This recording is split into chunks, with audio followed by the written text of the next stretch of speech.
George Stigler said that the main insight learned from interdisciplinary studies is the return to specialization. And I'm sure we all cannot agree more.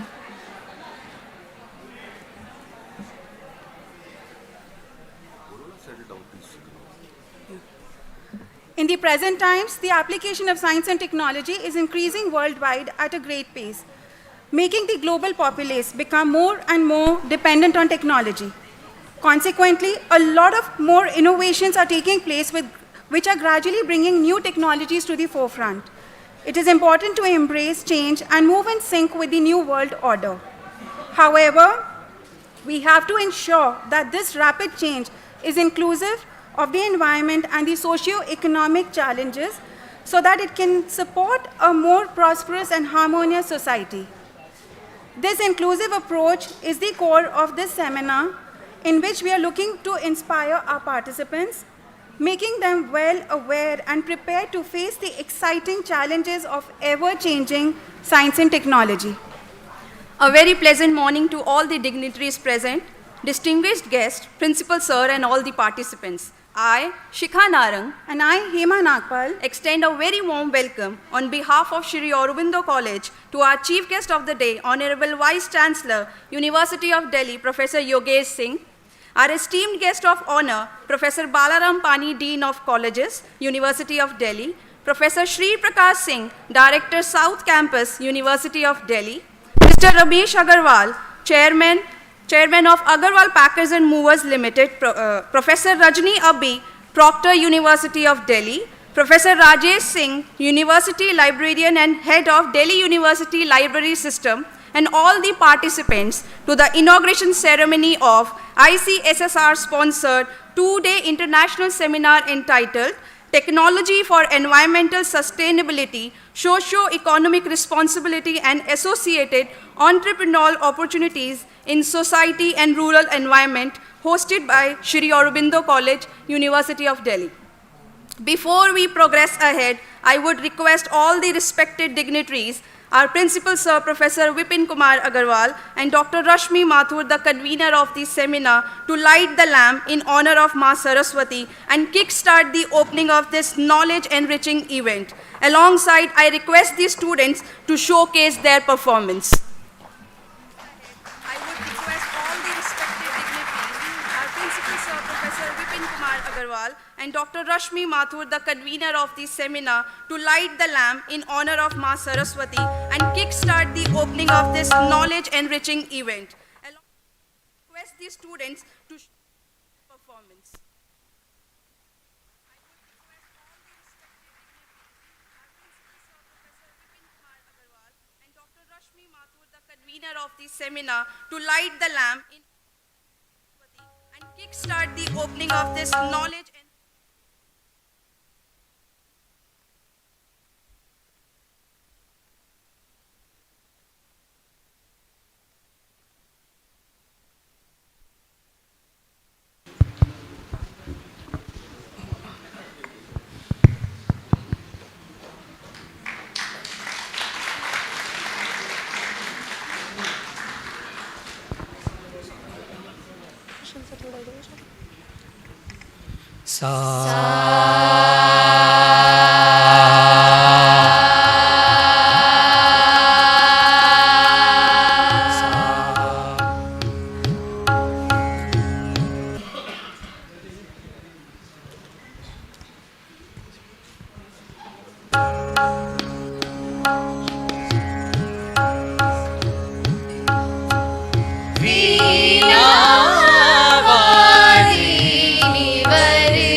स्वतंत्र रव अमृत मंत्र नव स्वतंत्र रव, अमृत मंत्र रव, भारत में भर दे, भारत में भर दे, वीणा वादिनी वर दे, वीणा वादिनी वर दे, नवगति नवलय ताल छंद नव, नवगति नवलय ताल छंद नव, नवल कंठ नव, जलद मंत्र नव, नवल कंठ नव, जलद मंत्र नव, नव नभ के नव, विहग वृंद को, नव नभ के नव, विहग वृंद को, नव पर नव स्वर दे, नव पर नव स्वर दे, वीणा वादिनी वर दे, वीणा वादिनी वर दे,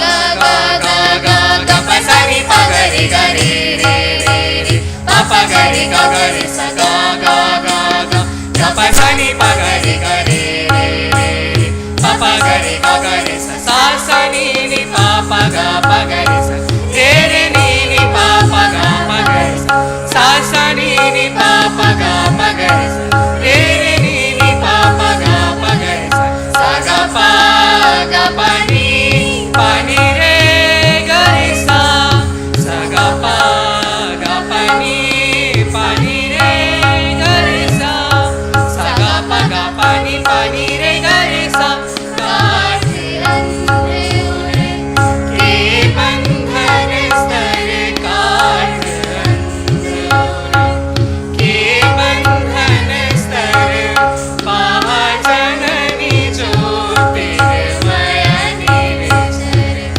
महाजननी ज्योतिर्मय निर्झर, कलश वेद तम हर प्रकाश हर, कलश वेद तम हर प्रकाश हर, जगमग जग कर दे,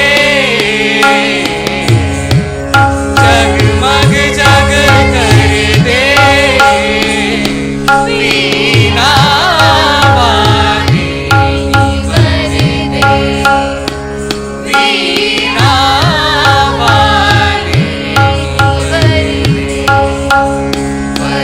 दे, वर दे, वर दे,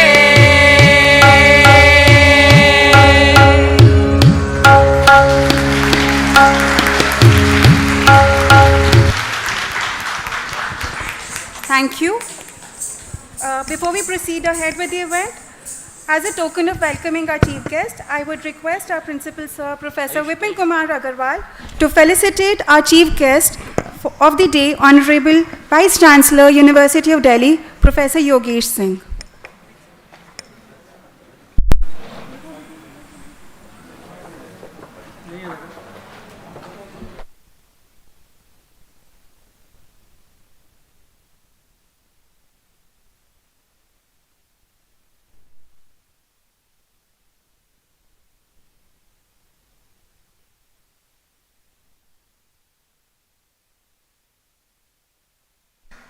Thank you, sir.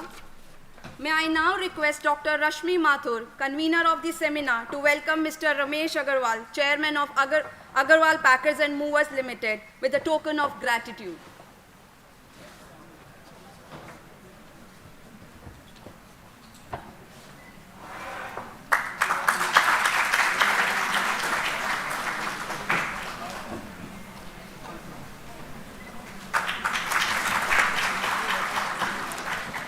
Thank you, ma'am and sir. I would like to request Dr. Vandana Balla, the program coordinator of the seminar, to felicitate our guest of honor, Professor Balaram Pani, Dean of Colleges, University of Delhi.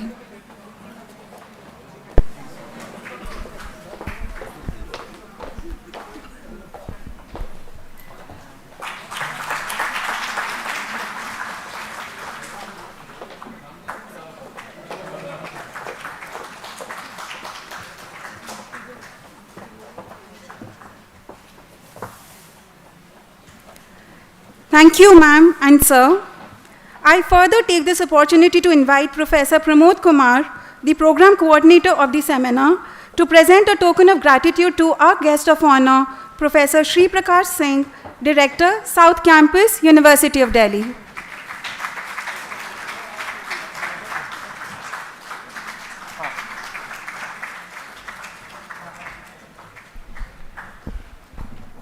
Thank you, sir. Next, we have with us Professor Rajni Abbi, Proctor, University of Delhi. She is the ex-mayor of Delhi. I would request Professor Sangeeta Kaul, IQAC convener, to felicitate our guest of honor, Professor Rajni Abbi.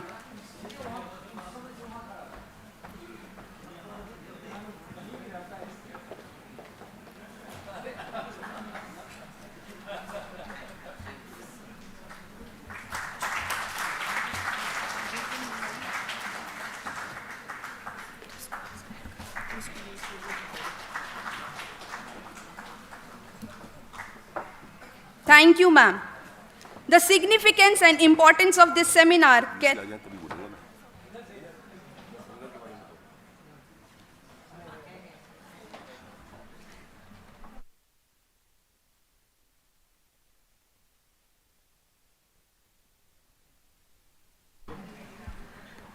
Our guest is here. Finally, I would like to invite Ms. Shobna Chandra to welcome Professor Rajesh Singh, University Librarian and Head, Delhi University Library System, with a token of gratitude.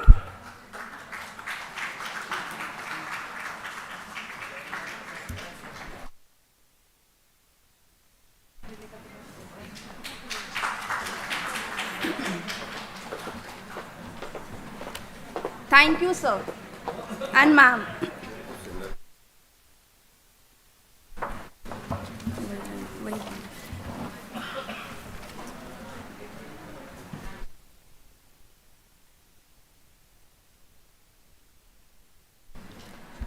To reiterate about the seminar, in the present times, the application of science and technology is increasing worldwide at a great pace, making global populace become more and more dependent on technology.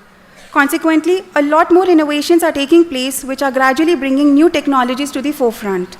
It is important to embrace change and move in sync with the new world order. However, we have to ensure that this rapid change is inclusive of the environment and the socio-economic challenges so that it can support a more prosperous and harmonious society.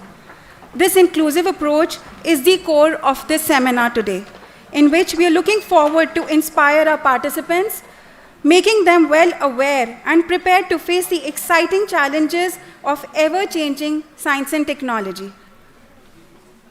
The significance and importance of this seminar can itself be validated from the fact that the event is inaugurated by such eminent personalities. Before we proceed ahead, I would like to take a moment to thank the man behind this event, our principal, Sir Professor Vipin Kumar Agarwal. Sir, you have always been immensely supportive and encouraging towards any initiative that the members of the institution have taken. Thank you, sir.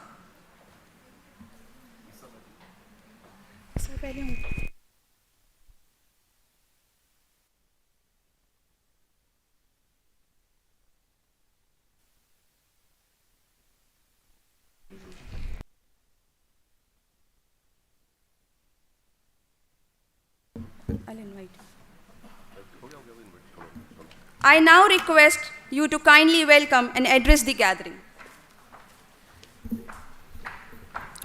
A very warm and graceful morning to all my distinguished guests, dear colleagues, friends from other colleges, and dear students.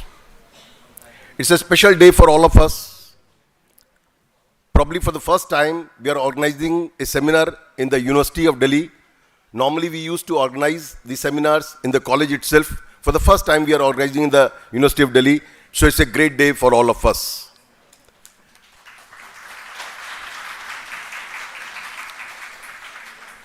Chief guest of the program, this event, Honorable Vice Chancellor of University of Delhi, Professor Yogesh Singh Ji, distinguished guest, Shri Ramesh Agarwal Ji, Chairman Agarwal Packers and Movers, Professor Balram Pani Ji, Dean of Colleges, Dr. Professor Shri Prakash Ji, Director South Campus, Professor Rajni Abbi, Proctor University of Delhi, and Professor Rajesh Singh Ji, Treasurer, Governing Body, Aurobindo College. Dear friends, colleagues, dear students, non-teaching staff, I, on behalf of the college, warmly welcome you once again. Chief guest of the day, Professor Yogesh Singh Ji, is a true motivator. He is not only a good academician, a great academician, but a true motivator, a true leader. I am a student of management, friends. I can say that he is a charismatic leader. Wherever he goes, he creates a positive energy. And since the time he has taken over the vice chancellorship of this university, and positive energy is coming in the university, there is a whole atmosphere of positivity in the university, and this university owes a lot that we are fortunate that we have got such a vice chancellor. So Professor Singh, we are really honored, and rather I would say privileged to have you in this seminar. Your presence itself is motivating us to do better in life. And I assure you on behalf of Aurobindo College, we'll do our best to organize such events which you will be proud of, that your university, your colleges are doing such good job. I assure you on behalf of the college, my teaching staff, my non-teaching staff, and on behalf of my 5,700 students of the college. Our other distinguished guest, Shri Ramesh Agarwal Ji, he is a real symbol of, we say, you become, the Prime Minister says, you become job givers instead of job seekers. He is a man who is a real true example of that you don't be a job seeker but a job giver. From a humble beginning of just a few trucks from airmen to create such an empire which has operations in different countries of the world, which has 14,000 plus owned trucks, which has 156 offices. So sir, really when you will talk with our students about the entrepreneurship, really our students will get motivated by this. Professor Balram Pani Ji, Dean of Colleges. In my 38 years of my teaching career, I have not seen such a dean who is so accessible. You call him immediately within seconds, he will respond to you, and if at that moment he doesn't respond to you, he will call you back. This is a good quality. Despite his busy schedule, we really owe him a lot. Another important guest, I am confused whether should I call it a guest or not, Professor Shri Prakash, the Director South Campus. I have the honor of working with him for quite a number of years. And I've seen him how he works in the college. I distinctly remember the time when we used to sit in the computer lab of the college, and he used to make notes, hours and hours together, friends, for not only for class notes, but at the time he was member of academic council, and he used to make long notes of that. He used to prepare for the academic council meetings, sitting together with friends, colleagues, and I'm working so hard. So I have seen how he has progressed over a period of time. Another important guest, Professor Rajni Abbi Ji.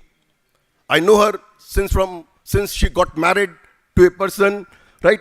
So my association with her is very long. And she is not only a good academician and administrator, but in the public life also, right? She has been the mayor of Delhi. She has served the people of Delhi in a very, that time there used to be only one mayor. At that time, she has served the people of Delhi. And another distinguished guest, Shri Rajesh Singh Ji. Library is the backbone of any institution. And Delhi University has its own, prestige of having a very good library people from all over the country comes to the University of Delhi Library to consult. And Professor Rajesh Singh ji is the librarian of the university, and we are fortunate that we have such treasurer in our college, in our governing body, and he has been extending all the help to us in the functioning of the college. So, sir, why I'm talking about my guest? Because all of us imbibe the good qualities of these accomplished people, especially the students and the teachers, and especially, I as an individual, every time I'm taking time, because the time schedule which we had given to the Honorable Vice Chancellor was 10:30. By our mistake, we put it at 10 o'clock, right? So 15 minutes more we have. I was given only 5 minutes, so I'll take you this time, sir. Believe me, friends, I come all the way from Aurobindo College, 27 kilometers to the University of Delhi to hear him. Whenever at the slightest opportunity, I get the opportunity. He's a true motivator. I'm sure you will get a glimpse of it today, right? And every time I take some good thing, because he's going to deliver those things. So I'm not telling you at this moment that what good things he normally speaks of. So I'm not telling at this moment. Friends, so again I'm telling you, the idea is we all must imbibe the qualities of these people who have started from the scratch and reached such a level. So, their presence itself motivate us all, motivate our students, motivate our faculty, motivate our non-teaching staff. Coming to the topic of the seminar, friends, I'm not speak much because of the 5 minutes were being allotted to me. Friends, the central theme of this seminar is how to use science and technology for the human development, I would say in a nutshell. There are 9 different tracks, starting from artificial intelligence, machine learning and all those things, to Azadi Ka Amrit Mahotsav. When I'm saying Azadi Ka Amrit Mahotsav, we mean scientific knowledge, the scientific heritage which we have. So I'm sure these 2 days will be very fruitful for all of us. There will be different discourse on academic issues, people from America, people from other countries, people from Institute of Bangalore, Institute of Science of Bangalore, and our own university fraternity are coming to this seminar, and I'm sure we'll be greatly, our knowledge, we will able to enhance our knowledge by this seminar.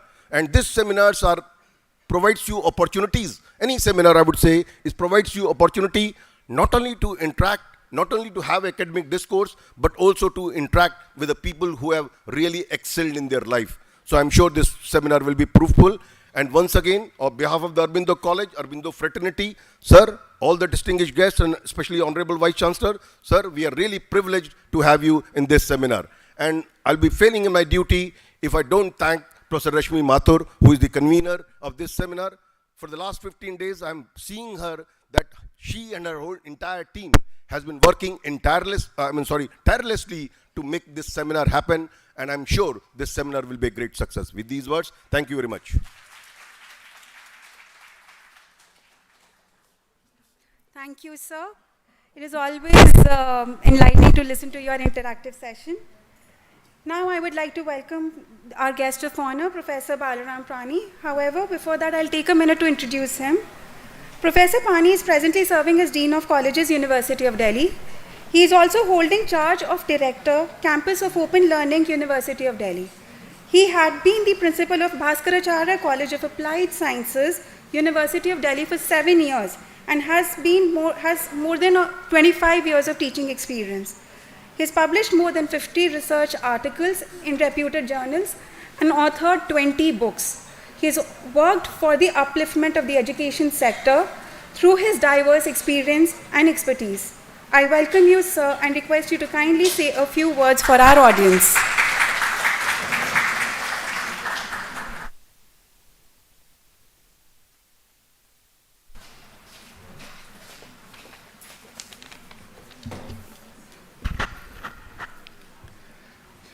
Namaskar, good morning to you all.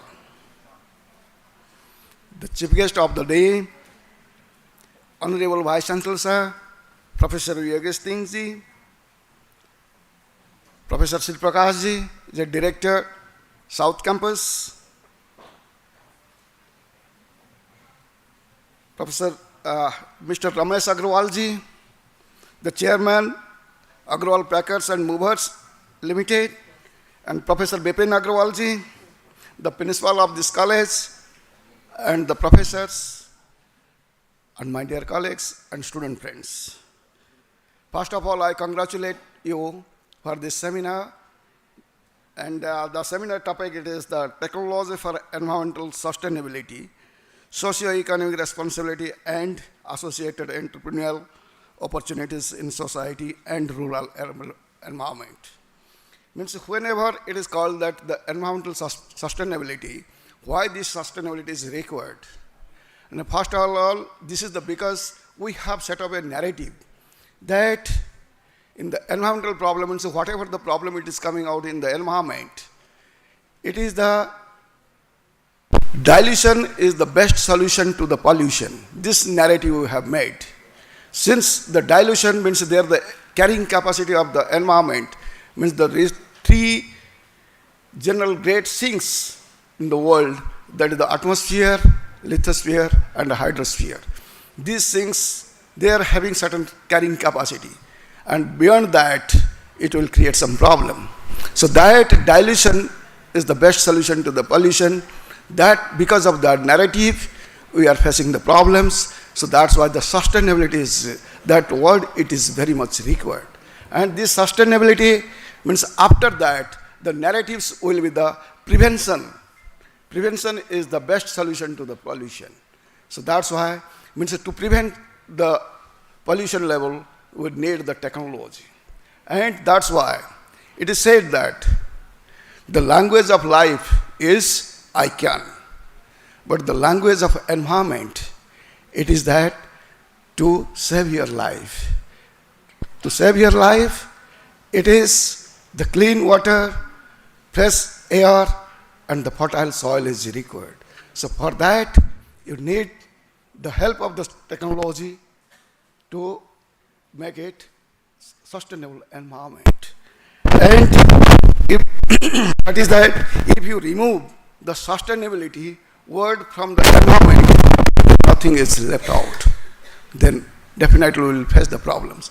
So whenever we will start the environmental science, means as a student, we will have to record that the four things that is applicable everywhere. Means in all the topics, means whatever topic you can take, these four words, means generally we use it in the environment. That is number one, it is the ethics. Ethics means what to do, what not to do. And the environmental, you should not do anything which will overpass the carrying capacity of the environment. So therefore, ethics is needed. And because in the environmental pollution, it is because of the anthropogenic sources. Since the anthropogenic sources is responsible, because of that, the ethics is strictly restricted with the human beings. So human beings, they should have the restrict to take care of all the livestock, starting from the microorganism to macroorganisms. It is on the ethics, it is with the human beings only. Then it is called the knowledge. And to eliminate, to make it sustainable, you will have to have proper knowledge about certain things. Means where is the root cause? If you don't know the root cause, where the problems is started, you cannot do anything. So that's why you will have to have proper knowledge about the root cause of the problems. After that, you can take some remedies. And after that, you can say that, okay, means because of the technology, we can prevent the pollution level like anything. And the next one, it is the value. First of all, you will have to understand the value of the environment. What it means.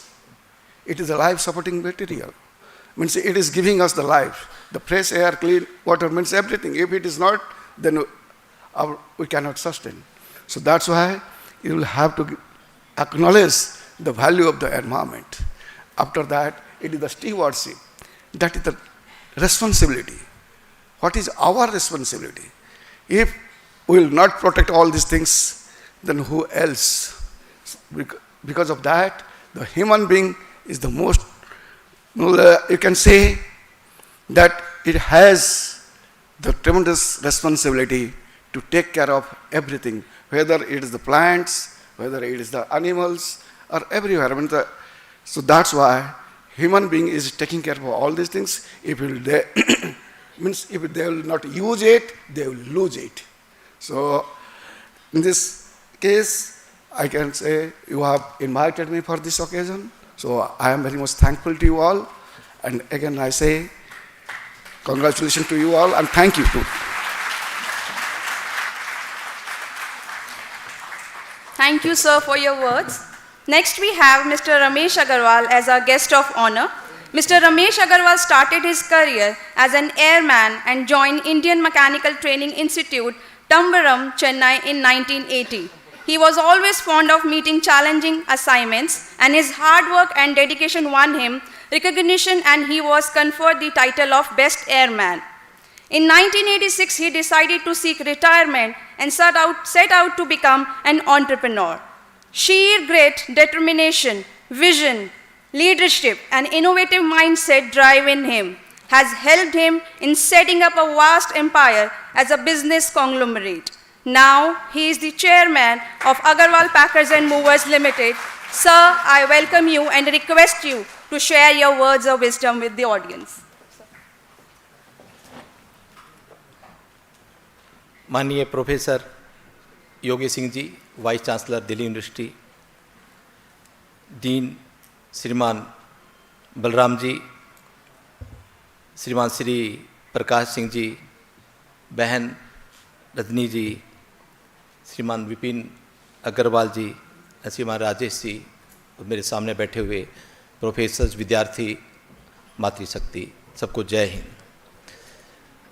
आज जैसे opening में श्रीमान विपिन अग्रवाल जी ने कहा कि ये conference बहुत important है, वास्तव में बहुत इम्पोर्टेंट है, क्योंकि जिस व्यक्ति ने कोई आवाज़ दी थी कि हमारे माननीय प्रधानमंत्री जी ने कि 1947 में हम विश्व गुरु बनेंगे, पहले थे और दोबारा बनेंगे, इनकी ये नहीं कि कोई पहली बार बन रहे हैं, कभी थे, दोबारा बनेंगे, और उसके अंदर यदि सहभागिता की बात आती है तो जब तक नहीं बन सकते जब तक हम अपने एंटरप्रेन्योरशिप हर बच्चे के अंदर, हर व्यक्ति के अंदर, हर घर में नहीं आएगी, क्योंकि पहले थी और दोबारा वापस आनी है। तो इसलिए ये आज एक जो सेमिनार के अंदर एक एंटरप्रेन्योरशिप कि क्यों हम एंटरप्रेन्योर बने, क्या है इसके लिए और कैसे बन सकते हैं, ये एक सेमिनार आपको 2 दिन की सिखा रही है। मेरे को बड़ा अच्छा लगा ये सुनकर कि एंटरप्रेन्योरशिप के ऊपर एक सेमिनार हो रही है, क्योंकि अक्सर कॉलेजों में आपको सुनने को मिलता था कि भाई अच्छी पढ़ाई करो नहीं तो नौकरी नहीं मिलेगी। अब वो वाकई वो नरेशन, वो चीज़ बदल गई। अब आप अच्छी पढ़ाई नहीं करोगे तो आपको अच्छा रोजगार नहीं कर पाओगे, तो वो चीज़ें बदल रही है और वो बदलेगी। तो 47 में जब माननीय प्रधानमंत्री जी ने कहा था कि हम विश्व गुरु बनेंगे, मेरे ख्याल में ये आपके सेमिनार शायद वो 5 साल पहले बना दे, इसलिए इम्पोर्टेंट है। एक चीज़ ध्यान में आती है कि कहना तो आसान है, मगर इसकी शुरुआत कैसे हो, कैसे हमारा मन बने कि हम नौकरी की तलाश न करके एंटरप्रेन्योर्स की तरफ जाएं। क्यों, कैसे? सबसे पहले तो जो हमारे दिमागों में एक जो कई चीज़ होती है ना, किसी टाइम के ऊपर वो अच्छी होगी, किसी ने बनाया होगा, मगर समय के हिसाब से उस फ्रेम को थोड़ा सा हटा देना चाहिए। जो पैटर्न बन जाते हैं ना, उन पैटर्न से हमको बाहर आना चाहिए। हम कई बार कहते हैं गाय दूध देती है, मैंने तो 3-4 बार गाय के नीचे बाल्टी रख के रखी, कभी दूध ही नहीं दिया उसने, उसको तो निकालना पड़ा। तो गाय दूध नहीं देती, निकालना पड़ता है। इसी तरह कई बार अक्सर आपने पुराना सुना होगा, आज भी कोई कहते होंगे, जितनी चादर हो उतने पांव पसारे। 2 चादर मोल लिया हो, बड़ी लिया हो, डबल बेड की लिया हो, क्यों पांव क्यों अपने मसोड़े भाई? पांव को छोटा करना का जरूरी है क्या? बड़ी चादर लेकर आ जाओ। उन पैटर्नों से एक बार थोड़ा बाहर निकलो आप, फिर आपके मन में आएगा कि ये सब कुछ एंटरप्रेन्योरशिप के कारण ही हो सकता है। मैं जब आपकी तरह पढ़ने के बाद नौकरी पे चला गया, बाहर सरकार की सेंट्रल गवर्नमेंट की नौकरी थी, और किसी ने कहा कि यार ये छोड़ना ठीक नहीं है, बड़ी मुश्किल से मिलती है, तो मैं बोला भाई चादर मेरी बड़ी हो गई, वो छोटी है, मैं तो बड़ी चादर करूँगा, ये पाँव तो इसमें तो नौकरी में तो नहीं पसारे जाते। तो बड़ी चादर करने के चक्कर में मैंने नौकरी छोड़नी पड़ी और बड़ी चादर हो गई। अब हम करें कैसे, शुरुआत कैसे करें? सबसे पहले जैसे भी कोई भी किसी भी फील्ड के अंदर आप शुरुआत करना है तो ये देखो कि वहाँ पेनफुल एरिया कौन सा है, क्योंकि बिजनेस के अंदर एक ही सिखाया जाता है, मोर पेन मोर गेन। जहाँ सबसे ज़्यादा पेन होगा वहाँ पर आप अपना हाथ लगा लो, क्योंकि वहाँ पर आपकी कोई रोकने वाला नहीं है। तो मोर पेन एंड मोर गेन। अब कई बार हम ये सोचते हैं ये काम तो छोटा होगा, यहाँ पेन तो बहुत ज़्यादा है, मैं तो MBA कर ली, मैं तो पढ़ लिया, अब मैं इसके क्यों हाथ लगाऊं। जब पहली बार ये अग्रवाल पैकामूर में मेरे को काम मिला तो मैं खुद ही पैकिंग करने गया था। मेरे साथ में एक टी विजय कुमार एक और था मेरा पार्टनर, अब वो नहीं रहा, मतलब मेरे साथ पार्टनर नहीं रहा। उस टाइम पर स्टार्टिंग में हम दोनों पार्टनर थे। एक किसी के घर में पैकिंग हो रही थी, मिसिस सोबती एस्कॉर्ट के बहुत बड़े GM थे, तो बड़ा पढ़ा लिखा परिवार था, तो उन्होंने कहा कि ये पैक करो वो पैक करो। तो टी विजय कुमार जी कुछ पैक कर रहा था, कुछ मैं भी एक बैठ के कुछ पैक कर रहा था। तो उसने कहा कि ये जूते ऐसे पैक नहीं होते, इसमें पहले अखबार डालो जूते के अंदर फिलर के लिए, उसके बाद थोड़ा साफ करो, फिर कवर में डालो, फिर कार्टून में डालो। तो टी विजय कुमार थोड़ा MBA पढ़ा लिखा था, वो आकर कहता मैं जूते जाते पैक नहीं होते मेरे से, ये कोई काम है क्या। मैं बोला यार तेरे को नहीं करना आता, मैंने किए हुए, तू दूसरा काम कर। मैं जूते के अच्छी तरह साफ करके बढ़िया से उसको पेपर डाला जूतों में ताकि ये पिचके ना, उसके बाद शूज कवर डाला, फिर कार्टून में पैक किया और बहुत अच्छी तरह पैक करके, मैडम आपको ने कहा कि आपको बहुत अच्छा पैकिंग करना था। हाँ मैडम, हमने बहुत कुछ ये जूते वाला काम अच्छा किया है, मैं जानता हूँ। तो अब उसको मैं यदि मैं दिल पे लगा लेता, क्या यार मैंने पढ़ा लिखा भारतीय वायुसेना में नौकरी करी, जूते वाला काम करूँगा क्या मैं? नहीं, कुछ भी करूं, नंबर 1 करूं। और वो टी विजय कुमार ने काम नहीं किया, वो आज बेचारा वही अपना छोटा मोटा काम कर रहा है, और आज मैंने यहाँ वर्ल्ड के लार्जेस्ट मोर का खिताब जीता। तो कहने का मतलब यह है कि हम छोटा बड़ा सोचकर उसके ऊपर हटा देते, पता नहीं आपकी लॉटरी खुल रही है, यही आपका भाग्य बनाएगा ये। तो जो काम है कैसा भी है, हमको अब ट्रांसपोर्टेशन पैकामूर तो अच्छा लगता है, मगर उसमें काम क्या क्या करने पड़ते हैं, शायद उसके अंदर बीच में जाओगे आप उसको ब्रेक करके बोलोगे ये भी काम करना पड़ता है क्या। किसी कच्चे बनियान भी हमको पैक करने पड़ते हैं, सब कुछ पैक करना पड़ता है। जब कोई चीज,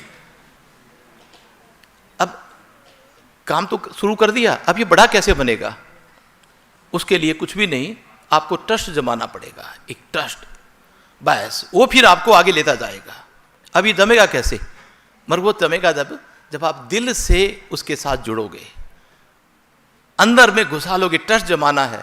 मेरे को याद आ रहा है, मैं किसी की जो घर के पास रहता था, एक सब्जी बेचने वाला सैनिक विहार में, तो हमारी श्रीमती जी ने उसको कह रखा था कि आप डेली जो सब्जी लेकर आओगे आज की आज, वो हमारे घर में सभी चीज़ें भिजवा देना, आज की आज, कल वाली नहीं। तो व्यक्ति बढ़िया व्यक्ति था, सुबह मंडी में जाता था, सब्जी लाता था, और वो जो मांगते थे वो हमारे घर में भेज दिया करता था।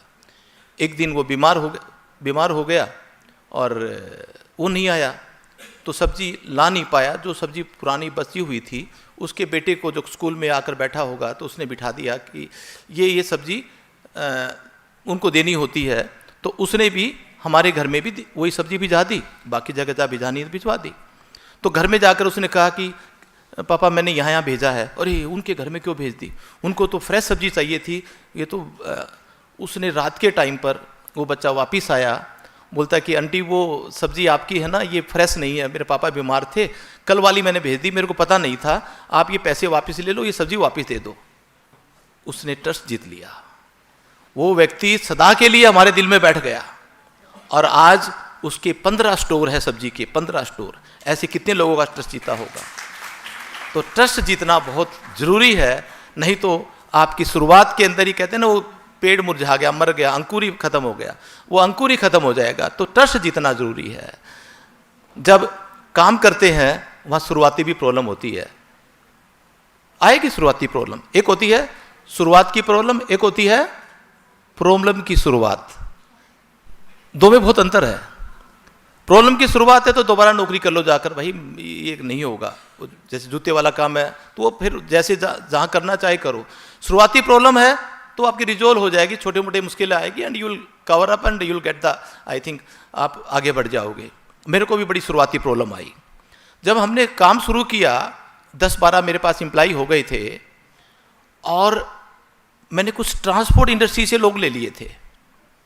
तो ट्रांसपोर्ट इंडस्ट्री में एक ट्रेनिंग होती है, बिना कहे झूठ बोलना, जरूरत भी नहीं है फिर भी वो बोलते हैं। आपसे उन्होंने पूछा किसी ने कि गाड़ी कब पहुंचेगी, बस जी 15 मिनट में पहुंचने वाली है, और फ़ोन काटने के बाद बोलता जल्दी लेके जा ड्राइवर, वो गाड़ी उसने मांग ली। बोला कितनी देर में पहुंचेगी, बोला जी 1.5 घंटे में। तो उसको 15 मिनट क्यों बोला, बोला जी ऐसे ही चलता है यहाँ ट्रांसपोर्ट के अंदर ना, ये सच बोलेंगे तो हमारा काम नहीं चलता। तो ये 15 दिन 20 दिन हो गए, मैं विचलित होता रह गया। मिलिट्री का व्यक्ति, मैं बोला यार ये कौन सा धंधा है जहाँ सुबह हाथ जोड़ के मंदिर में बैठते हैं, झूठ बोलनी शुरू हो जाती है, उसके बाद रात तक झूठ बोल दो, बोला जी पैसा कमा रहे हैं। तो एक मन में आया कि झूठ को जीरो करनी है, इसको ग्राउंडेड करनी है। लोगों ने कहा जी झूठ कभी कम नहीं होती, ये जीरो नहीं होती। ये तो मैं भी फौजी था, मान एकदम ठान लिया। एक दिन क्या किया, सुबह निकला, पहाड़गंज में मेरा ऑफिस था, और 5-5 रुपए के स्टैम्प पेपर मोल लेकर घर चला गया। अगले दिन सुबह आया, सबको मैंने कहा कि सामने इकट्ठे हो जाओ और बैठो, एक कुछ आज अपने को मंथन करना है। कि मैंने कहा कि आप जिस तरह एक एक स्टाम्प पेपर सबको बांट दिया, 10-15 स्टाम्प पेपर सबको, कहा कि जो जो समझ में आए वो लिखना, नहीं समझ में आए तो मत लिखना, दबाव कुछ भी नहीं है। मतलब कि सबसे लिखो मैं अपना नाम सनोप सोनसो इस अग्रवाल पैकमोर लिमिटेड में इस पद पे कार्यरत हूँ, लिख दिया सबने। बोला जी मैं एक आज आपको हिदायत दे रहा हूँ कि झूठ जाने अनजाने में किसी तरह भी आप नहीं बोलोगे। बोला ठीक है साहब, आप कहते हो तो नुकसान तो आपका होगा, लिख देते हैं कि हम जाने अनजाने में कभी झूठ नहीं बोलेंगे। मतलब तीसरा वाक्य थोड़ा सा कड़वा है, जिसको समझ में आए तो लिखना, नहीं तो मत लिखना, दबाव कुछ भी नहीं है। बोला जी बताओ, बोला फिर भी इतना कहने के बाद भी यदि झूठ बोलोगे तो झूठ का जो पाप लगेगा अग्रवाल पैकमोर लिमिटेड को नहीं लगेगा, हालांकि मेरे बच्चे, मेरे माँ बाप, मेरे परिवार को लगेगा। बोला साहब ये कैसे लिख दे। बोला जी आपने इससे पहले लिखा था कि झूठ तो हम बोलेंगे नहीं, तो क्या तकलीफ है। बोला जी ये नहीं लिख सकते, पता नहीं जाने अनजाने में कब बोला जाए, ये बात तो नहीं लिख सकते। उन 15 व्यक्तियों में से एक व्यक्ति धर्मपाल शर्मा छोड़कर बाकी किसी ने नहीं लिखा, चले गए। मैंने सबसे वापस इकट्ठे कर लिए, कोई बात नहीं, दबाव तो था नहीं। अगले दिन सुबह मैं फिर वापस ऑफिस में आया और उस दिन उस धर्मपाल शर्मा का फोटो लगाया, कहा कि ये कंपनी की एसेट है, he is promoted by so and so and increment by 8%। तो सब लोग आके देखे धर्मपाल शर्मा, इसको तो काम भी कम आता है, इसका फोटो लग गया, 8% बढ़ गया, चर्चा का विषय बन गया। और 2-4-15 आध घंटे के बाद सभी धर्मपाल शर्मा को क्यों बढ़ा दिया। मतलब ये होनेस्ट है, इसने स्टाम्प पेपर पे साइन किए हैं, मेरी एसेट है। तो धीरे धीरे करते दोपहर तक सब ने कहा साहब लो 2 पेपर दो, हम भी साइन करेंगे। एंड बाय 2 PM सब ने साइन कर दिए और झूठ को जीरो कर दिया। वो 1987 का दिन है और आज 2023, 35-36 साल हो गए। आप कभी फ़ोन के ऊपर गलती से झूठ बुला के दिखा देना, मैं आपका कंसाइनमेंट फ्री में ले जाऊंगा।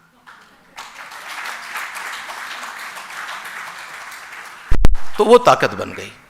शुरुआत की प्रॉब्लम थी मगर हमने टैकल किया। इसी तरह प्रॉब्लम काफ़ी आई शुरुआत की, एक ही मैं आपको, और फिर बाद में जो आपके ग्राहक का वो बन जाता है तो ग्राहक को भी आगे लेके जाना पड़ता है। तो ग्राहक का कैसे वो आगे जाए उसके ऊपर सोचना है। उसके बाद फिर आ जाता है कि आप अब बढ़ तो गए, चढ़ोगे कैसे। चढ़ने के लिए क्या करना पड़ेगा, पेड़ लता होती है ना, बढ़ती है, चढ़ती कब है, जब रास्ते में उसको पेड़ आ जाता है। तो एक व्यापारी, एक एंटरप्रेन्योर क्यों चढ़ता है, जब वो अपने कर्म रूपी, सेवा रूपी रास्ते में पेड़ उगाता है। चढ़ना होगा हो तो बढ़ने के बाद मन किया चढ़े, तो चढ़ने के लिए कई पेड़ उगाए। समय 10 मिनट का था, इसलिए एक पीछे से भी दीदी खड़ी है। तो मैं आपके इस अरविंदो कॉलेज की तरफ से बहुत बहुत आप लोगों का धन्यवाद दूंगा कि आपने मेरे को मंच दिया बोलने का और मेरी बात सुनी। धन्यवाद। जय Hind.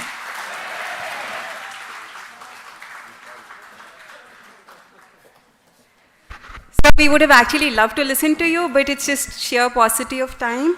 But I'm sure one of the highlight, apart from of course our dignitaries, one of the highlight of today's inauguration session is your unique experience and real life ground reality that you shared with us today. So shukriya. So Now it's my privilege to introduce and welcome our chief guest of the day, Honorable Professor Yogesh Singh. Professor Singh is the Vice Chancellor of century-old University of Delhi. He is an academician par excellence, a decisive leader with the courage to dream big and bring change, a beloved educationist who has touched the lives of innumerable students as well as his colleagues and his peers. Further, Professor Singh had also been the Vice Chancellor of Delhi Technical University and Maharaja Sayaji Rao University of Baroda, Gujarat. He has also served as Director of Netaji Subhash Institute of Technology, Delhi. In the past, the list is unending, for it spans on to numerous roles and responsibilities, including those of Dean, Chief Warden, Controller of Examination, etc. Sir, on behalf of the House, I welcome you to be a part of the seminar and also wish to thank you for sparing your time and gracing the occasion with your presence. Over to you, sir. Thank you. Good morning, namaste. Good morning. Professor Balram Pani, Dean of Colleges, University of Delhi. Professor Shri Prakash, Director, South Campus. Professor Mr. Ramesh Agarwal, Founder and Chairperson, Agarwal Packers and Movers, and very old friend of mine. I know him since 2002 or 3, if he remembers correctly, 2002 or 3, when I met first time. Professor Rajni Abhi, University Proctor, Dr. Rajesh Singh, Treasurer, Governing Body, and also the Chairperson, Governing Body of Shri Aurobindo College. Professor Vipin Agarwal, Principal, Seminar Convener, Dr. Rashmi Mathur. Actually, today I am not well, so just bear with me. Invited guests, respected delegates, distinguished faculty members, and my dear bright and gifted students. देखो ना गरम चाहिए मैंने मंगवा लिया है. It's all right. So my dear bright and gifted students, good morning to all of you. India has completed 75 years of its independence. Delhi University has completed 100 years and your college has completed 50 years of its existence. Congratulations to all of you. Before discussing the topic, जब मैं अग्रवाल साहब को सुन रहा था मेरे मन में एक बात आई कि आपने तो अग्रवाल पैकर्स मूवर्स में एफिडेविट साइन करा लिया, क्या प्रोफेसर बलराम पानी और प्रोफेसर श्री प्रकाश ऐसा एक सर्टिफिकेट दिल्ली यूनिवर्सिटी में बना के साइन करा सकते हैं? दोनों को सोचना चाहिए कि अगर हम भी कोई ऐसा सर्टिफिकेट बनाएं और अपने टीचर्स से साइन कराएं और अपने स्टूडेंट से भी साइन कराएं, शायद सबके हित में ऐसा सर्टिफिकेट हो. तो मेरी टीचर्स से जितने बैठे हैं उनसे भी रिक्वेस्ट है कि आप भी डिज़ाइन करके सजेस्ट कीजिए इन दोनों को और दोनों मिलकर कुछ बनाएंगे. हम भी देखते हैं कितना उसका फ़र्क पड़ता है. वैसे पड़ेगा, ऐसा मानता हूँ. अगर वहाँ पे सक्सेस आई है तो हमारे यहाँ तो और आनी चाहिए. हम पे ज़्यादा पढ़े लिखे लोग हैं, ज़्यादा पढ़े लिखे हैं, इसमें ज़्यादा समझदार लोग हमारे पास हैं. और अगर विरोध आया तो हम कितने समझदार हैं उसका पता लग जाएगा. तो बहुत अच्छी बात है. अग्रवाल साहब ने अच्छा आइडिया दिया है. कोशिश करेंगे कि अगर ऐसा कुछ हम यहाँ पे कर पाए तो. Now coming to the topic of this international seminar. Topic is very interesting, very elaborated topic. Technology for environment sustainability, socio-economic responsibility, and associated entrepreneurial opportunities in society and rural development. So there are many words which are very important. One is technology. When Professor Pani was speaking, another important word, he said, this is my area. Environment sustainability, socio-economic responsibility, entrepreneurial opportunities, social and rural development. So this is a combination of all these words. But when we go through these words, then few other words also comes in the mind immediately. First is climate change. Climate change has also become a buzzword nowadays. Second is sustainable development. Third is growth rate. Fourth is consumption. Fifth is renewable energy. When we discuss first 5 words, we have to keep in mind its impact on other 5 words also. Then and only then the purpose of this conference will be served. Because these 5 words cannot, should not be discussed in isolation. Their impact is also equally important. When we say sustainable development or development, what is the difference? So first question is very important is, what is our take on consumption? What is our take on consumption? Answer is not straight. Many economists propagates that consumption is essential for growth rate. If we want to have a particular growth rate, like I am advocating nowadays, the growth rate should be at least 10% in India if we want to be a developed nation in Western world's parameters. 10% growth rate is essential for our country, and our average growth rate is 5.81 since independence. So the question is, if we increase consumption, what is the impact on growth rate? It enhances growth rate. It means what? Growth rate is directly proportional to consumption. This is a theory in economics. I am not saying everyone propagates this theory, but this is a theory in economics. So it means what? If we want to increase size of our economy, focus on consumption. If we focus only on consumption, तो आपकी conference बीच में आ जाएगी. Sustainable development, climate change, and so many other words. That's why we should be very, very careful while discussing anything, because in India, we do not want to hamper our growth rate at any cost, at least for another 25 years, because we want to eradicate poverty from our country. If we have to eradicate poverty from our country, then growth rate is essential, and this growth rate, if it can come through a designed instrument for using sustainable development, no issues. We should go for it. If it is not possible, then a big question, how to address this challenge. And you all are the students of this very, very important area of sustainable development, sustainable growth. Then we have to think, rethink, and revisit about the issues. Because we cannot address these issues in isolation. Please, please, please note this. Isolation will be dangerous for our country. Think about it. Second is, what is happening? Nowadays, the trend is increase the quality of the product, but reduce the lifespan of the product. This is what is happening in this modern world, 21st century world. We are focusing on quality, but reducing the life of the product. For example, there are many examples, but simplest possible example is what? Is disposable shaving blades. Quality is excellent. If you start using those blades, you cannot use any other blade. But lifespan has reduced 1 week, 10 days, depending upon the usage. Second is, in India, we used to believe in repair theory.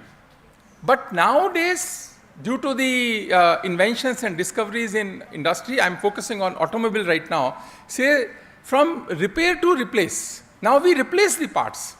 It means again, replacement is easy. And now new business models are coming where companies are saying, we will sell this product at a reasonable cost. We don't want to make profit, but we will make profit after selling the spare parts. I can name many companies, such companies where the philosophy is like this. May be good, but may not be good for an economy where there are 140 crore people. That's why these things are very, very important for us to understand in letter and spirit. For example, if I ask you, what is the cost of 1 kg apple in Delhi? 1 kg apple in Delhi. Okay, 120 rupees kg, किसी को कम, किसी को ज़्यादा, उन्होंने फलों की बात बताई भी है. And what is the cost of petrol in Delhi? 97 rupees. Chaliye, 97, 96. Now think, is it the real cost of the petrol? This is not the cost of the petrol at all. Nature took thousands of years to make this. This is the cost of petroleum exploration, refining, transportation, and putting some profit into it. उस सब का ही तो है. This is not, we cannot pay. But if I feel that this is the cost 90 rupees, तो मेरे अंदर एक आता है कि I am a rich person, I have all rights कि कितना भी इस्तेमाल करूंगा. मैं कहता हूं टैंक फुल करा. मेरा एरोगेंस देखो जिसमें मैं बोल रहा होता हूं टैंक फुल कर दे. मैं उसको पैसे मारता हूं, ये पैसे ले. क्या I am paying for it? No, you are not paying for it. It means what in education system, we should make inbuilt in the system, in the thought process of our nation. You are not paying the cost of the petrol. Not possible. You can't even pay for it. अगर ये भाव रहेगा तो आप उसको ज़्यादा misuse नहीं करेंगे. पर वो तो हमारे मन में है ही नहीं. Because we are trained and tuned that if I can pay something, I have right to misuse it. I have right to consume it because I have money. But we have to understand that this is not the cost. Same is true with the apple. You cannot produce an apple in the laboratory. Nature has given free of cost. But this is the cost of services and the processes. But if we propagate this theory further, it has adverse impact on consumption. That's why, life is not easy here. It has another adverse impact on consumption also, but still, we have to, because size of the country, we have to keep in mind. That's why this attitude is important. जब कबीर ने कहा कि साईं इतना दीजिए जामे कुटुंब समाए, मैं भी भूखा ना रहूं साधु न भूखा जाए, बड़ी अच्छी बात है, सुनने में भी अच्छी लगती है और है भी अच्छी, और भाषण में तो और अच्छी लगती है. कंजम्पशन पे इसका क्या इफेक्ट है? जब कबीरदास जी ने बात कही, कितने लोग थे हम? सारी धरती पे इतने होंगे जितने दिल्ली में, या ज्यादा होंगे थोड़े से. बट लेकिन this is a very good theory कि जितना हमको चाहिए उतना कंज्यूम करें. So Indian philosophy and western thought process are different. That we have to understand before propagating any philosophy of economics. That's why I said these words which you have used in the title of your conference, socio-economic responsibility. This is socio-economic responsibility we have to understand. So right kind of attitude is required to understand this. That's why we need a balanced approach, जिसको बोलते हैं मध्य मार्ग. We need a, both sides are dangerous. No consumption or very high consumption. But we have to take a madhya marg, but remember, without compromising the growth rate for our country. This is also essential. We should not ignore this. If we ignore this, then we will not be able to eradicate poverty in a specified time frame. Those who are from economics and those who are from sustainable development and the field of environment, we have to keep in mind. Protecting environment, very good. But our job is not only to protect environment. This can't be our job. To only protect environment. The biggest question here is, how can we eradicate poverty from our country? Right now, because the total Indian philosophy is for protection of environment. That's why when we say sustainable development, it includes the protection of environment. How to do it? Because without compromising growth rate, that we have to understand. इसीलिए किसी का शेर है जो मैं बहुत बार coat भी करता हूँ कि इट्स ए बैलेंस अप्रोच मुश्किल है, पर फिर भी कि जिंदगी में ऐसा कुछ करो कि दोनों का काम चलता रहे. जिंदगी में ऐसा कुछ करो कि दोनों का काम चलता रहे. हवा भी चलती रहे, दिया भी जलता रहे. हवा भी चलती रहे और दिया भी जलता रहे. वो कैसे करोगे? वो कैसे करेंगे? We have to develop our own systems. We have to develop our own strategies and thought process. We can take help of the old Indian thought process, old Indian knowledge system, but we have to redesign based on the expectations and aspirations of 21st century. Now the technology. Technology is very essential and important. We, as a nation, we should always be pro-technology. Don't discuss flip sides. सभी की flip sides हैं. नहीं तो आप Crocin भी नहीं खा सकते यदि आप करो. मेरे एक दोस्त डॉक्टर हैं, तो उनके पास कोई पेशेंट आता है कि सर ये पैरासीटामोल और ये मुझे दिया था, इसके साइड इफेक्ट मैं देख के आया हूँ. तो कहते कहाँ देखें? क्या गूगल पे? कहते मैं गूगल वाले पेशेंट का इलाज नहीं करता, क्योंकि श्रद्धा होनी चाहिए पहले. अगर आप में श्रद्धा नहीं है तो दवाई भी नहीं लगेगी आपको. श्रद्धा नहीं है तो दवाई भी नहीं लगेगी. साइड इफेक्ट तो सबका है. But you know, in our country, we should always be pro-technology. If we cannot design a technology, we should purchase technology. If we cannot purchase technology, we should collaborate with the producer of the technology. If we cannot that also, then we should pay anything for the technology. नहीं तो beg, borrow, steal approach भी चले तो करनी चाहिए. Because in India, we have suffered a lot in last 800 years due to lack of technology in our country. Now, when we say this environment effect on technology, technology is helping the humanity. Recent example is like online meetings and work from home concept. Because we were trained and tuned in the digital world, we could do it during COVID also and now after COVID also. It means reduce the cost of moving people and goods. And now what is happening? Now drone technology is coming up. And this drone will change logistic industries very soon. और हमारे अग्रवाल साहब के लिए भी challenge है इसमें कि drone के साथ में कैसे करेंगे. Because as per Amazon predictions, 80% of the delivery will be through drones in next 5 years. That is the prediction of Amazon. First it will happen in US and other countries, then it will come to India also. Total logistic industry will change, but we should not be afraid of it. We should welcome it, implement this, because this is also an example of using technology for sustainable development, because it reduces the cost. It reduces the movement of person from one place to other place. But here the buzzword is we should not promote anything that consumes more energy.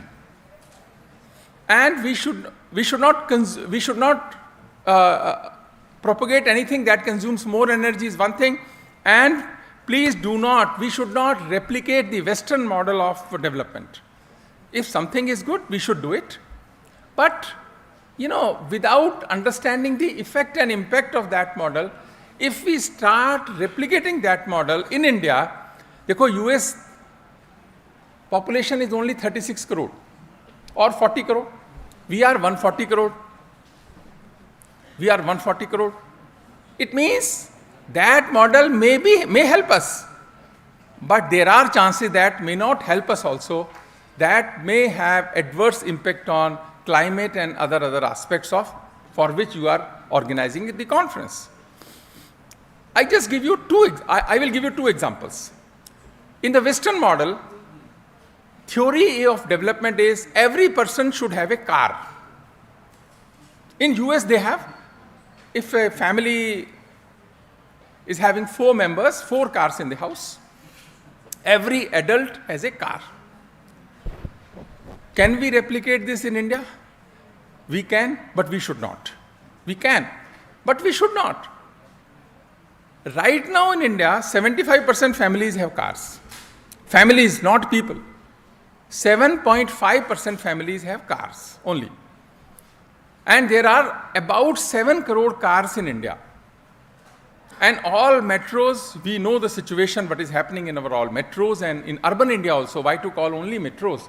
See the issues of urbanization. We have only 7 crore cars. But if this number goes to 30 crores or 40 crores, what will happen? It means this concept, every person should have a car, is not a good concept. We should not follow in the process of development. Sorry. That's why Government of India is focusing on public transport and public infrastructure. Example is, government is investing more in electric trains, metro trains, electric buses, so that individual transport should be discouraged through a policy. 7 crore only cars, and we have seen the adverse impact of those cars. Second is, in US philosophy, they encourage one-time usage products. उनकी philosophy में है कि अब घर में बर्तन नहीं साफ करने तो सारे बर्तन disposable systems का, जिस भी चीज़ को करते हैं disposable. हमारे घरों में आप देखिए, पहले नहीं होता था कि कागज़ के वो सफाई करने के लिए जो कागज़ के रैपर्स आते हैं और इतना disposable, पहले कहाँ होता था हमारे यहाँ, काम तो चलता ही था. But because we are replicating that model here, now in our kitchens also, how much paper we are consuming in our kitchen in urban India? Our statistics are very good right now. But those statistics are not due to urban India, because rural India is not using it. And right now also 60% people are in rural India. That's why statistics are good. But urban India consumption is quite similar to US. This also we have to keep in mind. When 50% of India will be urban India, what will happen? This is a challenge for us. So, government has banned one-time usage plastic bags, and they have set a limit of 120 micron thickness for plastic bags, but we are not following it. It means what? As a policy also and as a lifestyle also, one-time usage things we should discourage in the whole system if we want to be sustainable growth, if we want to have something like that. Plastic is one aspect. There are so many things, right now, like this bottle also. Covid से पहले government ने भी ban करी, सब करी, अब Covid में हमने इसकी आदत दोबारा डाल ली. इसको भी हमको सोचना पड़ेगा कितना प्लास्टिक जनरेट होता है इससे. Clean water, so many such issues. So technology, and most important is usage of technology in agriculture. This is a gray area where we have to invest and focus now if we want to have a growth rate. That's why I'm saying in urban India there is no need to replicate Western model, but the technology investment should be in agriculture sector and its allied sector, so that this growth can be achieved. Because our agriculture growth is like 3% or 3.5% agriculture growth.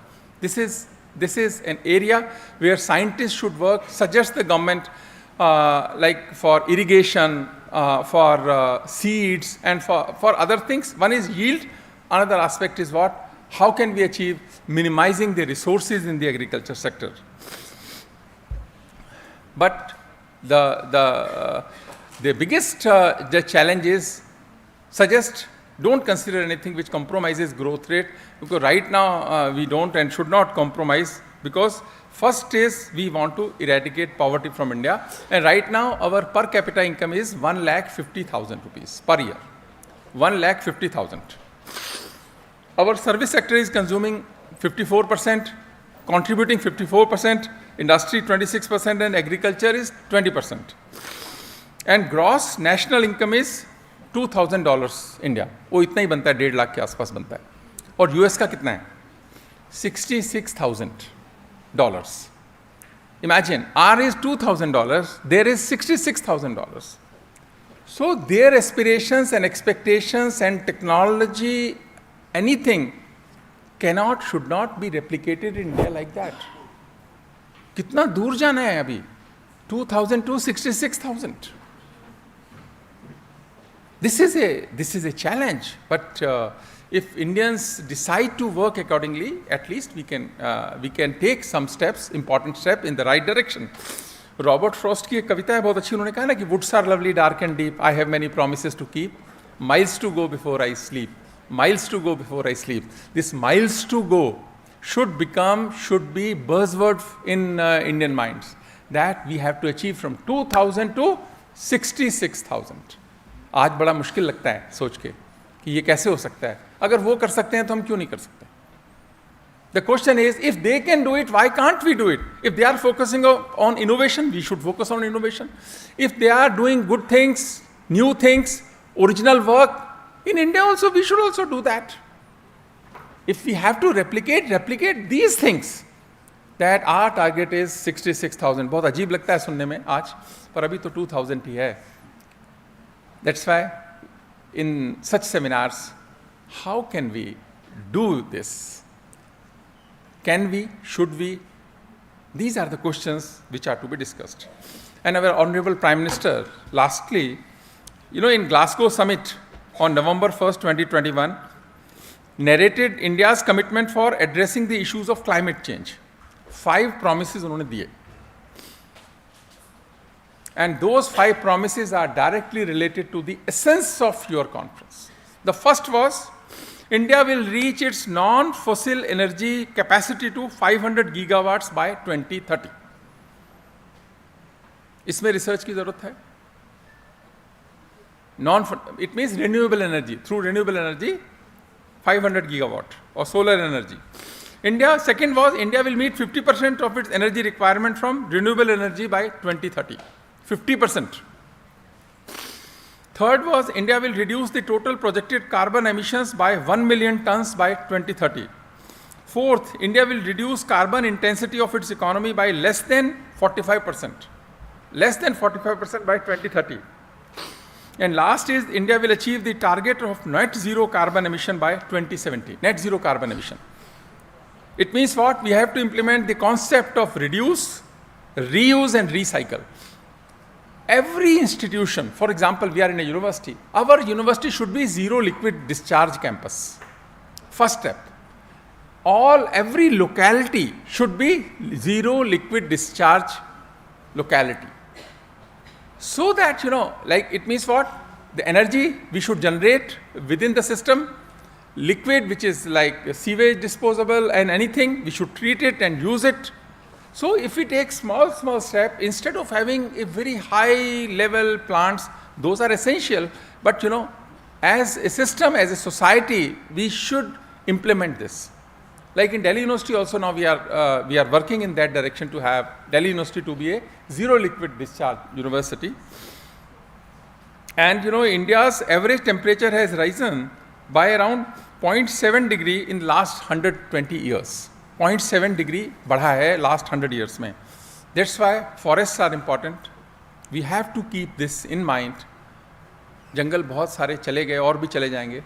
तो growth को किस तरह से करें? अभी देखो last बात है. When we replicate something like multi-story buildings using glass, इसकी क्या जरूरत है भारत के अंदर? यूएस में, यूरोप में ठीक है, वहाँ पे ठंड होती है बहुत सारी. हमारी तो उतनी ठंड 2-3 वीक पड़ती है दिल्ली में. साउथ में तो वो भी नहीं पड़ती. अब हम 10 मंजिल बिल्डिंग बनाते हैं और उसको सुंदर सोचते हैं, सुंदर लगेगी तो ग्लास यूज़ करते हैं because western world are using it. ये ज़रूरत नहीं है क्योंकि इतना एनर्जी लगती है उसको ठंडा रखने में. आपको पता नहीं कितनों को मालूम है कि 3-4 टाइम्स ज़्यादा एनर्जी कंज्यूम होती है इसमें. तो आर्किटेक्ट्स को समझाएगी यूनिवर्सिटी में, जब सिखाओगे, टीचर पढ़ाएगा कि ये नहीं बनाना है, तो वो प्रोपोगेट नहीं करेंगे. नहीं तो वो भी बाहर जाते हैं, देखा न्यूयॉर्क में अच्छी बिल्डिंग्स हैं, उसको कॉपी कर दो दिल्ली के अंदर, और कर दिया. ऐसा भी नहीं है कि थ्योरी में है, प्रैक्टिस में कर दिया. जहाँ पर कि 10 महीने तो खूब सारा सूरज ही रहता है. So that's why this thought process is very important.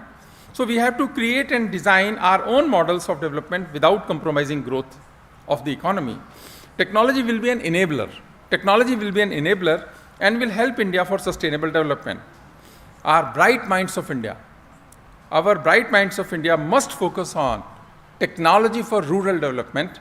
Point is, when we say the entrepreneurship, focus on rural development, additional growth will come from rural India. But our objective should not to make rural India as urban India. Should not be the focus. But they have their own challenges. This additional growth, we should focus on it. Then this growth will also be achieved, and sustainable development model can also be implemented without compromising the growth rate. I'm quite hopeful that this conference may suggest something very meaningful and useful to University of Delhi also, which we can implement here in the college and the colleges of University of Delhi. I am thankful to the principal of the institution, Sri Aurobindo College, and the teachers for inviting me and sharing some of my thoughts. Thank you very much. Thank you, sir. Thank you, sir, for enriching the audience with your inspirational words. Moving towards the end of the inaugural ceremony, I would like to request Dr. Rashmi Mathur, the convener of the seminar, to propose the vote of thanks.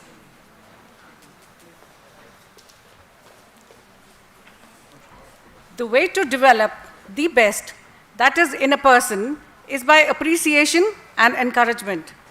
Good morning, everyone.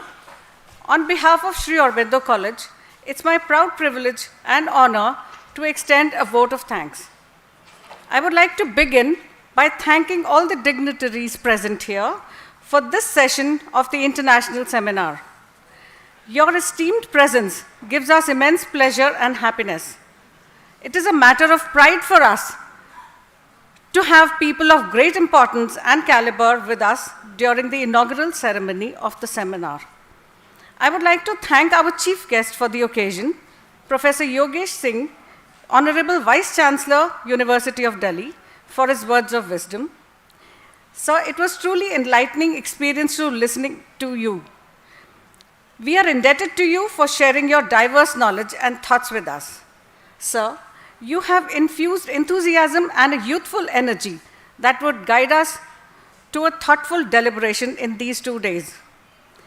This international seminar stands out from other events as we also have here with us Mr. Ramesh Agarwal ji, Chairman Agarwal Movers and Packers Limited. Your experience reflected your words, and this intermingling of academia with industrial interface will benefit the faculty and students as they have both been able to take valuable insights from you.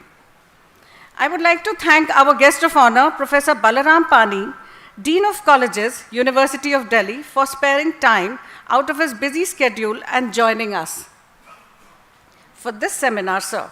We are indeed grateful to you for accepting our invitation. I'm thankful to our guest of honor, Professor Sri Prakash Singh, Director, South Campus, for gracing the occasion with his presence. Having you here on the dais is in itself of paramount importance. I wish to extend my sincere thanks to Professor Rajni Abbi, Proctor, University of Delhi, for her presence here with us today, which is of immense value to our institution.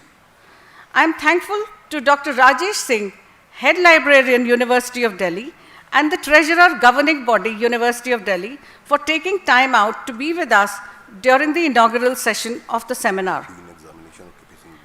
I would like to express my deep sense of gratitude towards our principal, sir, Professor Vipin Kumar Agarwal. Sir, this college has scaled new heights under your mentorship.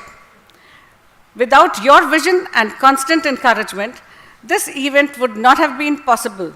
Thank you, sir. While the seminar will go on for 2 more days, it will not be out of place to thank the non-teaching staff who are an integral part of the college. They oversee the smooth functioning of administration and ensure that the vital processes are operating efficiently. They definitely need to be appreciated. I, on behalf of Sri Aurobindo family, would like to thank all the members of the non-teaching community for their sincere support. I would like to take this opportunity to wish the very best to every member of the organizing committee, the students, faculty, all who have been working diligently day in and day out to ensure the smooth running of this international seminar. I would like to take this opportunity to wish the very best to every member of the organizing team, and my sincere appreciation also goes to the ICSSR for their sponsorship, which has facilitated the college in organizing the seminar of this magnitude. My best wishes to the participants, paper presenters, and poster presenters for the next 2 days. Thank you all once again.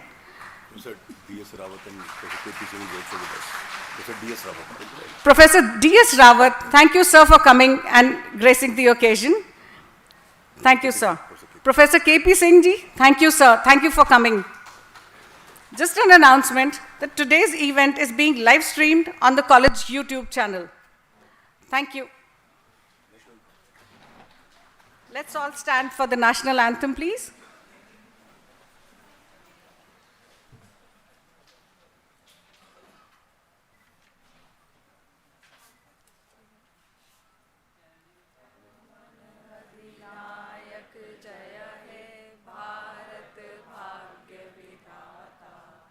Punjab Sindh Gujarat Maratha Dravida Utkal बंगा विंध्य हिमाचल यमुना गंगा उच्छल जलधि तरंगा तब शुभ नामे जागे तब शुभ आशीष मांगे गाहे सब जय गाथा जन गण मंगलदायक जय हे भारत भाग्य विधाता जय हे जय हे जय हे जय जय जय जय हे भारत माता की All the esteemed guests and all the participants are requested to proceed towards the dining hall for high tea. We will start with our first technical session since we are running little late, so we'll start with the first session around 12. Thank you.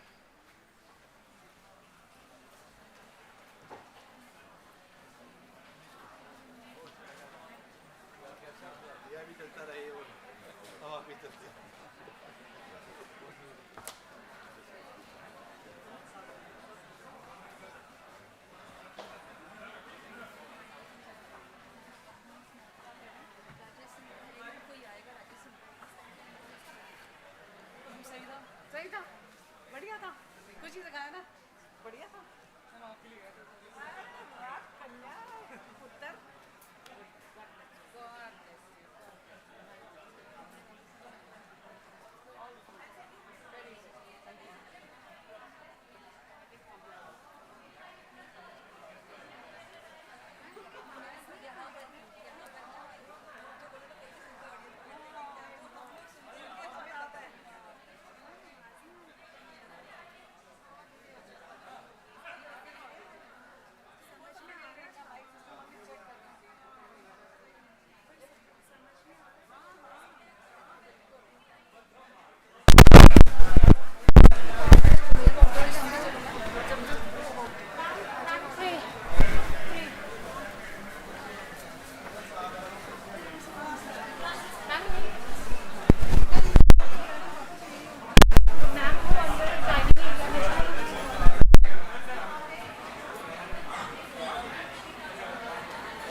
क्या मतलब है?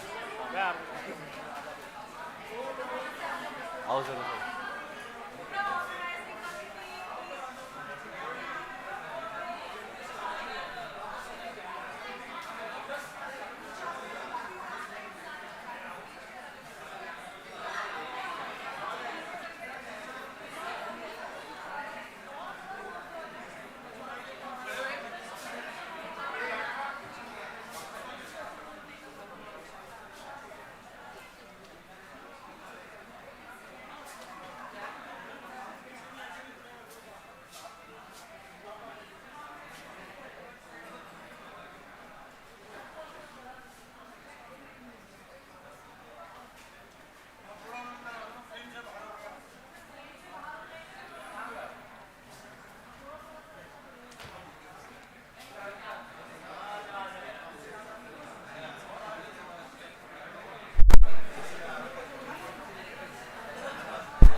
welcome the speakers with the token of appreciation and thereafter take over the dais.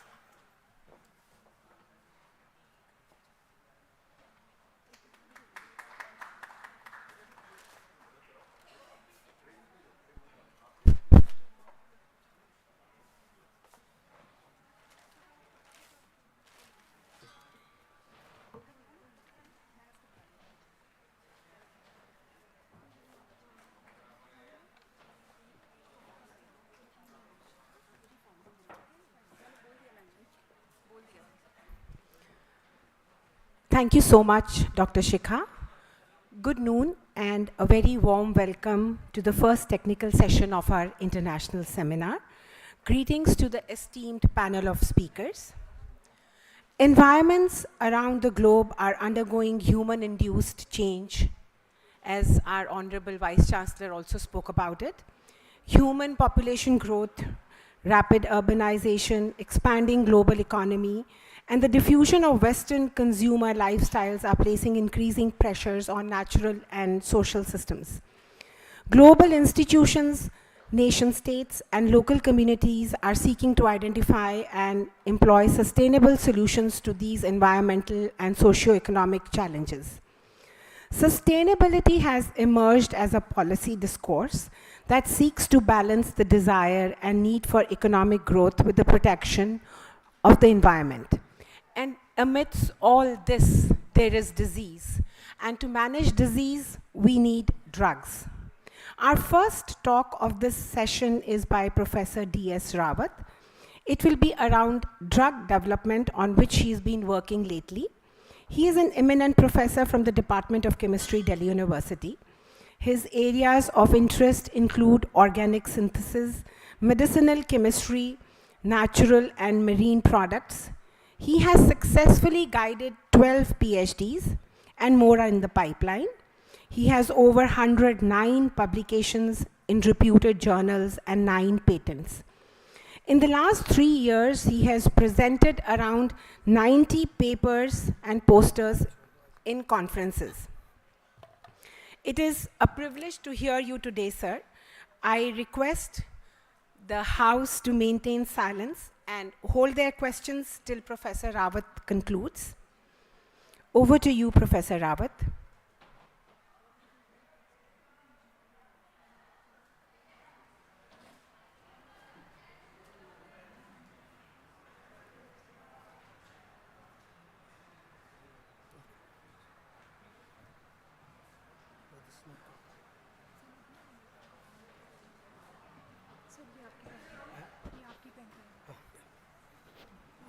Thank you for your kind word of introduction.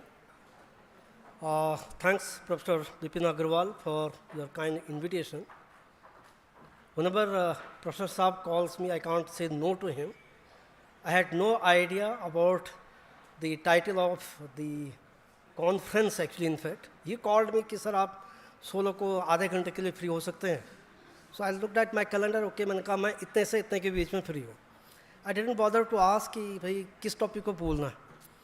So I am a medicinal chemist actually. Of late I have been working as Dean examination also. So we work on the area of drug development. So my title little bit fits with the technology development of your conference. When I came here, entered to the hall actually, I realized that I am the most unfit person to deliver our talk on this topic because majority of the people present here are not from chemistry background. They might have studied chemistry to 10+2. So as a speaker now, it's very difficult for me to bring my technical session up to the level of at least 10+2 chemistry. So that's a very challenging task. Having said that, we all take a medicine actually, every one of us. No one can survive without medicine. I had very good slides to show you few things. I don't know whether it is visible in the slide there or not. Okay. So what happens actually, I will take you back how this drug development program developed actually. So if you go back in 10+2 chemistry, so what we teach to the students, we say to the students, that urea was the first organic compound that was synthesized in the lab. This is what we teach to the student. Urea पहला compound है जो laboratory में synthesise किया गया. Who synthesized it? It was synthesized by Frederick Euler in 1828. So जितने भी आज हम दवाएं लेते हैं ये इंडस्ट्री में बनती हैं. तो इंडस्ट्री में बनने का मतलब क्या हुआ? इनको सिंथेसाइज किया जाता है सिंथेटिक मॉलिक्यूल से. So 1928 the first organic compound was synthesized in the lab. Now we are in 2022, 23. So how much it has impacted the human life? That is number one. Number two, the person who has synthesized urea, this is for the students actually. The person who has synthesized urea, the Frederick Euler, he was not a chemist actually. He was a medico. Engineering जितने भी students होते हैं, जितने भी medical के जो students होते हैं, उनका काम होता है, एक सब्सिडरी सब्जेक्ट होता है केमिस्ट्री, तो उसका पढ़ने का. तो उनके लिए केमिस्ट्री बिल्कुल ही एक सब्जेक्ट है जिसको से पास हो जाए तो अपना काम निकल जाए, इस तरीके से पास करते हैं. So this fellow attended the classes of professor Gamlin. Chemistry के बहुत बड़े प्रोफेसर थे उस समय के. And he was taking the class and one of the student was medical student was Euler. So Euler said, the Gamelin, when interacting with the student, जैसे हम लोग भी करते हैं, कोई बच्चा लगता है कि बहुत इंटेलिजेंट तो उसको मोटिवेट करते हैं. He motivated this person called Euler. He said, you are very good at chemistry. Why don't you take a classes of J.J. Berzelius? ये साइंस नहीं है, ये हिस्ट्री है, history of science. So chemistry जिसने 10+2 में भी पढ़ा उसने बर्जीलियस का नाम सुना होगा. So Berzelius was the person whose hypothesis was organic compounds can not be synthesized in the laboratory. This hypothesis is called hypothesis of vitalism. It means Berzelius said जितने भी ऑर्गेनिक कंपाउंड्स होते हैं वो सिर्फ लिविंग ऑर्गेनिज्म या plants में बन सकते हैं. So his student came to his lab, young chap Friedrich Wohler. He did some experiments. Ammonium isocyanate को हीट किया, एक नया कंपाउंड डेवलप कर दिया. He characterize this molecule as urea. Right.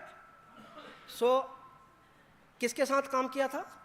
J.J. Berzelius के साथ. बर्जीलियस की हाइपोथेसिस क्या थी? विटालिज्म. ऑर्गेनिक कंपाउंड लैब में नहीं बन सकता है.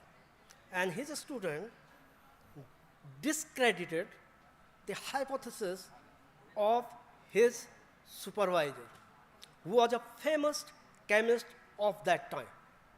सो अभी आप सोच सकते हैं अगर आप अपने सुपरवाइजर के, अपने गुरुजी के किसी फिलॉसफी को फेल कर दें तो तुम्हारा क्या हाल होगा. Right. So he is the person, he said, no, it can be synthesized in the laboratory. That was the first one. जिन लोगों ने 10+2 में केमिस्ट्री पढ़ी है वो ग्रीन केमिस्ट्री को समझते होंगे, सुना होगा. ग्रीन केमिस्ट्री का एक प्रिंसिपल है 100% एटम इकोनॉमी. इसका मतलब क्या होता है? आपके पास ये कंपाउंड है, इसमें इतने एटम हैं, ये प्रोडक्ट है. अगर इसमें 10 एटम है, प्रोडक्ट बनाया, उसमें भी 10 एटम आ गए, तो लॉस कितना हुआ? 0. There is no loss. ये ग्रीन केमिस्ट्री का प्रिंसिपल है. बट जब हम ग्रीन केमिस्ट्री पढ़ाते हैं इसका एग्जाम्पल कभी नहीं देते क्योंकि ये टेक्स्ट बुक में नहीं लिखा किसी ने. So first organic reaction that was developed in the laboratory is 100% atom economy. So it is a green chemistry principle. Number 1. Number 2, आपने आइसोमेरिज्म पढ़ा होगा. Ammonium isocyanate and urea, same molecular formula, different structure.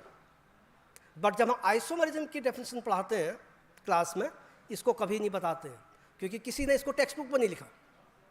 So as a teacher what should we be doing? We should read the literature at depth and bring these things to the laboratory. Now ये इसका impact क्या हुआ? ऐसा क्यों इस पर बात करने की ज़रूरत है?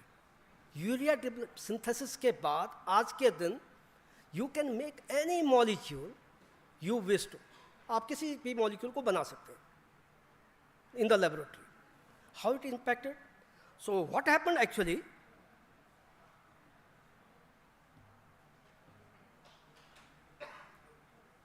Slide सुनिए क्या सुन? Excuse me. It's not coming actually. Slide सुनिए यार. Anyway, slide move नहीं हो रही actually इसमें.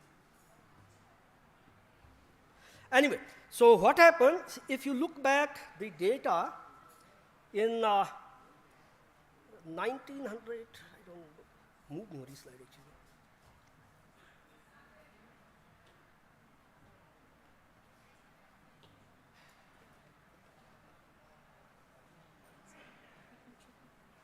So what happens in 1900, average life of humans at birth in India was 23.5 years.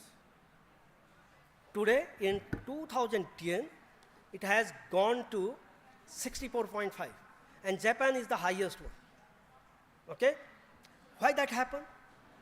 Because during this period of 150 years, the organic chemistry has developed so well, we can make any molecule now.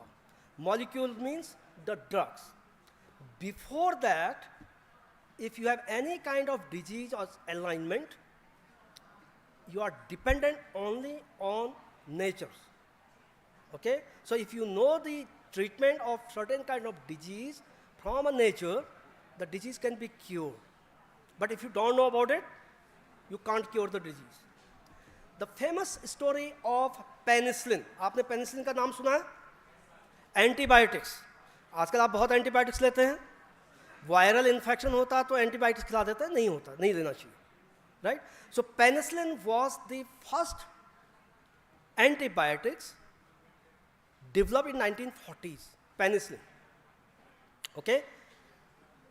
अगर आप general knowledge का question पूछेंगे तो general knowledge के question में होता है who discovered penicillin. So penicillin is discovered by Fleming, Alexander Fleming, and he got a Nobel prize in 1945 for his discovery. How it was discovered? How it was discovered? Do you know about it? Yes. So this was the slide I was talking about actually. Yeah. So this was the slide I was talking about. So if you go to the top one, 1900, then 2000. So average life increases. So the next one is the penicillin discovery. So penicillin discovery is considered to be the landmark discovery in the medicinal chemistry. Before that, if you have any infection due to bacteria, the death of the person was certain. We never realized this actually because we had everything at our disposal. If you have fall sick, take some medicine, you recover. So you don't realize if you don't have a medicine, what will happen? That we have seen 2 years back. Right? For COVID infection, when there was no drug, lakhs of people died. Okay? So now we appreciate better what is the role of the drugs. First, second, who makes them? The chemist. Chemist is the only person, only breed of scientist who makes. So, आपका जैसे building बनाता है, अगर मान लिया कोई अच्छा building बनाने वाला कारीगर है, वो भूखा नहीं मर सकता. So if you are good at chemistry, you don't have a dearth of a job, but you need to be good at it because you make something. Okay? So now what happens actually, I will just move forward. So when we talk about drug discovery, okay, drug discovery program is very tedious. It takes about 15 to 17 years to bring one molecule to the market as a drug. When you make 10,000 compounds, one comes to the market. And what is the cost of the drug discovery? Average cost is $460 million US. $1 का कीमत आज लगभग 83-84 है. अब multiply कर लीजिए, you can't even count. So it's a very costly affair also. So now, if we talk about this plant, if you look at this plant, how many of you seen this plant? Most of you must have seen this plant around you. This plant is a source of 70 alkaloids. 70 alkaloids have been isolated from this plant.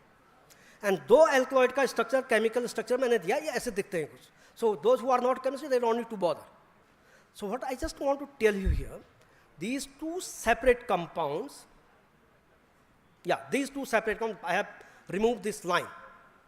These compounds shows anti-cancer activity, means इनका anti-cancer में थोड़ा सा potential था, but not like a drug.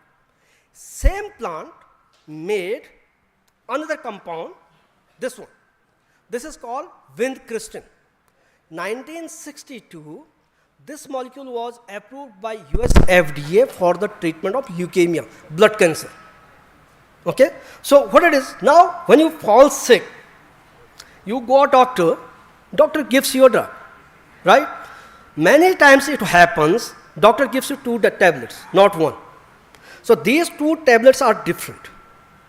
Okay? So अगर आप दोनों tablet को पानी की दोनों अलग-अलग ग्लास में डालेंगे, दोनों की सॉल्युबिलिटी अलग अलग होगी. एक हो सकता है जल्दी सॉल्युबल हो जाए, दूसरा थोड़ी देर में सॉल्युबल होगा.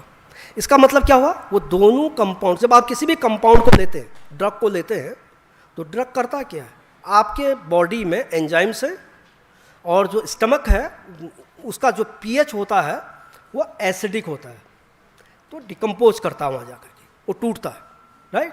सो जब आप 2 डिफरेंट लेंगे, वो अलग अलग रेट पर टूटेगा, नंबर 1. नंबर 2, मेरी बायोलॉजी जो एंजाइम एक्टिविटी है वो एक है, आपकी अलग है. तो इसका मतलब वो ड्रग जो बॉडी में जाके इंटरेक्शन करेगा, मेरी बॉडी में एक रेट से करेगा, आपकी बॉडी में दूसरी रेट से करेगा, तो वेरिएबल्स हो गया, आप उसको प्रिडिक्ट नहीं कर सकते. So what is thought, as a scientist you can see, you have a drug A, you have drug B, you are giving this to a patient. You can think like this, you have drug A, drug B, hook up these like this by chemistry, make it as one molecule. Okay?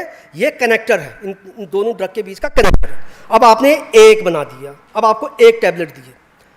If that works, it can act as a double-edged sword molecule. दोनों तरफ से काट सकता है, active कर सकता है. So that was the concept we worked on. I will not go more the technical part of it, but what I will show you here. So what we did actually initially, जो malaria होता है, malaria की जो drug है वो chloroquine है.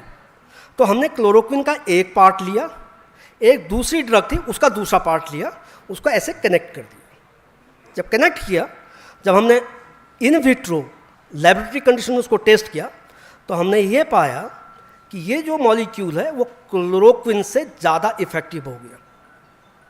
Okay, chloroquine से ज़्यादा इफेक्टिव हो गया मलेरिया के लिए. So we publish lot of papers on that. In 2012, because most of the audience is non-chemistry, so I skip out those slides. In 2012, we published, okay, this is one more slide I want to show you. अभी मैंने आपको बताया drug development कितना difficult है और कितना costly है. सो this is one of the molecule structure जो आपको दिखाया है, वो एंटी मलेरियल ड्रग है, 1960 में डेवलप किया गया इसको. ओके, सो एक ड्रग को डेवलप करने का एवरेज कॉस्ट $460 मिलियन है. मार्केट में आया, कुछ समय के बाद इसको विड्रॉ कर लिया गया. विड्रॉ क्यों किया गया? क्योंकि इसकी लीवर टॉक्सिसिटी थी, because it has a liver toxicity. Withdrawn. Why does it have liver toxicity? As a chemist, you can ask the question, what happens when this molecule goes to your body in liver? ये टूटता है molecule, टूटता है तो ये दूसरा structure बनाया इसने, तो केमिस्ट्री वाले समझेंगे. So this structure is toxic to the liver. Okay, paracetamol कितना लोग लेते हो? डोलो खाया था ना अभी कोविड के समय में. क्या होता है डोलो में? ये पैरासिटामोल है. पैरासिटामोल का स्ट्रक्चर ये टॉप में है, ब्लैक वाला जो सर्कल में दिखाया, और वो नीचे है. बॉडी में जाके लीवर में ये दूसरा ये बना देता है.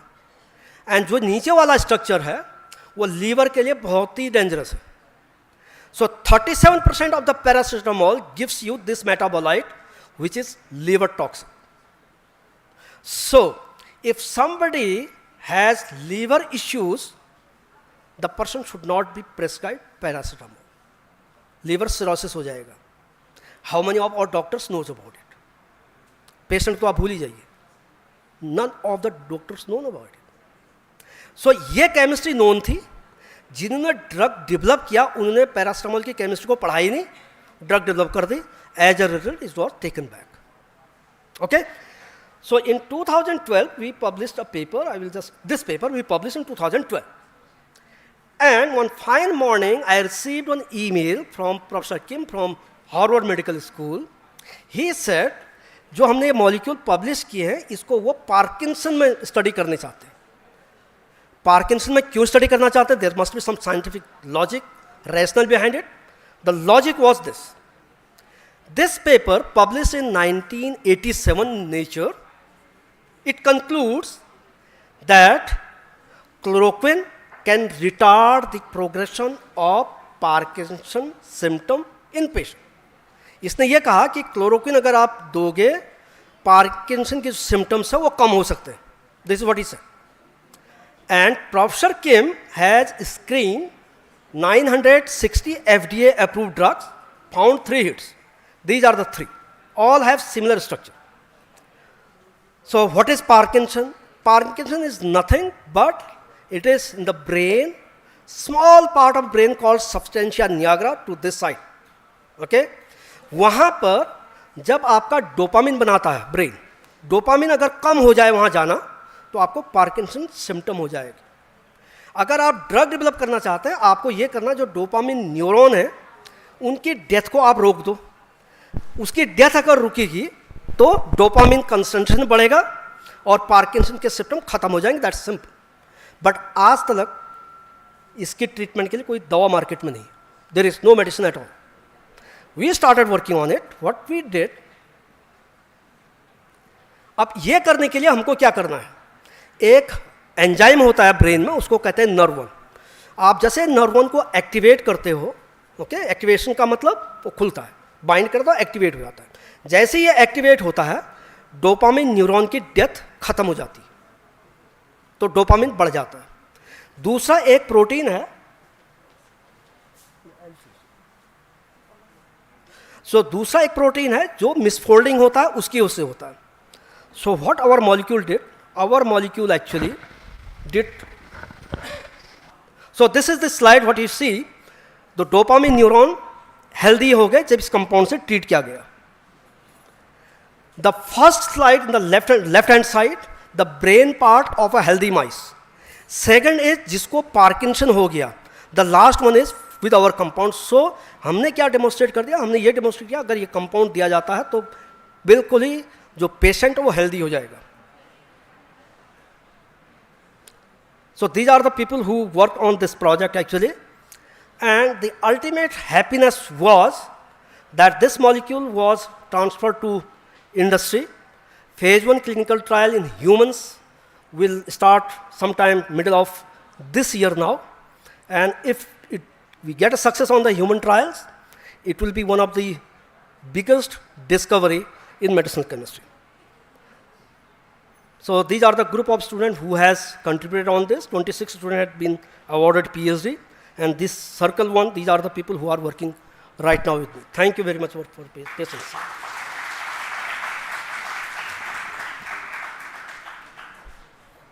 If you have any question, I will be happy to answer. The house is open for questions. Anybody? Yes. Anita, can you take the mic there? Yeah, I can hear you.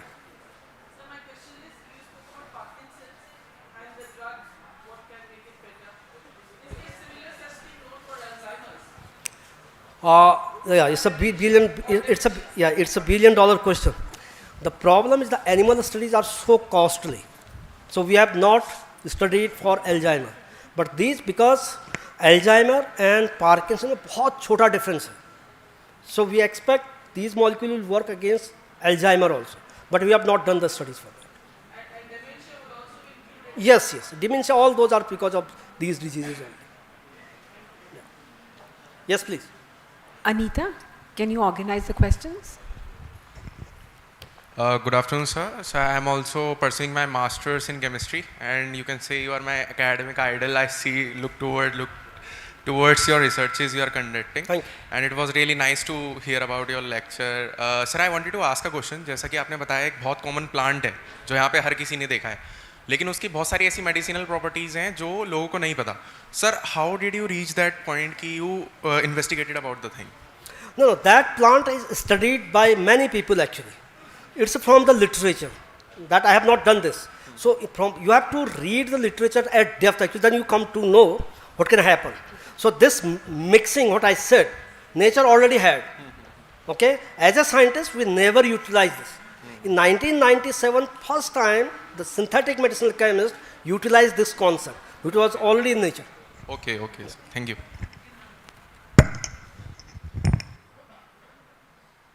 Any other questions?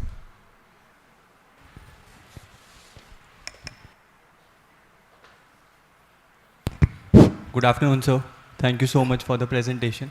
Sir, as we all know that taking paracetamol causes different kinds of diseases like, for example, it causes liver cirrhosis and all. But sir, if we go to a doctor, the first tablet which the doctor prescribes is a paracetamol. So sir, as a researcher, what would you advise? No, the problem is, it's the education, the way doctors are educated actually. Yes, Number sir. one. Number two, in US you can't purchase the paracetamol also without prescription. Okay? In our society, the problem is the masses is too large. Okay, so doctors are also not exposed to the current literature. So that's the biggest problem. But sir, in the COVID time as well, the most prescribed medicine to decrease the fever level was the paracetamol. I will answer this in another way.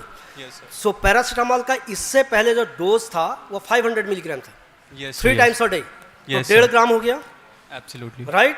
Now इन्हें 650 Dolo जिसको कहा. Yes, sir. तो dose level कितना हो गया? Had anybody thought कि उसकी toxicity क्या हो सकती है? जो डोज होता है वो क्लिनिकल स्टडीज के थ्रू फिक्स की जाती है.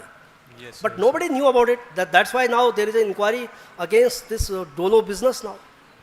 कि आपका पूरा बिजनेस खत्म कर दिया दूसरे उसका. And sir, many a times paracetamol is combined with antibiotic and then it is prescribed to a particular patient. So the paracetamol's role is only the pain and the fever, Yes, not sir. anything, nothing to do with your antibiotics. Thank you, sir. Yeah, thank you. I think we can conclude this session. Thank you so much, Professor Rawat, for a very insightful Thank you very much for your patience. and engaging lecture. And I also want to compliment the audience for being very patient and quietly listening to the lecture. I hope we'll continue in the next session with a similar decorum. Our next speaker is Professor T.V. Vijay. Artificial intelligence is the process of creating machines that can think like humans or at least mimic human behavior in some way. And data science is the study of data to extract meaningful insights to enable direct decision making. It is a multidisciplinary approach that combines principles and practices from the fields of mathematics, statistics, machine learning, and computer engineering to analyze large amounts of data. And as a fast-growing field with applications across numerous industries, AI and data science offers a variety of job opportunities from research to computing. And we are privileged to host Professor T.V. Vijay. He will be delivering a talk on this track. Professor Vijay, is this working? Professor Vijay is Dean of the School of Computer and System Sciences, Jawaharlal Nehru University, New Delhi. He has completed his PhD in the area of databases from the JNU after completing his MPhil and MSc in Operational Research and BSc Honours in Mathematics from University of Delhi. He is also concurrent professor in School of Engineering, Special Center for Disaster Research and Special Center of E-Learning. He has more than 80 years of teaching and research experience. He has supervised 9 PhDs and 25 MTech dissertations and has over 100 publications in various journals and conferences. His area of specialization is database management and distributed databases, data warehousing and data mining, artificial intelligence and machine learning, and areas related to machine learning and database management. He has received many awards and distinctions. It is our honor, sir, to host you today. Our audience are eager to hear from you.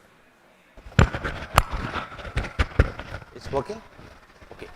I don't want this. I will just give an example.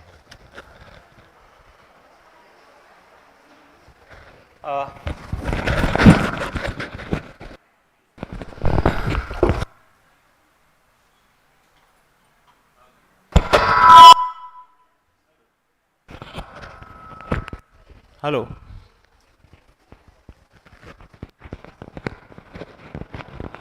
Hello. Hello.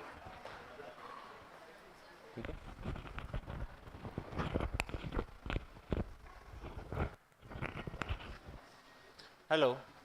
Okay, good afternoon everybody. I was thinking of giving a talk based on the slides, but let me give a different type of perspective behind AI and data science. So I thought I would ask them for a collar mic and try to be more explicit. So can I go down? Yeah, okay.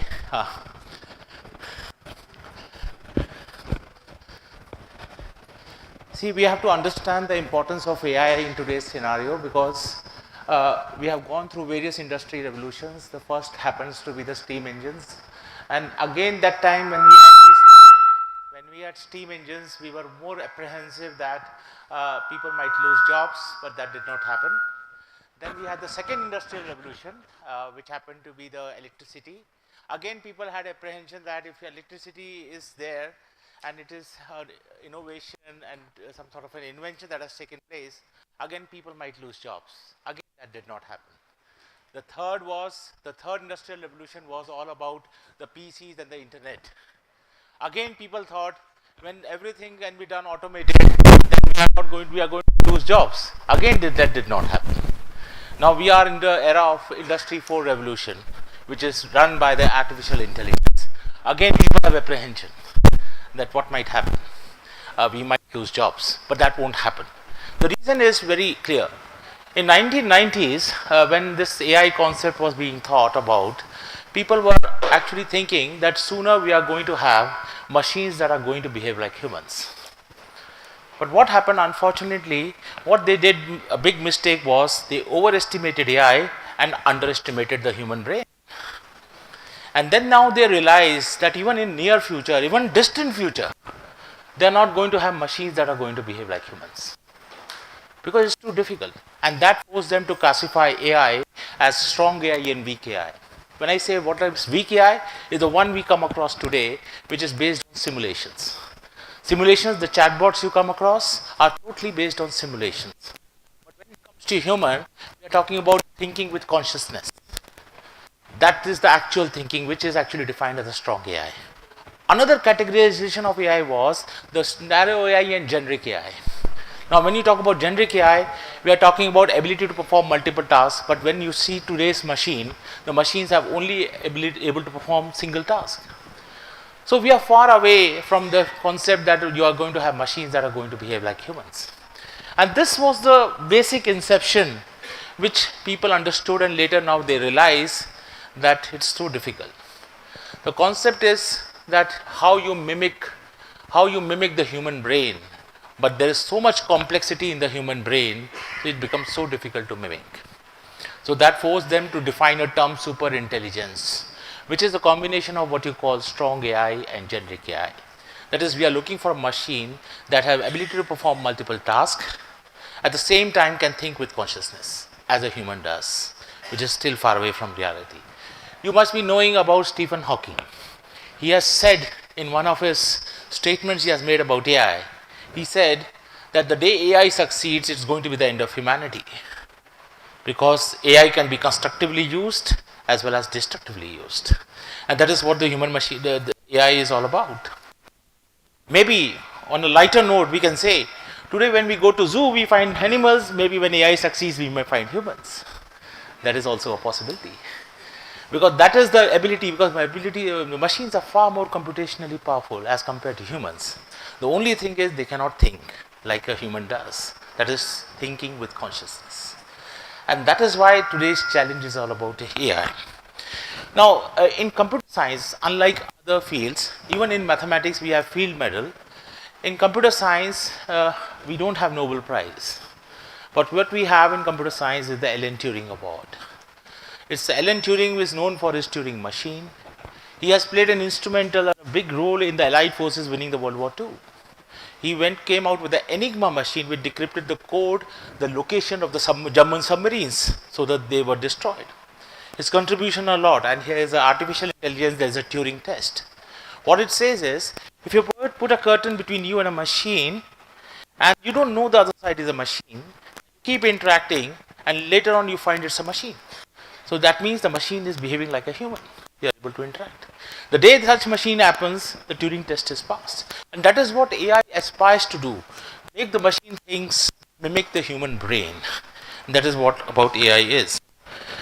So in artificial intelligence, we talk about the concepts where we talk about how you make the machine learn from experience, as the human does. Now there is another concept we talk about, data science. Interestingly, what is data science? Somebody says there is always, another thing which I will tell about AI, I will tell you is AI is a computer science aspect, but it is a center which can actually has applications in all areas. So everybody has to adopt AI. I was there in UNESCO Forum in Mexico where people from different countries were there who are talking about AI. It was an AI forum there. We could understand how people are investing in AI. Because they believe that the one thing AI does is improves productivity. Now let me give you a simple example of court cases. Cases which are legal cases.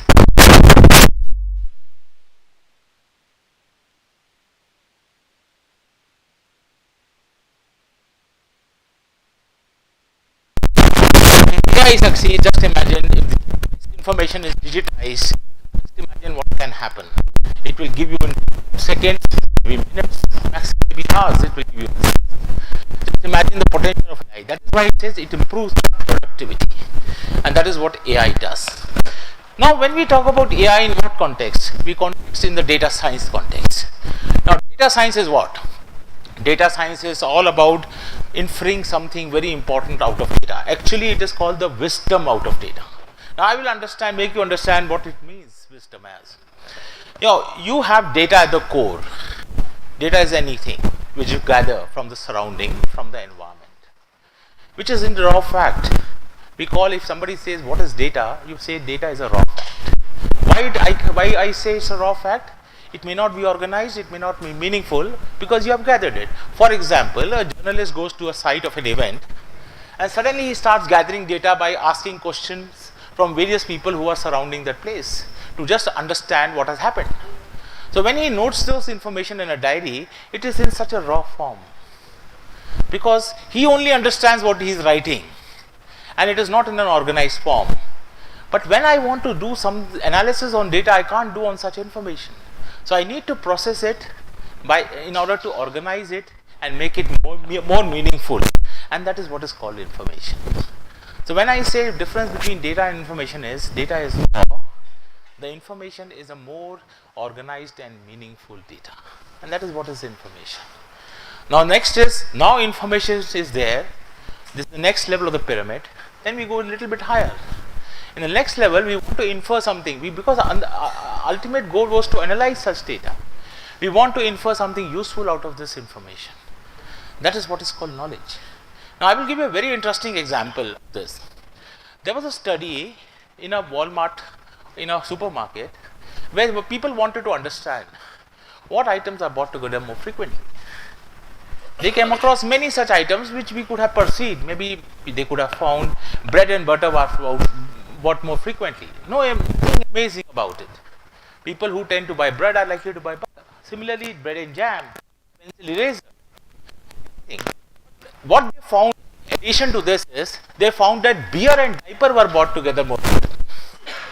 Now the interesting thing is, they found that there in data. Now understand one thing, what you perceive may not be the truth, but actually what you see in the data is the actual truth. That is the reality. So they found that beer and diaper are bought together more often. Now this is the inference of knowledge that they have gathered from data. Now this inference of knowledge means what? This inference of knowledge means that you have a knowledge that we find that in this superstore, many orders contain both diaper and beer are part of the same orders. Now what does it mean? You need to interpret what would have been the reason behind it. The reason could have been that they had different reasons behind it. This happened in the US, so they had different reasons. One reason said that maybe young people go on a long weekend drive, drink beer and have diapers for their child. This is maybe one reason. The other reason means that maybe young couples watch American football matches on the weekend. In order to not get disturbed while watching the matches, they want to have diaper for the child and drink beer while watching matches. There were many such interpretations came. So the target was the young people. But then the question is, you have knowledge. I said data, I said information, then I said knowledge. That is something very interesting inferred out of the information. But is that enough? Sometimes students say that they are intelligent. Sometimes we also say students are intelligent, but they become happy. But how do you prove that they are intelligent? Only when it is shown through some way or the other. Let me give you a very interesting example. Thinking that nobody knows how to sing. Okay. Now what happens is, if you are singing a song without the voice coming outside, you all are great singers. Just imagine when you sing a song inside, whether you speak inside, everything goes smoothly. So it's a perception of knowledge. The actual thing is when the voice comes outside. And that is what is called actionable knowledge. And that is what you define as wisdom. Wisdom is to apply, validate your knowledge and put it into action. Then only it makes sense. Otherwise it's of no use. For example, some crime may have happened somewhere. You find various things, that is data. You try to connect them, information. You try to find who may have committed the crime, that is knowledge. Maybe four or five suspects. But if you do not find the actual criminal, you have no wisdom. You have to act upon that knowledge to have wisdom. So ultimate goal of data science is to find wisdom. It's not data science itself. In every walks of life, it's wisdom. If you know good mathematics and you can't apply and use it to get something, then you may be knowledgeable, but there may be a perception of knowledge, but there may not be a wisdom. For example, every student believes that he can teach well. Why? Because he said that he has taught his roommate, so he can teach the entire class. Now I will come to another concept which emerges out of this. But actually then you can ask the student, stand here and teach. Then he suddenly realizes it's more difficult to teach. So there is a perception, and the perception has to be validated, and that validation of perception and make it into action is what is called wisdom. When I say this teaching, there's a complexity.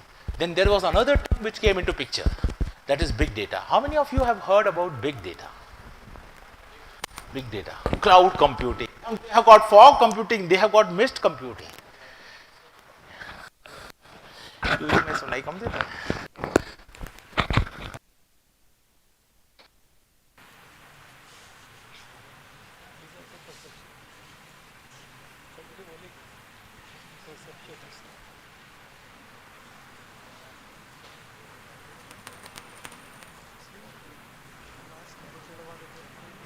Hello, yes.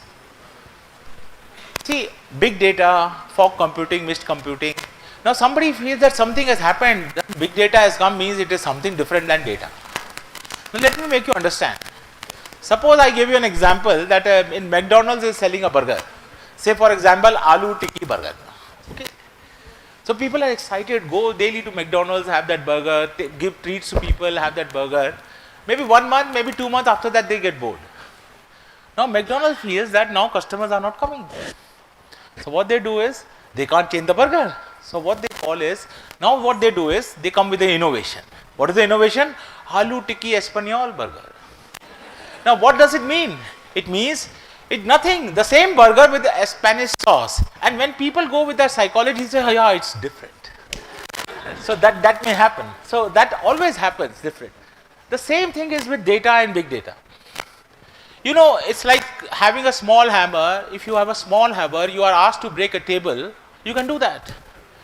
But if you are asked to use the same hammer to break the wall, it's not possible. Because wall has its own complexity. Let me give you another example regarding students itself. Suppose there are 10 chapters coming in an exam. And all chapters are coming, so the teacher wants that students to perform well.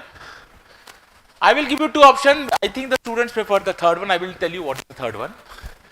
The first option is all exams of all 10 chapters after 10 days. That means 10 chapters will come, but after 10 days exam will be done. Second option is every chapter every day for 10 days. Now there is a difference. And the third which you will prefer is no exam at all. So that is there. So forget about the third option. If I have two options, what do you think, where are we going to perform well? Every chapter every day for 10 days? Or 10 chapters after 10 days? Huh? How many? A option, every chapter every day for 10 days. How many believe that this is the better option where you are going to perform well? And who says the second one? And what are the other remaining one? Okay. It's obviously the first option is better. I will tell you why. Your learning ability, there is a restricted memory. That's why I tell sometimes my student, upgrade your RAM before the exam. Because you have limited memory, learning capacity. So why this one chapter every day would be better than 10 chapters after 10 days? Let me tell you why. A word is easier to understand than a set of words. Set of words is easier to understand than a line. A line is easier to understand than a set of lines. Set of line is easier to understand than a paragraph. A paragraph is easier to understand than a set of paragraphs. Set of paragraphs is easier to understand than a section. Section is easier to understand than a set of sections. Set of section is easier to understand than a chapter. Chapter is easier to understand than a set of chapters, and set of chapters is easier to understand than a book. Now the question is this: smaller has simplicity. The capacity of a human brain. What happens after 10 days? When you say 10 days, 10 chapters after 10 days means you will study the last 2 days only. That is true. But assuming that you are studying daily, what may happen is you will do one chapter, second chapter, by the time you reach third chapter, something you have forgotten in the first chapter. Because there is a limitation. The quality of learning, a single chapter, the same type of capacity you cannot adapt for 10 chapters because 10 chapters has its own complexity. And that is what it called big data. The tools and technologies which are applicable for data are not more applicable for when for such some data it is no more applicable, then you start calling such data as big. So if somebody asks you what is big data, you can say a complex data. Why don't I say voluminous data? I will tell you. It's a complex data. Complexity can be due to what? First is volume. Volume adds complexity to data. One way of complexity is adding volume. Second is because of today's scenario where you have so many sensor devices, IoT devices, even smartphones you are carrying.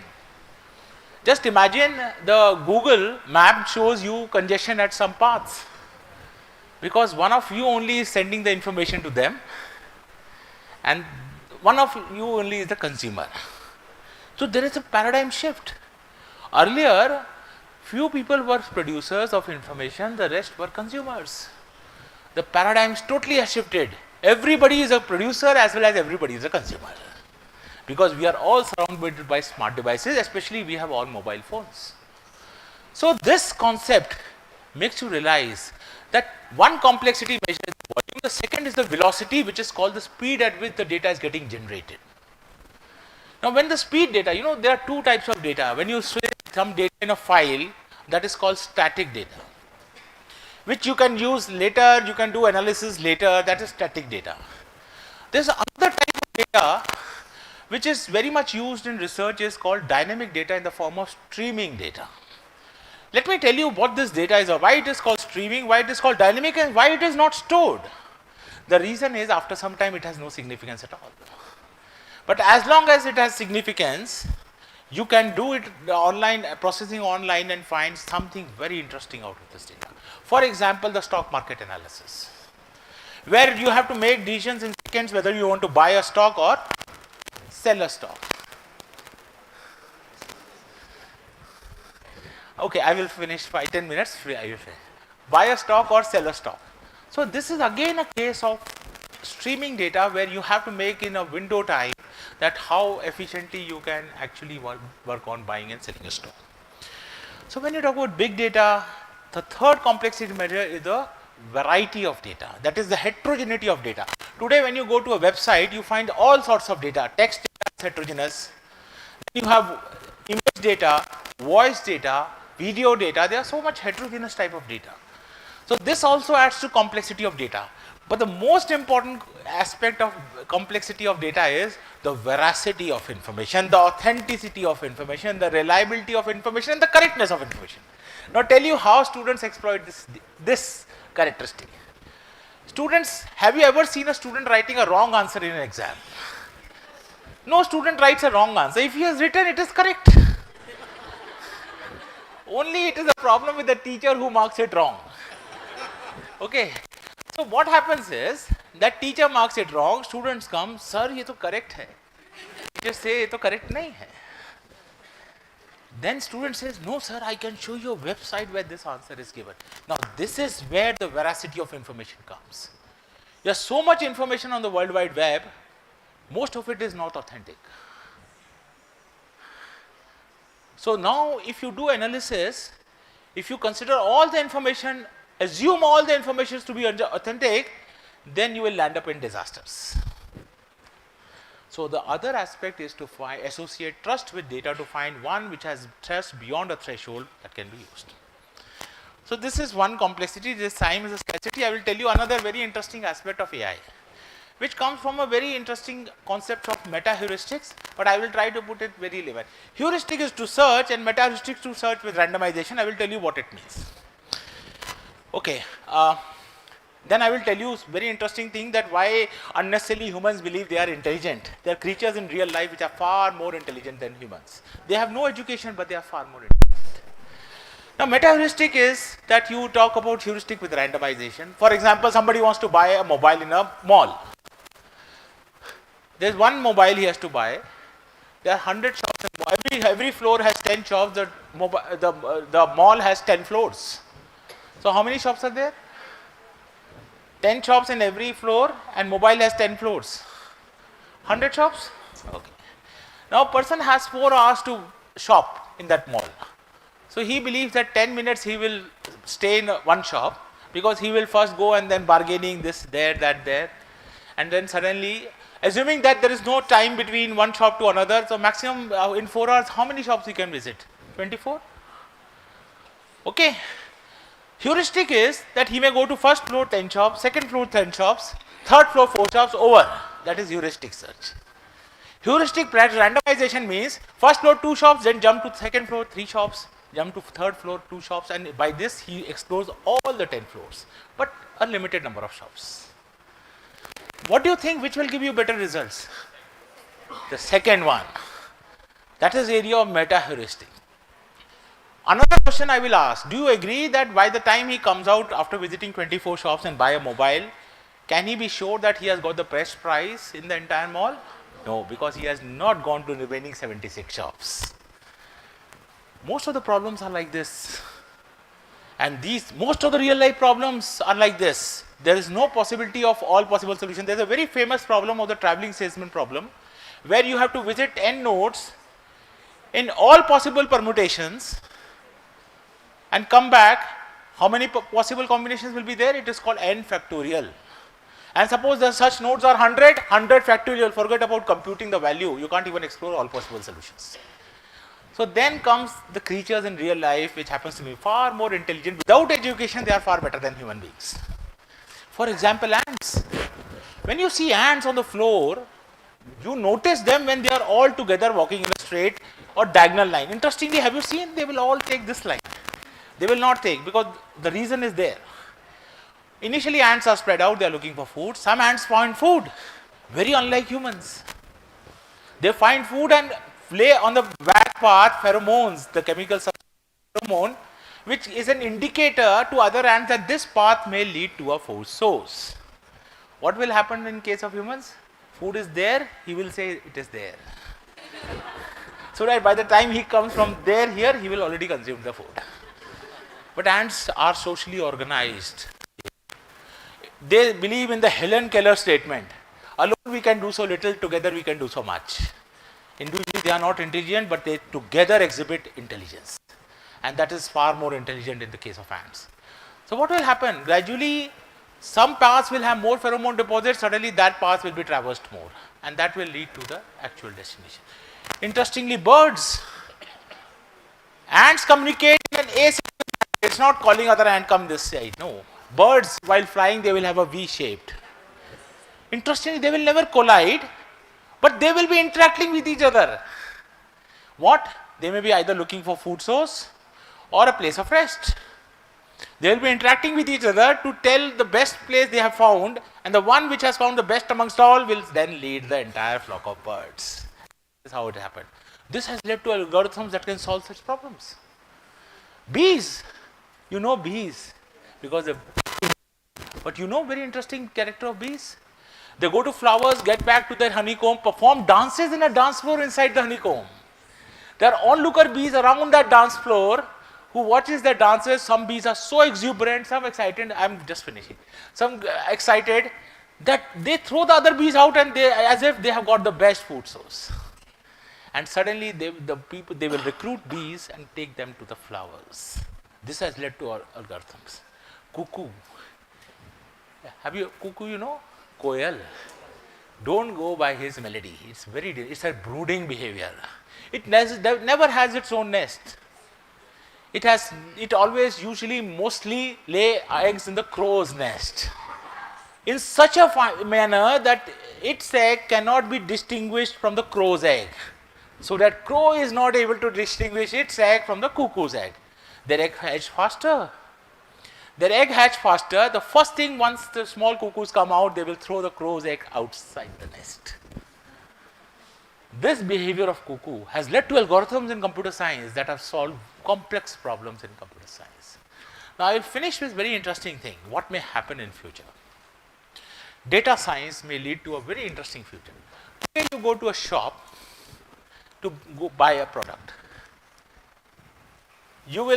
Product is usually 70 rupees. You will go and say 20 rupees.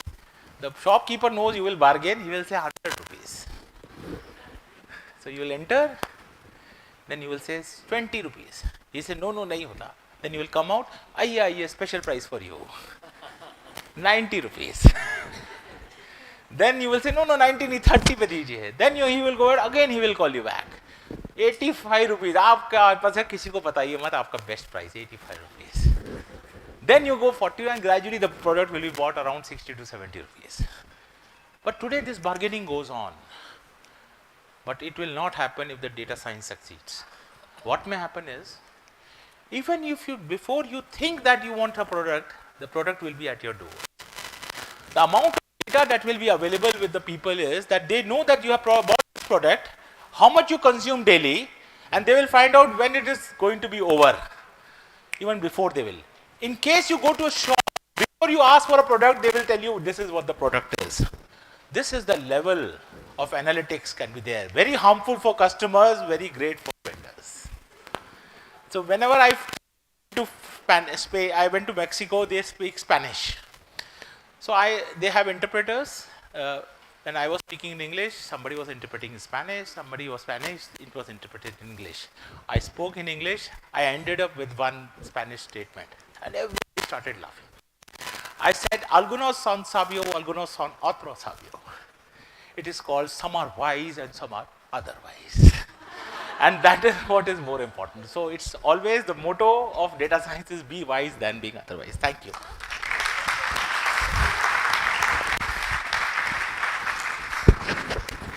Thank you so much, Professor Vijay Kumar. That was a very interesting and interactive session. I invite the House for questions.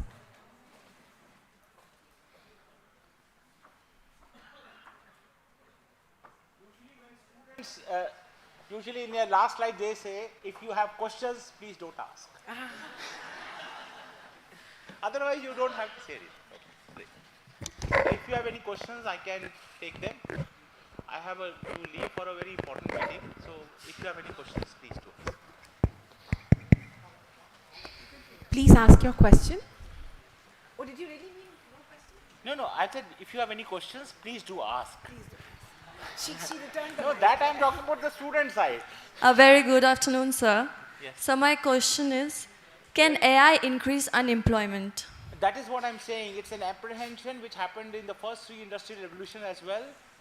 See, that is what I'm saying. You are not going to sooner have machines that are going to behave like humans. So if you are not going to have machines that behave like humans, you should have people who can use those machines. Okay, sir. So Thank you, it's not sir. going to sooner happen, yes. Yeah, thank you so much. But one thing AI does is, when in Mexico, I was asked by journalists, because country was saying, so they say, what is the merit of AI? I said productivity. What is the demerit of AI? It reduces the capability of a human being. Now, instead of you doing anything, machine does for you. So just imagine, your ability and capability goes down when you have it.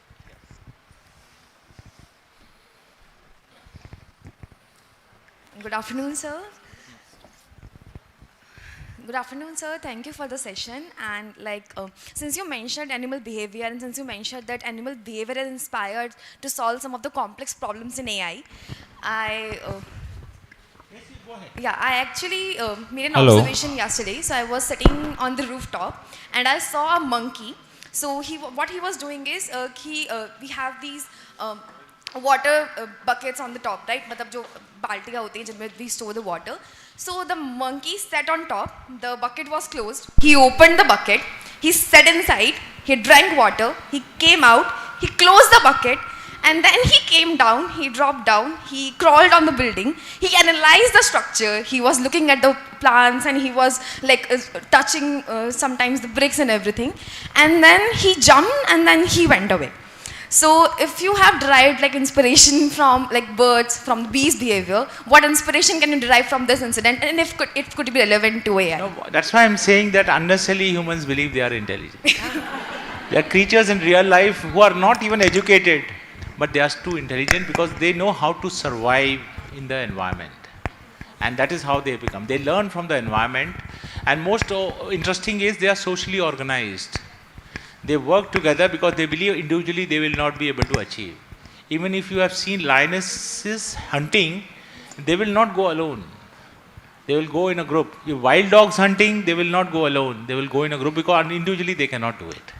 That is what it is.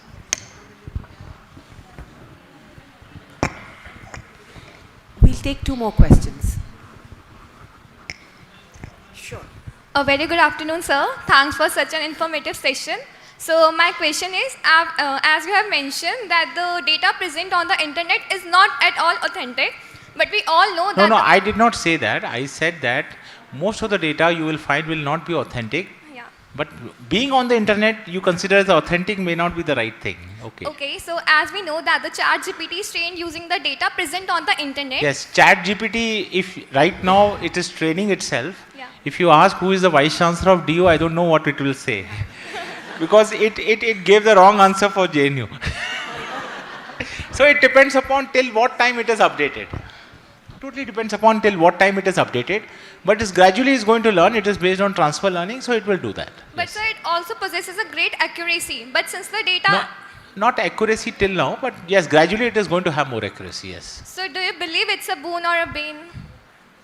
It is encroaching. One thing understand, if you want to know about a person, it gives you such easily answer. For students, it is very good because in the exam, they will only put the question and they will get the answer. So it will give a very interesting answer form. Assignments can be done so easily. But only thing is, don't rely on it too much. Maybe your answers may be wrong. It's possible. Thank you. Okay. We'll take this gentleman in front. Yeah. Bit apprehensive about the very interesting talk, the digitalization and many other things. The technology is replacing many of the things, but the most important point is that the vast populations like India, it cannot be universalized. The technology in the morning also our Vice Chancellor told that what is applicability to US, it may not be applicable to India. That is true. So how do we feel that it cannot be generalized? I believe No, that. it cannot be. I will tell you, there is. That is what I was asking. There is something called no free lunch theorem 1. Thank you, sir. One algorithm works good for one problem, may perform very poorly for other problem. So there is called no free lunch theorem. It says that all algorithms are equally good. On an average, they are all same. The reason is if they are all data driven. The data changes, things also changes. So that is very, very important. So the one method which works on one data, if the data changes, the same method may miserably fail also. That's why in data science, there is the last stage is called model recomputation. Why it is done is that the new trends of data comes, the model needs to be recomputed so that it caters to the new trends in data. If I do not use the static model and don't evolve it over a period of time, then model may not be given more accuracy. That's how it's all data driven. That's why data is very, very important in this scenario. I think I need to now step in and put an end to this talk on AI and data science. I know it's a very, very interesting field, and we were so privileged to have Professor Kumar come and address us. I know it is a field which is opening up, and there are a lot of opportunities. I'm sure they can come and interact with you anytime, so you are all welcome to go and reach out to him for further clarifications. We must move on. Thank you so much, Professor Kumar, for a very interactive, absorbing, educative session. People used to say, will the human mind prevail or AI will win? Then we started hearing the answers that humans with knowledge of AI will probably be the winners. But now today I add another line to it.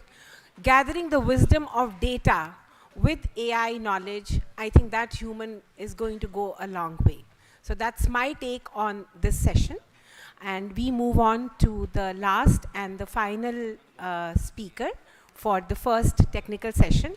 I have one request. You are just wonderful audience, and you really need to be applauded for that. You are maintaining all the decorum, but for one thing, yeah, when the session starts, I request you not to move in and out. Please remain seated. It's just a 30 to 35 minute session. Please remain seated till the speaker has concluded. That's my humble request to all of you. Thank you. Azadi Ka Amrit Mahotsav is an initiative of the Government of India to celebrate and commemorate 75 years of independence and the glorious history of its people, culture, and achievements. This Mahotsav is dedicated to you all, the people of India, who have not only been instrumental in bringing India this far in its evolutionary journey, but also hold within them the power and potential to build a stronger nation. Speaking on this track, it's my pleasure to invite Professor Ranade, our third speaker for this session. He's currently serving as Executive Director at INSA Secretariat. He has been recently appointed as the Director, National Innovation Foundation, Gandhinagar. Our felicitations for the honor, sir. It is a proud moment. You specialize in astronomical spectroscopy and have delivered numerous related talks at national and international levels. You have over 100 popular scientific articles and columns in print and electronic media. And today you have chosen to speak on Indian national calendar, a scientific perspective. We look forward to hearing from you, sir.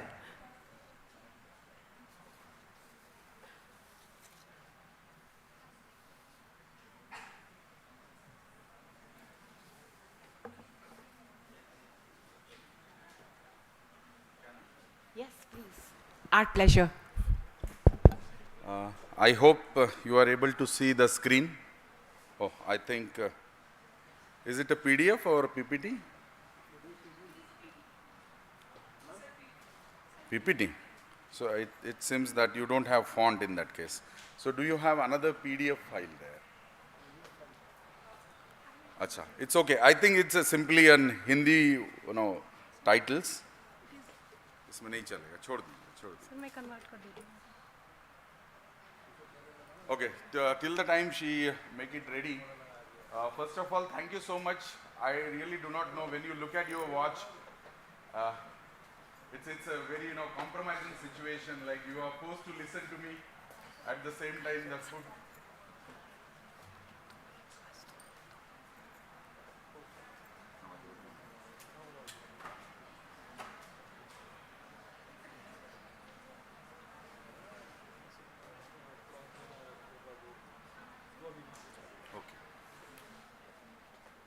Okay, sir. Done? नहीं. Leave it. Leave it, no. Doesn't matter, I think. छोड़ दीजिए उसको. What's happening? यहाँ से हो जाएगा. I can manage it. हाँ, I can manage it. It's not a big deal. A little bit of Yeah. delay. So- We're just setting up the presentation on the laptop.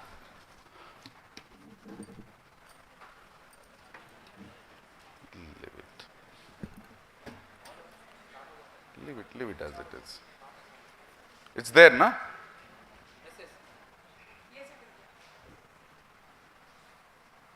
Leave it. Okay, fine. So, am I audible now? Okay, fine. So I was saying, like, this is going to be a little, compromising situation. You are forced to listen to me. At the same time, food is waiting for you. I will try my level best not to exceed the time which is allocated. But I think when I looked at the title of the whole program, it's all combination of various aspects of the, science, technology, applications, and various things. And of course, being what we call it as an Azadi Ka Amrut Mahotsav, I think some few topics that has been added in that. So I also feel privileged to talk to you on something which is very important. Please excuse me for the fonts, perhaps the Hindi fonts are not there, but it doesn't matter. But I think my message to make you, understand is something which is very unique, important, and I'm pretty sure 80% of the audience is not aware about. And this is the India's very important identity, and it is very essential that we speak about it. Not only to speak about it, but if we can actually try to make it a habit to use it for two different reasons. Number one, what I'm going to speak is kind of an constitutional obligations to all of us, because our constitution speaks about scientific temper. And how unscientific we are, that we can very easily understand when I speak about some of the points that we daily, largely been using it. But yes, to respect the constitution, I think it is essential that we should be having a scientific temper. And second thing is that when something has been constitutionally accepted, but the people of the country are not much aware about. So it is very essential that we speak about it and try to implement it if you are really got convinced that it has a science as a base. So what I am going to speak for the next 20-30 minutes is about India's identity and India's national calendar. I am sure when I say you all will have a lot of things in the mind, but please remember, when I speak about it as a Indian national calendar, it is an alternative to what we all are using today. Okay? And if I ask you, then largely you all will say that today is what is the date? Today is the 16th of March 2023. And each one of us have really got convinced about it. But there are few questions that I would like to put in front of you. Do you have answers to all these questions? Okay? So I think what we use today is, this is what is called the Gregorian calendar, right? And we all know what is the Gregorian calendar. It's all about the 7 days a week. We have 12 months. The name of the months that we all aware about, it starts from the January to, goes up to the December. If we look at the dates if we look at the number of days in the month, if we try to look at the names of the month, then I think largely we are not really having the idea about what it is. But if we try to understand what this Gregorian calendar is, then it is very essential that we must have an idea about how it has started and who are all the people that who has given this idea of using this calendar. So I must tell you, this is what we largely been adopted over the globe by and large. Okay, so obviously we all know if we refers to, then our day starts at midnight 12, right? That is how we define the day. However, if you look at the nature, nature doesn't follow what we really would like to, but nature has its own way. So if we look at the, how do we define the day, is a time that Earth takes to complete one rotation on its axis, which is exactly precisely 23 hours and 56 minutes, but our civilian day is about 24 hours. So we all need to understand these, what you call as a practicality, but in the process of practicality, lot of things are got confused in the whole process.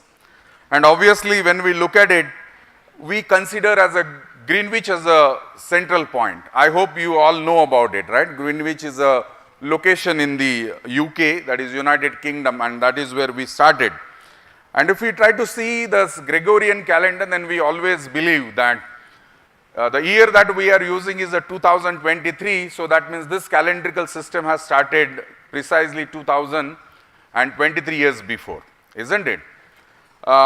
And of course, we all know about it, and that's what we call it as a common era nowadays. हम जब भी बात करते हैं तो common era बोलते हैं, isn't it? So whenever we refer to and anything which is before, let us say the one common era, then we talk about it as a BC, that is before common era, isn't it? So that is what has been we largely been using about it. But let me put on some of the serious questions about this Gregorian calendar which we are using. So the month, the year starts in the 1st of January, isn't it? But if we all are people of science, have we ever asked why the year starts on the 1st of January? Then I think I really don't know. I mean, how many of you have an idea why we consider 1st of January as the starting of the year, however, which has no science in it? If any one of you know, please, I will be happy to know the answer. But the real answer is there is no science in it. If you ask the question like why the month of January has been called as a January, why the month of February is called as a February, and subsequently as you go ahead. Now look at the irony that we all are in, okay? Just you go on counting, it starts with the January, by the time you come to the month of September, if you look at the word September, it's a Sapt, isn't it? And if you refers to it, it gives you, what is the Sapt? 7, isn't it? Then you go to the October, it comes out 8, November 9, and December. But look at the irony, when it is the month of September, what we write? 9. For the month of October? 10. So this is what we all are. We have never asked this question. When we write the month as a September, but we write as a month 9th. So this is completely, I feel it is unscientific. At least if you look at, when I write it is a September, but I write is a 9th, isn't it? But if you look at the origin, where I will talk to it and I will come to that point, it really had a meaning about it. And the month of September was a month of 7th. But how it is, we will need to look at the history of it. And why am I putting all these points in front of you is to make you aware that we already have a calendrical system which is completely scientific. And one of the prestigious point is that it is the identity of us, Indians, because Indian scientific community has brought out a calendar which is completely based on the science. And I will tell you about that science as well. But we hardly know about it and we hardly use it. For what reason? I think this is what we all need to understand. Now look at the number of days in the month, which again does not have any logic. Look at the month of January, we have a 31 days. Suddenly it comes to February, it sometimes become a 28 or 29, right? Okay, fine. Alternately is also accepted. As it comes to the month of March, we say 31. It goes to April, it becomes 30.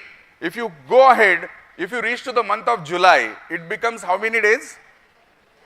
How many? 31. And very immediately next month becomes an August. And how many days are there in the month of August? 31. So what the logic is there? See, somebody feels that no, it should have a 31 days. And this is the reality. What am I speaking is the reality. It is just somebody's wish that the month should have a 31 days. He has made a rule and we all are become followers.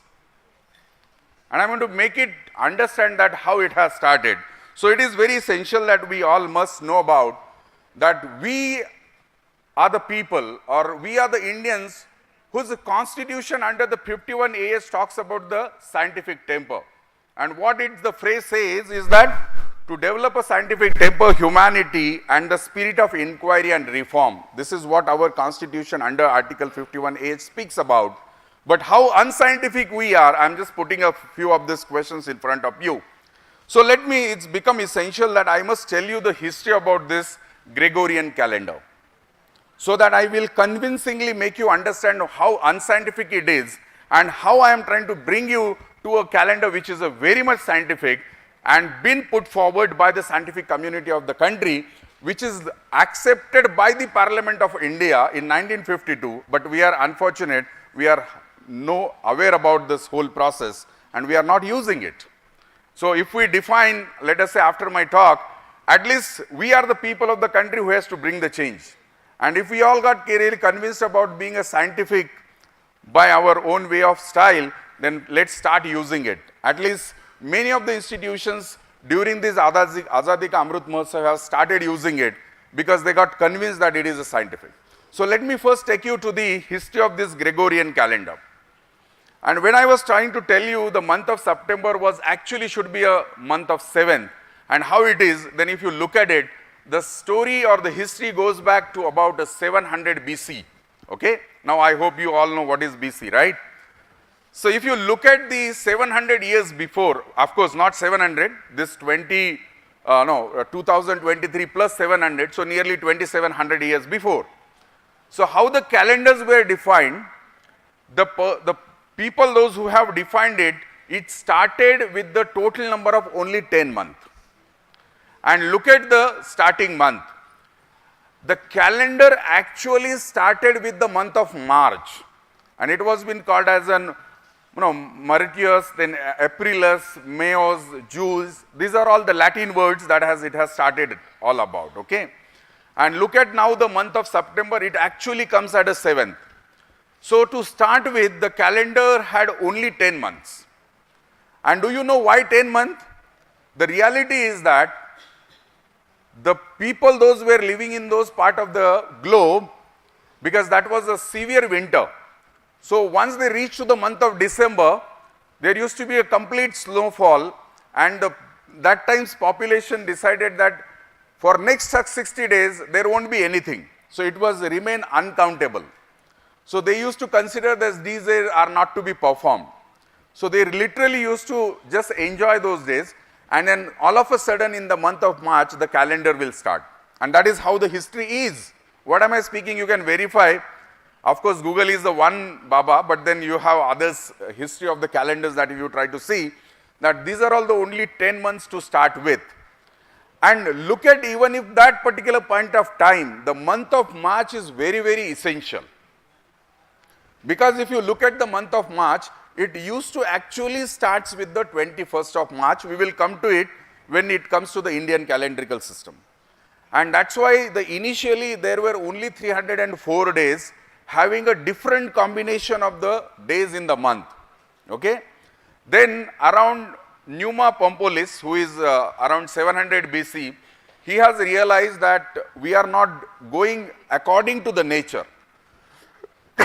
Then he realized that we need to adjust our calendar according to the nature, and those 2 months which were not been considered, he's added those 2 more months.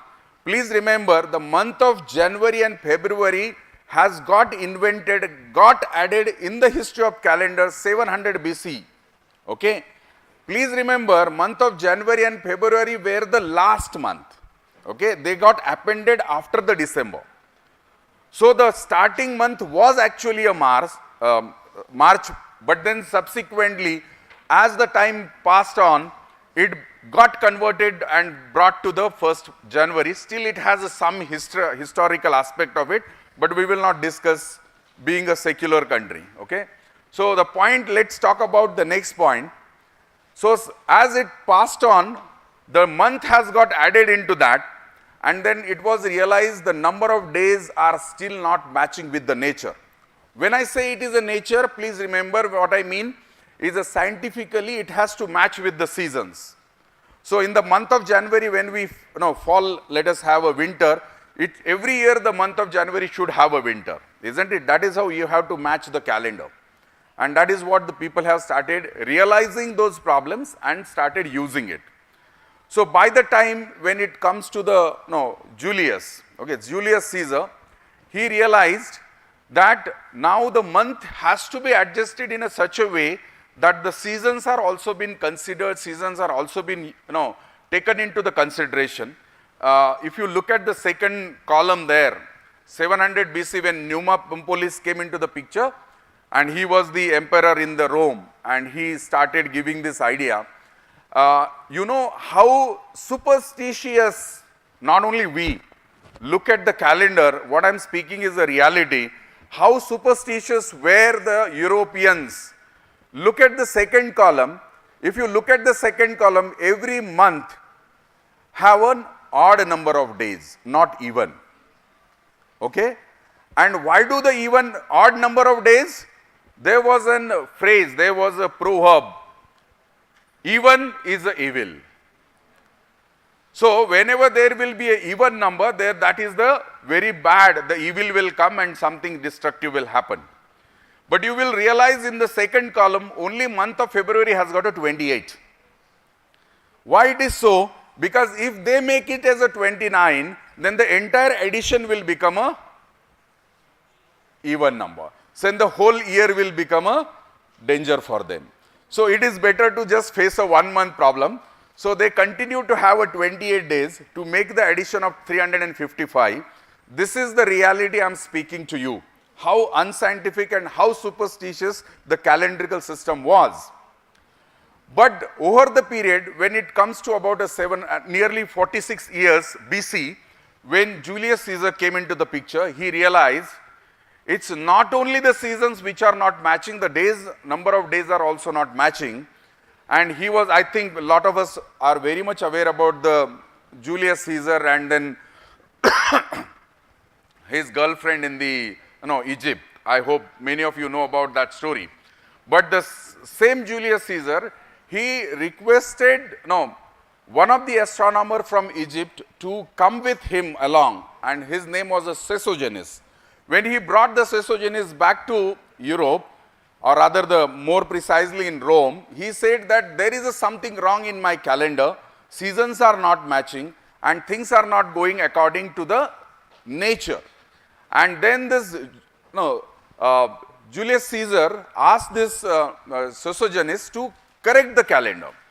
Now in doing that, what has happened, even if you look at the month wise, okay, the fifth month was been named as a quintilis, okay, and quintis means 5 in Latin, okay. So then once the Julius realized that I am going to bring the change in the calendar, he made that quintilis as a month of July. That is how Julius has got his name in the calendrical month system, and the month of July has an origin to his name, okay. So why the name of the quintilis has been become a month of July is because Julius has made that change, and to remember that the name was further later on made as a July. Now look at the science in that. When you look at this number of days, it becomes 365, which has come very close to the scientific understanding of the number of days that Earth takes around the Sun is about 365 days. So days started matching. Now if you, this is a little more scientific. If you look at the precise number of days that Earth requires to move around, then it is a 365.2422. Okay, 0.2422 has a very, very serious concern. And for the civilian purpose, the number of days was become only 365.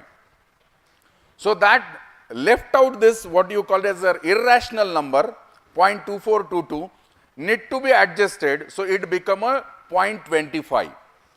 So to adjust that 25, what has happened? They started adding this fourth, that is 0.24th day, every after 4 years. That is how the leap year started, right?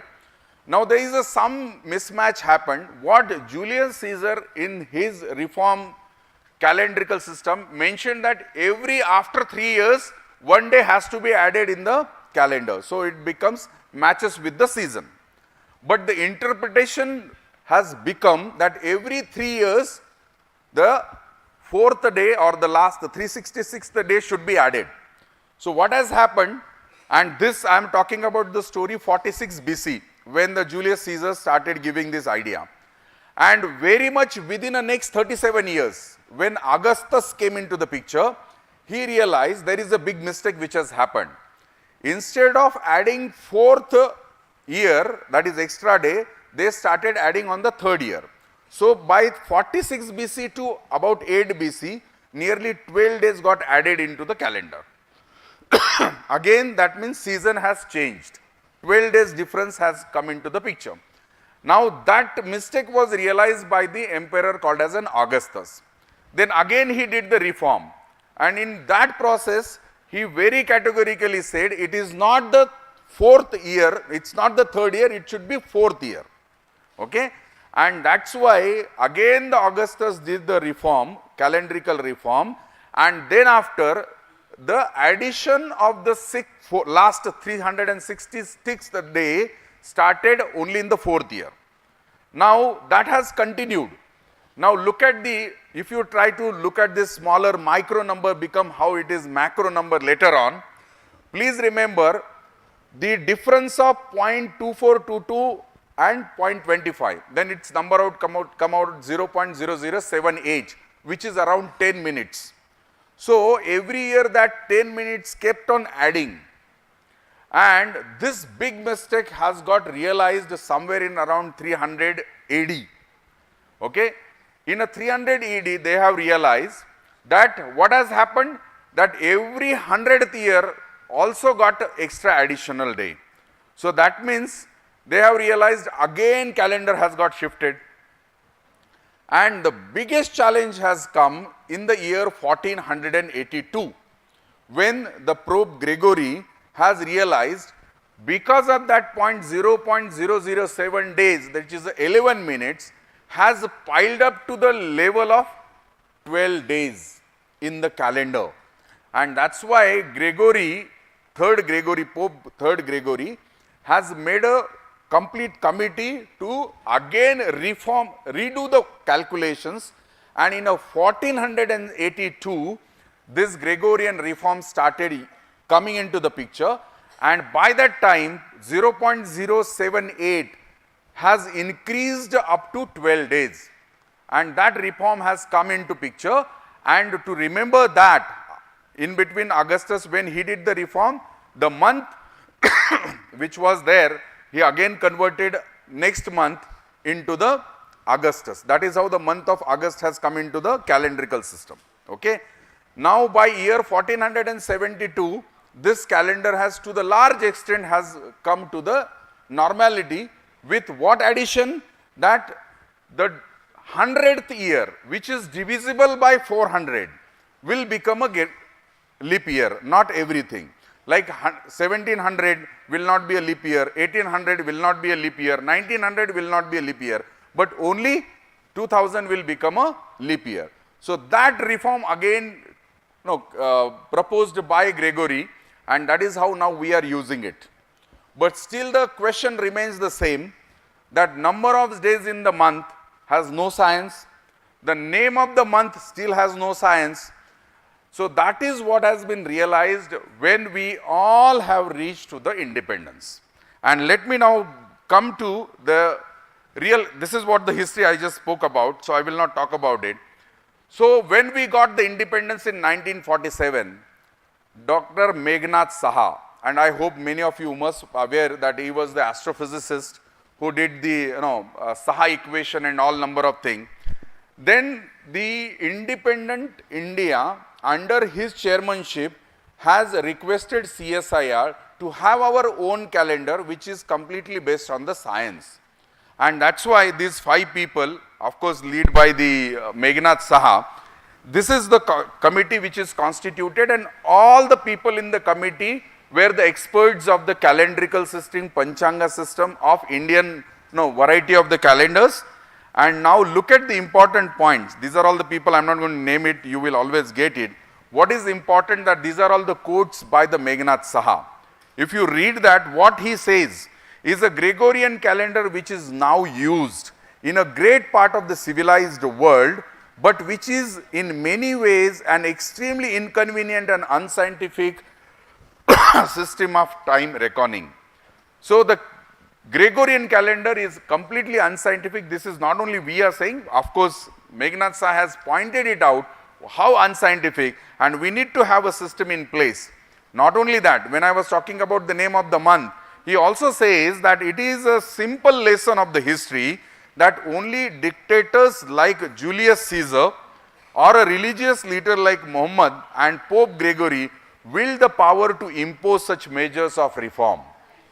So the name of the months that we are using has an origin where, to respect the emperor, the name of the months have come into the picture. And we still are using it, and that is where it was been suggested, let's have some calendrical system which is completely based on the science. And of course when it comes to the picture, this is what I have already spoken. There are 3 calendrical system in the place. One is called solar, lunar, and then of course the hybrid, that is lunisolar calendar. So I just give you an example. Gregorian calendar, Indian national calendar are the solar calendar, but the calendar which we all are using for the festival calculations, which is a lunisolar, and only lunar calendar is a Islamic calendar. So we will not talk about all those details at this moment because time is too small, but these are all the calendars which does not based on the science. So basically it does not give you any reference. But if you look at the Indian calendrical system, now let me talk to if you look at the Indian calendar, which is an Indian national calendar, we have got a 12 months, right? And I hope many of you, at least from your senior member in the family, must have told you how the name of the month starts. It starts with the Chaitra. Chaitra, Vaishak, Jesht, Ashad, Shravan, and it ends up to the Falgun, okay? Now if you look at the name of the month, it has got a science in it. How science? Let me first tell you why only these 12 months has got importance. Indian civilization is the only civilization across the globe which has got a 27 nakshatras in their calculation. Now what is this 27 nakshatra? Is a path in which all planets, or let us say moon, is moving around. Those 360 degree has been compartmentalized in a 27 equal portion. Okay, this is about 13 degree each, which makes around 360, and that is how, if you try to look into the details, you will realize that this calendrical system has got a 12 months. Now let us talk about why the month of a Chaitra is called a Chaitra and what science it is. You know, Chitra is a nakshatra, okay, out of 27. Now whenever there is a month of Chaitra, I am just completing 5 minutes. Full moon, okay, full moon of a Chaitra will be very close to the Chitra nakshatra, okay, that is why the name of the month is called Chitra. And subsequently every month you look at, in that particular month, the full moon, the Purnima ka chand hum kehte hain na, Poonam ka chand will be very close to that particular star, okay, and that is what is the nakshatra, and that is why the name of the months have been derived by the appearance of the full moon in that particular nakshatra, and that is how the 12 months have come. So the name of the months have a science in it. उन महीनों के नाम हमने चैत्र वैशाख क्यों रखे? क्योंकि उस महीने की पूर्णिमा जो है उस नक्षत्र के पास होती है और उस पर्टिकुलर तारे के पास होती है, इसलिए महीने के नाम उस तरीके से रखे गए. So please remember, why the name of the months have a science in it. It's not July, August, okay? So please remember that is one part of the story, okay? Now, look at this particular, last 5 minutes, but this is a real science.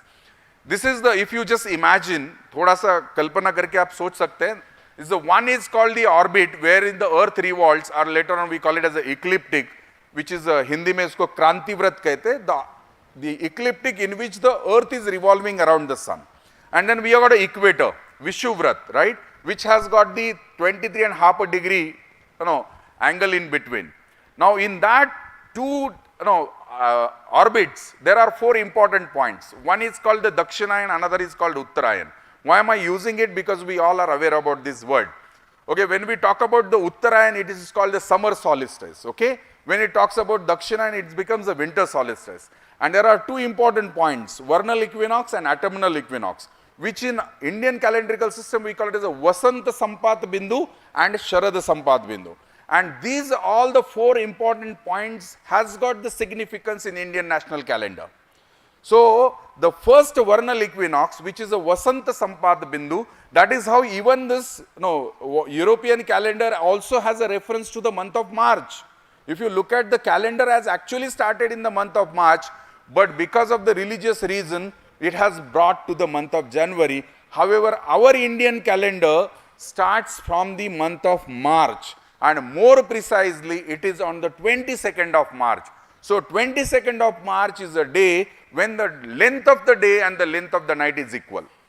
Okay? That is why the vernal equinox become important, and this vernal equinox is also equally important in our all Indian calendrical system, जिसमें Vikram Samvat भी है, Shaka Samvat भी है, or any other thing. So this is a reference point. So Indian calendar starts precisely on the 22nd of March, and that is the month of Chaitra. And if you look at that picture, I'm just going to end it. If you look at that picture, and I hope you all know about the Kepler's law, right? Kepler's first law says you that sun is at the foci and then all planets are moving in an elliptical orbit, giving rise to the, what do you call as the perigee and apogee, right? So, and of course, according to the Kepler's third law, which also tells you that equal area in equal interval of time, right? So when the planet is very far from the sun, it will move slow, right? But when the planet is very close to sun, it will move fast. That is what the Kepler's law tells us, which is scientifically proved. And exactly in Indian calendrical system also, when earth is far away from the sun, those number of months will have a extra day, that is the length of the month will be higher. And that is what here I am going to tell you. And what does it tell you? This is what it is. If you look at the first 6 months in the Indian calendrical system, when earth is far away from the sun, the time taken by the earth is going to be 31 days.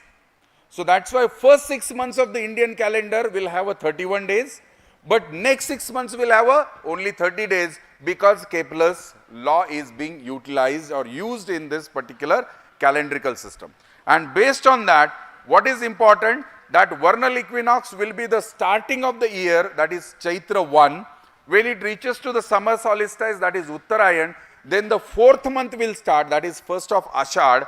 And then of course when it reaches to the another autumnal equinox, the 6th month will start there, rather 7th month, which is called the Ashad, and subsequently it reaches to the month of Paush. So that is how this Indian calendrical system is being used.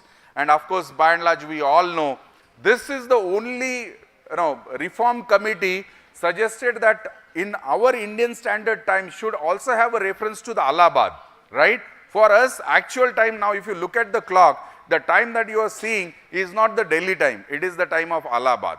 And that is how we have been using it.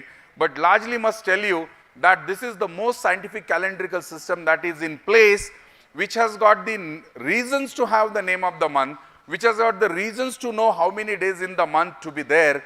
And of course, moreover, it is the only calendrical system which is scientifically more accurate, will remain there for about 3,004 more years to be more precise.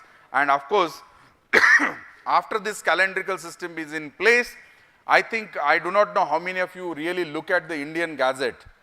Indian Gazette, All India Radio, Doordarshan, everywhere, every first morning they will talk about this Indian calendrical date.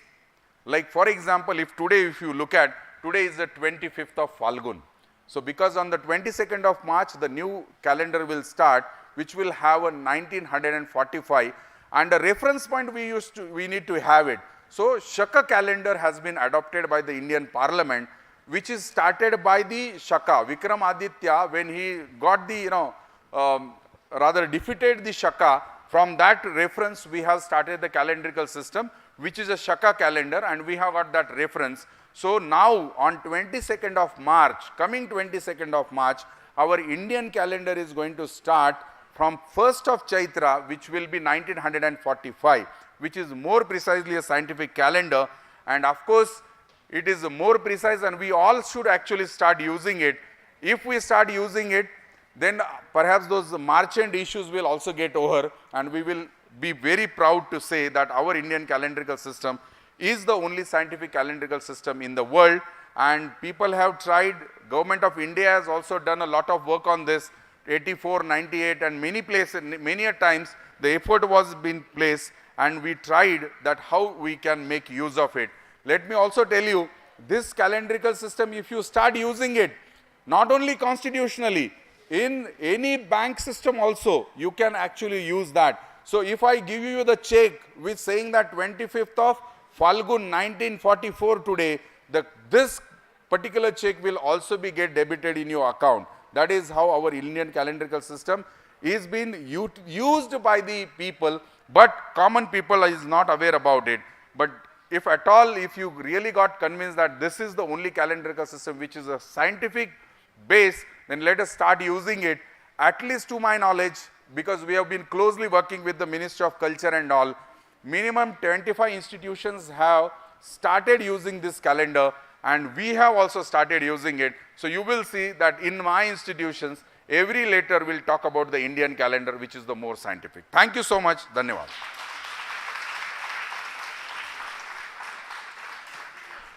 The House is now open for queries. Questions, please. Yes.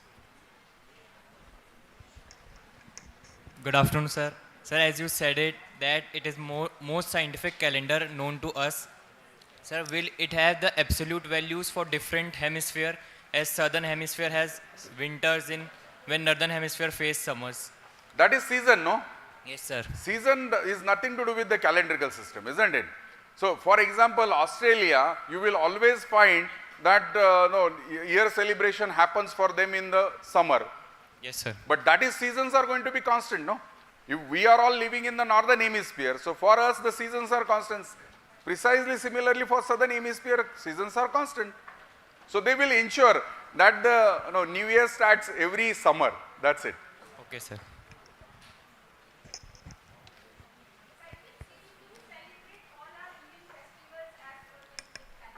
Correct. Very true. Let me tell you, don't get confused with the two things. What I spoke is the Indian calendar system, which is a 365 day. Okay. But the calendar what you were referring to, or for all our cultural purpose, that is not the calendar, that is a panchang. Okay. And it has got a 355 days. It does not have 365 days. We adjust that with the month of Adhik Mas. Every after 3.5 years, we adjust that. That's why it is a lunisolar calendar. It taken into account the sun's as well as moon's motion. So every after 3.5 years, you will find there is one extra month. It is called the intercalary month, which is universal, I mean, in a sense, in Indian's calendrical system.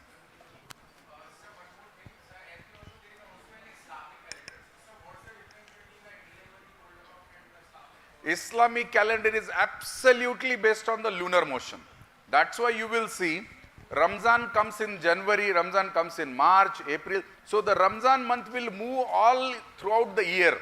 So they don't consider anything beyond lunar motion. But in our system, you will always see that Chaitra Pratipada always occurs somewhere in the month of March only, or hardly first week of April. So that is absolutely independent of everything. Thank you, sir, for the in-depth explanation. Despite the superiority of the Indian calendar, why are we still using the Gregorian one? That's something that we all have to ask ourselves. Because first of all, we are not aware about it, number one. And even if you are aware, you will always give the excuse saying that, oh, I am ready to use it, but my next friend is not ready to listen to me. So it is this, everyone has to bring the change. Saying that we are following our constitution. I just gave you the 51AH, which talks about the scientific temper. And if we are very proud of our own constitution, let us use it. That's what the only request that I could make.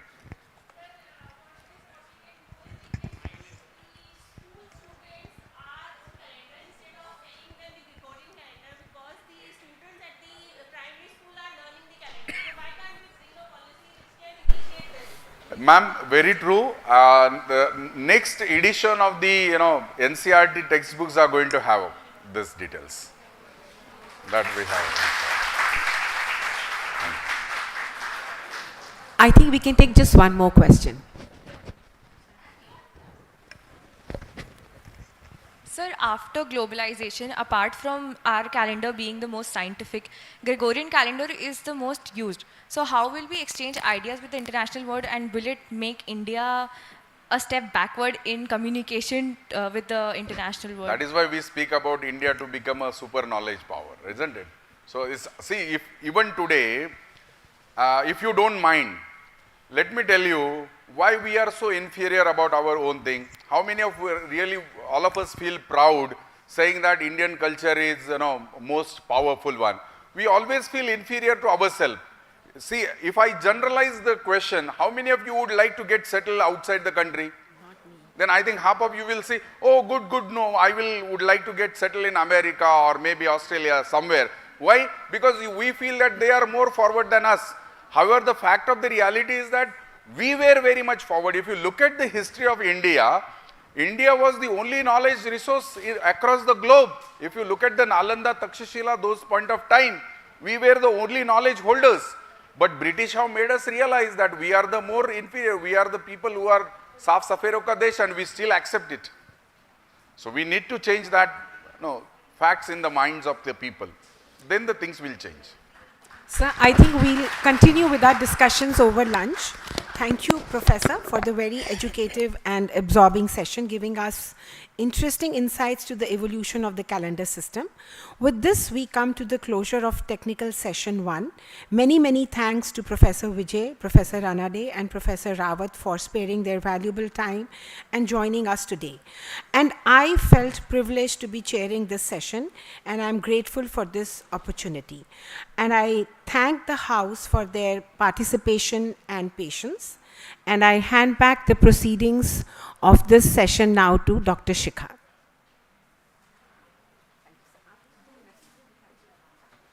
Thank you, sir, for a very insightful presentation. Now I request Dr. Vandana Bhalla to felicitate Professor Ranade with a token of appreciation.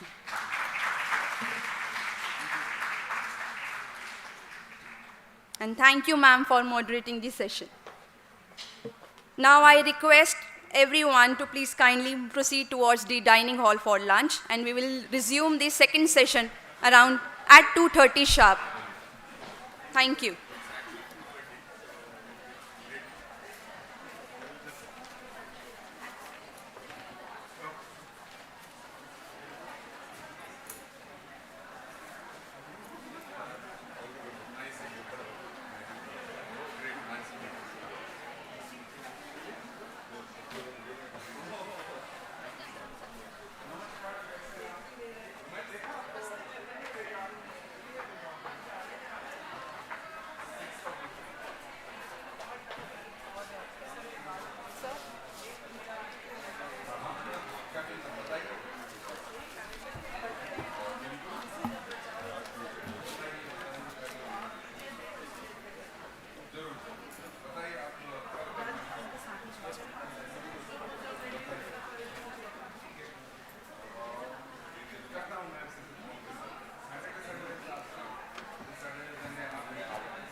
आना मत बताओ banner का तो सिर्फ एक PPT है PDF नहीं है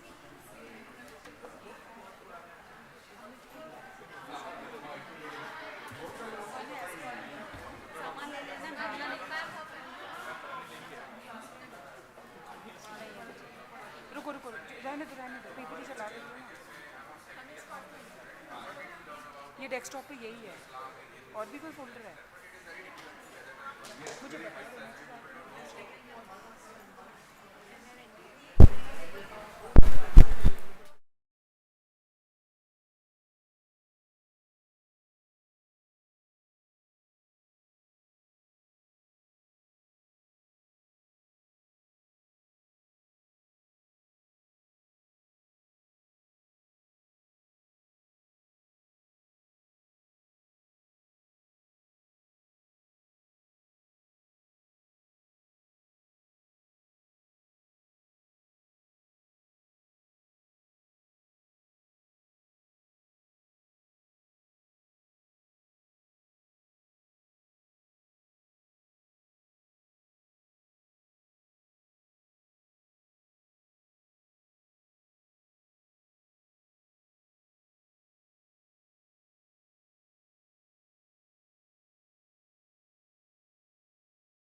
We have 3 speakers in this technical session. They are Professor Hamid Gandhi, Professor Radhesham Sharma, and Professor Ramesh K. Agarwal. Professor Ramesh K. Agarwal will be joining us soon, but unfortunately, Professor Hamid Gandhi has to leave on urgent basis. Hence, we have only 2 speakers in this session. I request Professor Radhesham to join us here on the dais.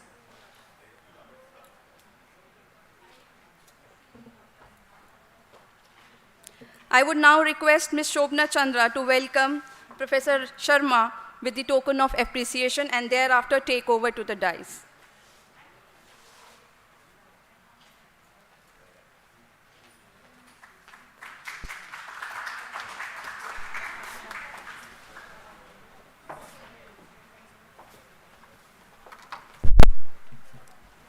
Thanks, Dr. Shikha. Good afternoon, everyone. On behalf of Sri Aurobindo College, I extend a warm welcome to our eminent speaker, who have spared their valuable time for knowledge dissemination on important and diverse topics today. I also welcome the faculty and staff and students for the second technical session. It gives me great pleasure to introduce our speaker, Professor Radhesham Sharma. Professor Radhesham Sharma is presently working in the Department of Environmental Studies, Lab of Bioresources and Environmental Biotechnology, University of Delhi. He has completed his graduation, post-graduation, and doctoral degree from the University of Delhi. He has more than 19 years of teaching experience in the university. He has been a visiting professor at MIT, Cambridge for a year. He has served in the well-known annual flower show committee for more than 10 years. His area of interest for research includes soil microbial ecology, biophytoremediation, plant microbe associations, bioresources and their utilization. Around 8 PhD research scholars are being guided by him, out of which 3 scholars have been awarded doctoral degree. He is also associated with many professional bodies such as the Society of Biological Chemists, SBC India, and Bacteriophage Ecology Group, BEG Ohio. He is the principal investigator of 3 projects sponsored by MOE, FCC, UGCDU, and DBT. He is the co-principal investigator of 2 projects sponsored by DUDST and NBDB DBT. He is expert member of IUCN Commission on the Ecosystem Management South Asian region since 2005 and was member of core group on the UNCCD Government of India. He was awarded by the DBT Crest Award in Environmental Biotechnology. He has authored more than 5 books, 39 journal publications, 40 publications in national conference, and 21 publications in international conference. I would now like to request Professor R.S. Sharma to please come onto the dais and share his valuable knowledge with the audience today. Please give a warm welcome to Professor R.S. Sharma.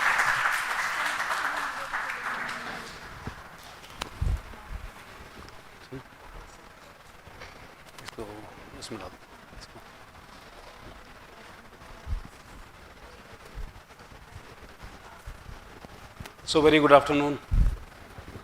ये सवाल है कि sustainability achieve कर सकते हैं या नहीं। Sustainable development is it myth और रियलिटी, क्या ये एक सच्चाई है या नहीं है। मेरा मानना ये है कि जब भी हम सस्टेनेबिलिटी या सस्टेनेबल डेवलपमेंट की बात करते हैं तो सिर्फ एक क्वेश्चन हमें आंसर करना है। अगर आप उस क्वेश्चन को आंसर करें, we can achieve. The first we need to decide whether we really want or not. If we want it, that means we can do it. See, that's the most important question which anybody would like to know. ये सामने दिख नहीं रहा है, बेटा देखना नहीं screen पर, मैं नहीं वो उनको slides.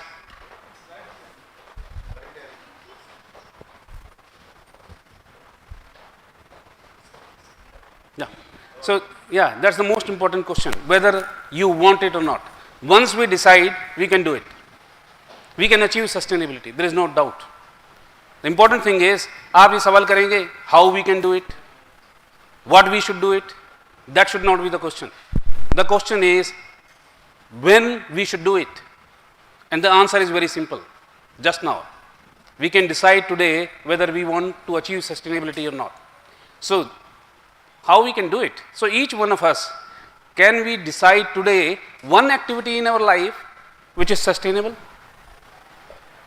Just decide.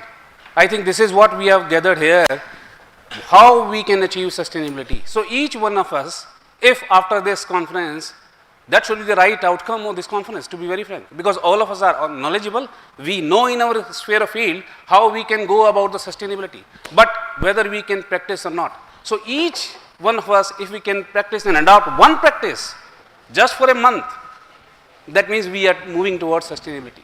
So, that's the right question. मेरे कुछ स्टूडेंट्स बैठे हैं जो यंग एज के हैं, उनके लिए एक सवाल है, अगर हम देखें उनके लिए गुड न्यूज़ है.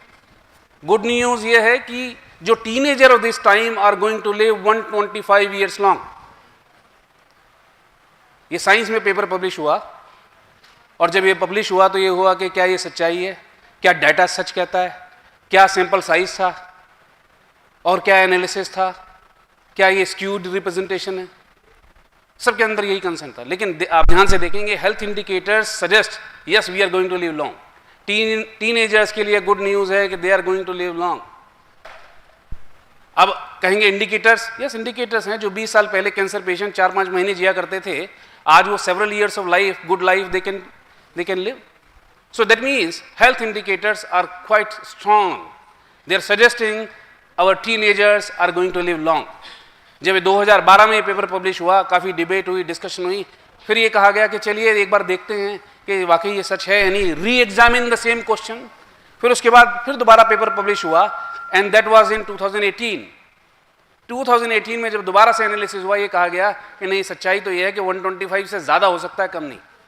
So that means medical advancement are showing yes our teenagers are going to live long, but there is another reality. एक दूसरी सच्चाई भी है, our generations are at risk.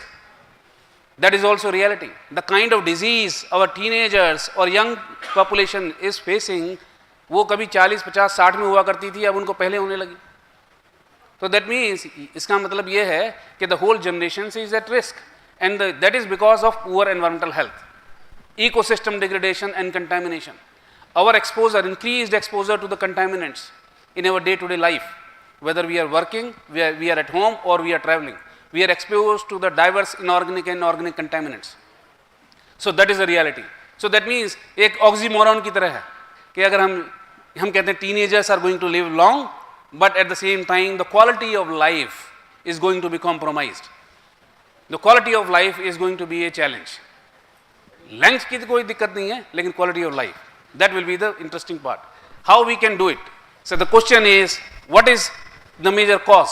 There are many causes, but the important thing is degradation of ecosystems and their contaminations. That is the major cause. और अब क्योंकि ये conference technology से रिलेटेड भी है, तो मैं कहूँगा कि एक और emerging threat है, emerging threat of new technologies, जिसे हम कह रहे हैं artificial intelligence, machine learning और deep learning. हुआ क्या? Once at one hand we have lost connection with the nature because of ecosystem degradation and contamination. On other side, because of this technological advancement, we are going to lose connection with ourselves. अब आप देखिए, एक refugee है human being, जो nature से उसने connection तोड़ा, और अब वो अपने से भी कनेक्शन तोड़ने को तैयार है बिकॉज ऑफ आर्टिफिशियल इंटेलिजेंस. अब चैट जीपीटी का आपने देखा ही होगा कि किस तरीके से जो है वो पहले आपकी लर्निंग प्रोसेस को हमने कम किया, फिर इंटेलिजेंस को कम किया, फिर थिंकिंग को कम किया, अब कॉन्शियसनेस भी कॉम्प्रोमाइज होने वाली है. So it is going to be a major challenge, and let me tell you the solution is very simple. Even if threat is big, there is no doubt, but simple is connect with the nature. Go back to the ecosystems. Go back to develop your relationship with the biodiversity. We are going to live long. Let me tell you, I will demonstrate whatever may be the threats today of any kind, whether technological advancement or poor quality of life, We have simple solution of ecosystem restoration, let me tell you. Now, what do we want? एक बहुत सीधा साधा सिद्धांत है, अगर आप अपने जीवन में उसको उतार लें तो I think we are moving towards sustainability and all these threats will not be a problem. What are this? I am second. अगर आप ये प्रिंसिपल को अपनी लाइफ में उतार लें, सस्टेनेबिलिटी की तरफ बढ़ जाएंगे. I am second. Then you may ask me, who is first? First is nature, ecosystems, our biodiversity. So connect. So if your actions are in alignment with the ecosystems and biodiversity, that means we are moving towards sustainability, to be very frank. So I am second. This is the simple principle which we need to. Now, how we can do it as a teacher, as a student, or as a academic administrator, what we should do? We should train our students in ecological entrepreneurship. आप कहेंगे कि क्या adversity है? More than 66% of the earth surface is degraded और contaminated. It has lost its potential to provide service to humanity. आप इस स्थिति में खड़े हैं, हम पीछे से आए और आज ये स्थिति है और फ्यूचर का चैलेंज है, तो आप करें क्या? भाई देखिए ना, अब फर्स्ट इंडस्ट्रियल रिवोल्यूशन की बात करें तो 16% of the world population moved from below poverty line to the middle class. Major beneficiary was the UK, western UK. उन्होंने अपनी 150 साल लगाए जीडीपी डबल करने में. उसके बाद सेकेंड इंडस्ट्रियल रिवोल्यूशन की बात करें जिसमें major beneficiary America, Canada, Japan, Australia and Russia. Again 13% of the world population moved from below poverty line to the middle class, no doubt. और उन्होंने, अमेरिका ने अपना जीडीपी डबल करने में लिया टाइम 50 साल, चाइना ने कर लिया 5 साल. You can understand the extreme pressure on the natural resources is very high at this moment. The fourth and fifth industrial revolution which we are witnessing, 3.5 billion people are going to move from below poverty line to the middle class. 1 billion have already moved. Major beneficiary is India and SAARC country and BRICS nations, no doubt. But हुआ क्या? Again, आप कहेंगे भाई उनको protein चाहिए for running their body. उनको access to protein, कहाँ है प्रोटीन? जब हम कह रहे हैं कि 66% of the earth is degraded or contaminated, खाने को नहीं होगा. Purchasing power है, but the environmental indicators are very poor. Economic indicators are strong, there is no doubt. Health indicators are very poor. तो उस purchasing power का हम करें क्या? That means sustainability is not available. अब आप ये कहेंगे कि भाई उनको जो प्रोटीन अवेलेबल नहीं है, energy crisis is a major challenge. उनको जो है they will have access to energy, उनको ड्राइव करने के लिए अपने ऑफिस से वर्क जाना, कहाँ से लाएंगे? So that means we have to move towards renewable resources. So that means the solution lies with the ecosystem and biodiversity. अगर आपने उसकी तरफ फोकस नहीं करा तो that means we cannot achieve. Economic indicators कितने भी strong हो, but sustainable development cannot be achieved. Now the simple solution is we should go back to the ecosystem. And ecosystem restoration can help in achieving the sustainable development. Let me tell you this new technology, which I think some of the speakers have already discussed, artificial intelligence, deep learning, machine learning. Now we are going to create morons. Let me tell you, it's a threat. There is no doubt. It's a useful, powerful, but at the same time, I'm not against any technology. Technological developments are important. There is no doubt, and we should exercise and use these technologies. But at the same time, can we address those threats? अरे भैया आपने learning capacity छोड़ दी, thinking capacity छोड़ दी, analytical capacity छोड़ दी, consciousness भी compromise होने वाला है अब तो ये मोरॉन्स नहीं होंगे तो क्या होगा? तो can we just address those threats? We can have technological development, there is no doubt, but how we can maintain our self-consciousness? Go back to the ecosystems, restore those ecosystems. We are going to address these challenges as well, there is no doubt. Now, how these ecosystems are important? Everybody knows that ecosystem provide large number of benefit. बहुत इनका benefit ecosystem हम आपको direct goods and services देते हैं. इन services की बात करेंगे, जैसे साउथ दिल्ली में अगर आप चाहेंगे घर लेना, हर किसी का सपना है साउथ दिल्ली में मिल जाए घर, लेकिन अफोर्ड नहीं कर सकते. कर भी लिया तो पानी नहीं है. भाई पानी क्यों नहीं है? आप सोचिए ना, डे टू डे बेसिस के लिए आप घर से सपना देखते हैं घर लेने का, लेकिन वहाँ नहीं हुआ क्या? क्योंकि अनसाइंटिफिक डेवलपमेंट. हमारे जो एक्वीफर्स थे they are choked.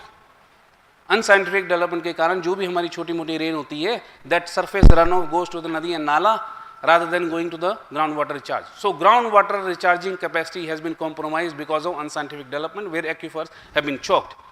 So surface runoff is high, water abstraction is more, that means groundwater तो होना ही था ना जीरो. दिल्ली के अंदर. So that's why we are saying ecosystem services are important. Groundwater charge is another important services. Take example of disease regulation. Disease regulation में 2 ही example हम देंगे. एक कॉटन प्लांट होता है, आपने सुना होगा, ना, कपास का पौधा. उसके ऊपर जो है एक बहुत सारे बैक्टीरिया जो है इन्फेक्ट करते हैं, उससे क्रॉप लॉस होता है बिलियंस ऑफ डॉलर का पर एनम.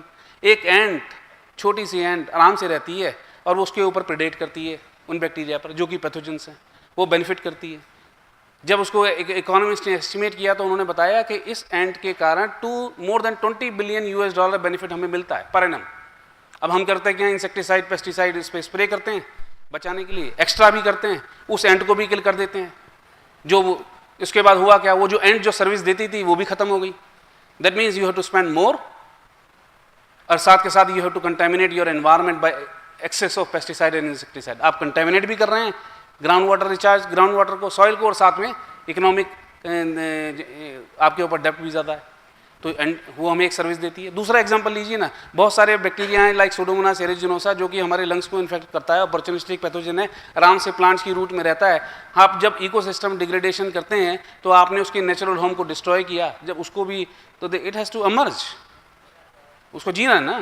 तो अपॉर्चुनिस्टिक पैथोजन है, वो आता है बाहर, ह्यूमन को एज ए सेकेंडरी होस्ट, उसको पैथोजन के होस्ट की तरह देखता है, इन्फेक्ट करता है. सो emergence of new diseases has been correlated with the ecosystem across the world including India. There are studies available for Harvard and MIT.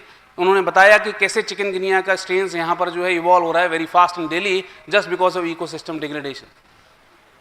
So new vectors have been emerged and new pathogens have emerged. So we are exposed to the new kind of disease and challenges only because of ecosystem degradation. दूसरा example लीजिए ना, the cultural diversity is very high because of we are rich in biodiversity. India क्यों cultural diversity में ज़्यादा rich है? क्योंकि हम biodiversity rich हैं. We are rich in ecosystems.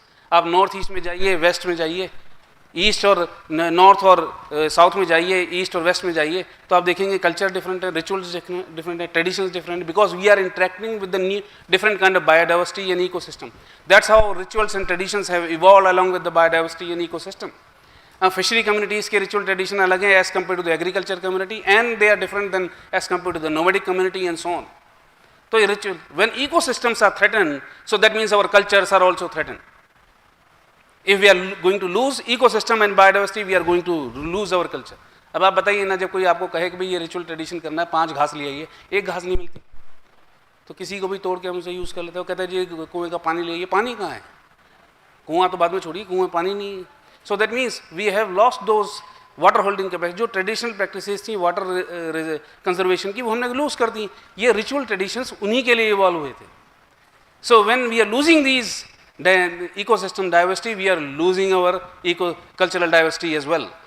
Now fundamental question is, ये $145 trillion benefit देती है ecosystem and biodiversity. अब हम बात करते हैं 6 ट्रिलियन, 12 ट्रिलियन, 20 ट्रिलियन की. यहाँ में नेचर की एक मार्केट है जो हमें $145 trillion बेनिफिट देती है without any investment. So that means we need to protect these ecosystems and biodiversity so that we can take benefit of these $145 trillion. लेकिन उसमें इंपॉर्टेंट क्या है? इंपॉर्टेंट है foundation remains the supporting services, and the supporting services क्या है? Soil formation, nutrient cycling and primary productivity. कि soil बनती रहे, उसकी न्यूट्रिएंट, उसकी फर्टिलिटी मेंटेन रहे. और आप ध्यान से देखेंगे सिविलाइजेशंस का जो फंडामेंटल जो कंसेप्ट था, जो उसकी बेसिस थी, healthy soil and healthy water. Our civilizations evolved along with the healthy soil and healthy water in last 300 to 500 years. During the industrial phase of industrialization, we have destroyed the very foundation of civilization. No healthy soil, no healthy water. So that means it's a challenge. अगर आप $145 trillion का benefit को revive करना चाहते हैं, so that means we have to focus on soil. Can we restore the soil fertility? Can we maintain the soil purity? क्या उनके contaminants को हम रिस्टोर कर सकते हैं? जब आप करेंगे तभी ये $145 trillion बेनिफिट मिलेगा. Yeah, this is a very classical study which was published in Nature. So that means across the world, this is the scenario. Now what we want, now आप कहेंगे भाई सोसाइटी को तो डाइवर्सिटी मिल गई, cultural diversity, nation को economic power मिल गई, मुझे क्या मिला? आप सवाल ये भी हो सकता है as an individual, I have one life, मुझे क्या मिला? It's a real question. Our excellence is linked with ecosystem and biodiversity. Let me tell you. अगर आप ध्यान से देखेंगे, this Colombian Harvard psychologist, he has given a very interesting model of how we evolve, our subconsciousness evolve over a period of time. जरा आप देखिए ना, आप 25 साल के 100 लोगों से सवाल पूछिए कि आप जीवन में क्या करना चाहते हैं, सबका आंसर यही मिलेगा, जीवन में वो कुछ अच्छा कुछ कंट्रीब्यूट करना चाहते हैं सोसाइटी में, कंट्री को, और साथ में कुछ अर्न भी करना चाहते हैं अच्छा, so that they can sustain their family, there is no doubt. आप उन्हीं से पूछिए जब वो 60-65 की एज में क्या हुआ आपके जीवन में, तो आप पाएंगे कि 4 से 5 लोग कहेंगे दे आर डूइंग एक्सेलेंट, 5 से 10 लोग कहेंगे नहीं they are doing very well, they are happy, and most of them they will say they are supporting their family and they are doing okay. So that means each individual who was born to achieve excellence in their life or her life, they could not achieve the excellence. They could not realize the potential with which they were born. वो नहीं कर पाए। ये throughout, ये across the world ये studies है। तो आप कहेंगे भाई हुआ क्या उनके जीवन में, क्यों होता है ऐसा? The model, if you look at the Maslow's has given this model where it says there are lower order of needs and higher order of needs. और जितना भी आप हिस्टोरियंस को कहेंगे, पोइट को कहेंगे, फ्रीडम फाइटर को कहेंगे, साइंटिस्ट को कहेंगे, they were living at the 5th and 6th level of subconsciousness at the higher order of needs, and most of us die at the 3rd and 4th level of subconsciousness. We don't achieve excellence, let me tell you. So that means excellence is not common, it's rare. जब आप कहते हैं कि India is youngest country और इसमें potential है, minded potential है, actualise होगा या नहीं, रियलाइज होगा या नहीं, ये एक चैलेंज है। तो दैट मीन अगर हम चाहते हैं कि वो हमारी जो India is a youngest country और excellence should be common in among the young generation, not restricted to the 4 or 5% or 10%, we have to ensure that they meet the lower order of their needs and much early in their life, so that they can move to the 5th and 6th level of subconsciousness where the excellence lie. If we can't do it, data will remain the same. So it is our duty as a teacher and scientist that we must provide them lower order of needs, and lower order of needs are critically linked with the biodiversity and ecosystem. So if we restore our ecosystems, if we detoxify our ecosystems, that means we are going to provide the 3rd and 4th level of their needs, lower order of needs much early in their life, and they can move to the excellence, achieve excellence. And that is again, biodiversity and ecosystem health is linked with personal excellence as well. अब देखिए ना, इस time जो tsunami of information, tsunami, जितनी ये information हमने जो है 500 साल में या 5000 साल में जनरेट नहीं करी, 30 साल में कर दी है। 1 मिनट में यूट्यूब पर जो कंटेंट अपलोड होता है, अगर मैं उसे 24 आवर्स बिना बंद करे देखूं तो 60 ईयर्स तक मैं देख सकता हूँ वो content. So that means information flow is so high, tsunami of information, tsunami of distraction. So we are distracted very easily. We are not able to work on our worthy goals. भाई study है जिसके अंदर कहते हैं हर 11 minutes में या तो कोई नॉक कर देता है या फिर जो कोई SMS व्हाट्सएप और जिसमें इंश्योरेंस पॉलिसी या फ्लैट मिल रहा. We are distracted and it takes 20 minutes to refocus. So that means the whole day we are focusing and refocusing. There is a tsunami of distraction and we are unable to focus on our worthy goal. मैं तो बार बार अपने students को यही कहता हूँ. In fact I am focusing on them only. I am sorry because I meet all my colleagues more frequently. So आप देखिए ना, आपने वर्दी गोल्स में पहली बात तो आपका है क्या लाइफ का, आप उसको आइडेंटिफाई कीजिए. अगर करा हुआ है तो आप बताइए ना, आज आपने उस पर क्या काम किया, पिछले हफ्ते क्या काम किया, 1 महीने पहले क्या काम किया, 3 महीने क्या काम किया. सो that means we are not, if we are not working on our worthy goals and we are distracted with because of tsunami of information, how we can achieve excellence? And interaction with the biodiversity and ecosystem help in focusing and improving the focus. Let me tell you. So अगर आप देखेंगे तो हुआ क्या, जो right now we are suffering from, young generation is suffering from what is known as nature deficit disorders. ये nature deficit disorders के symptoms हैं. We are unable to focus, we are not cooperating with each other, and we are not working on worthy goals. Let me tell you. So अब देखिए ना, अब millions of years तो हम nature के साथ रहे. ये तो 10,000 साल 12,000 साल जो भी एस्टिमेट है, तभी तो हम गाँवों में और शहरों में आए. और आप देखेंगे 100,000 ईयर्स ऑफ जनरेशन तो हम नेचर के साथ रहे. ये तो सिर्फ 400 से 600 जनरेशन की बात ही तो है. So that means our genome has evolve along with biodiversity and nature.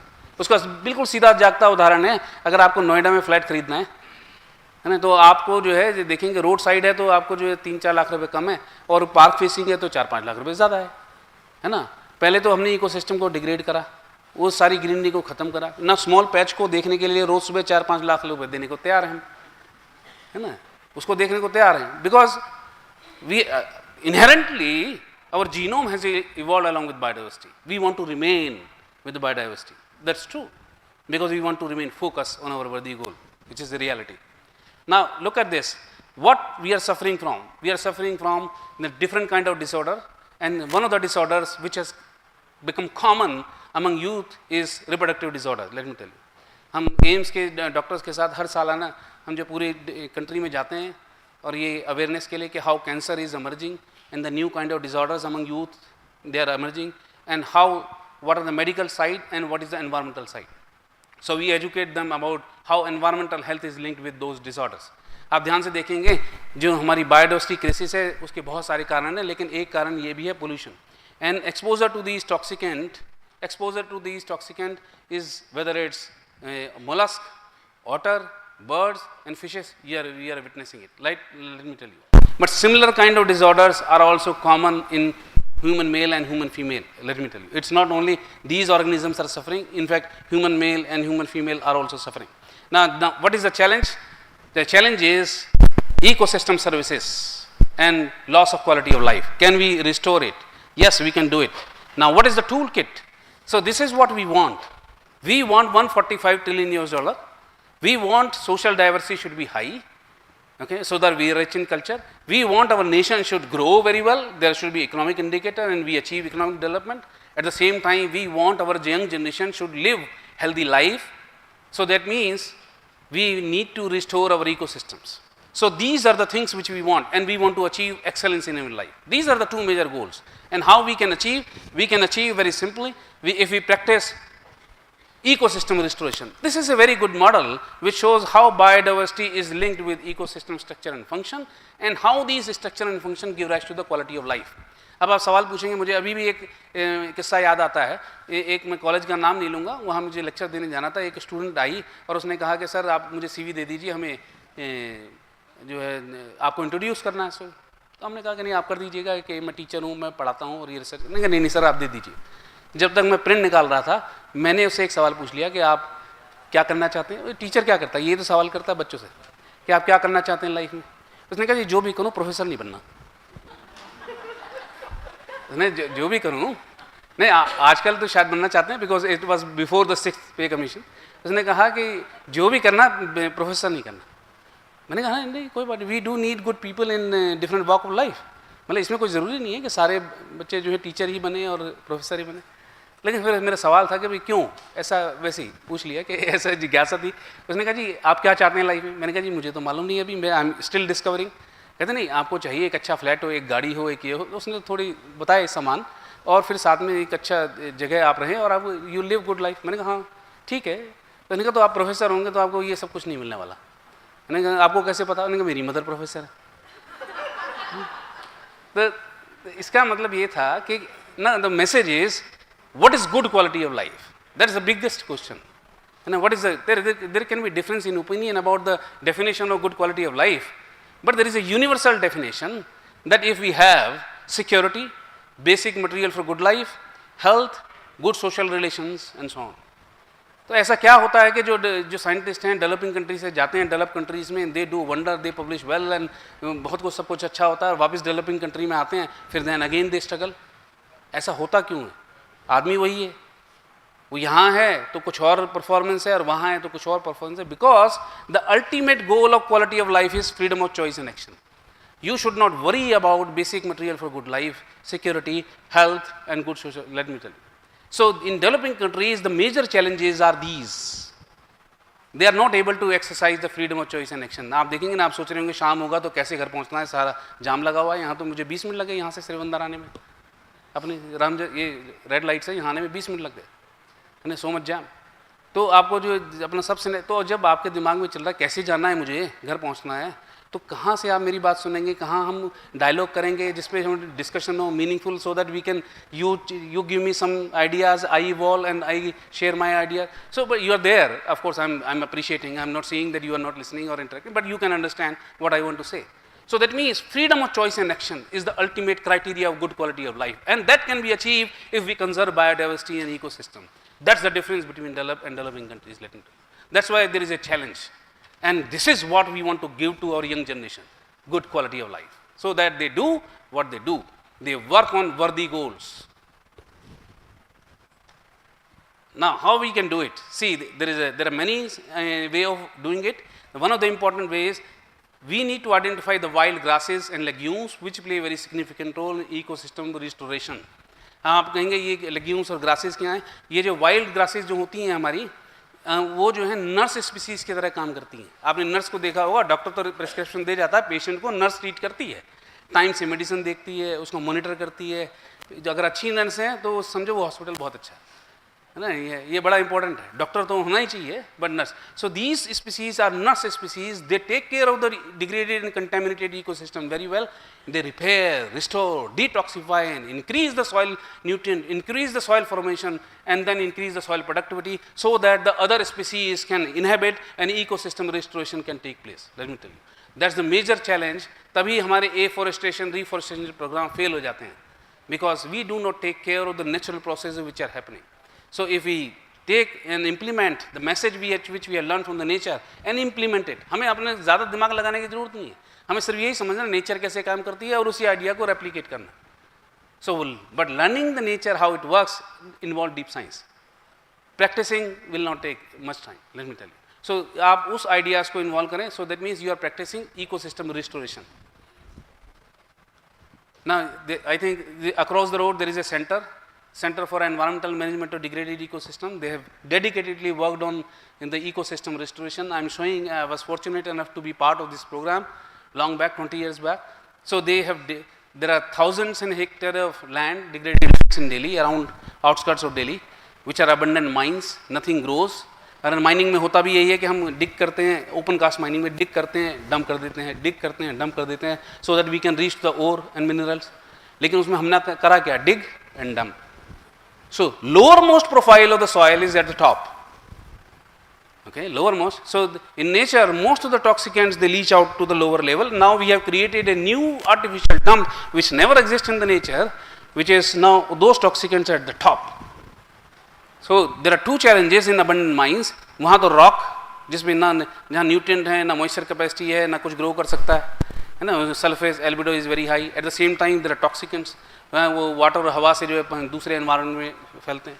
So that means there are different kind of challenges. So we use the centre use the CMD use the same principle, identified those natural plants, wild plants which can restore, and they have demonstrated that ecosystem can be restored.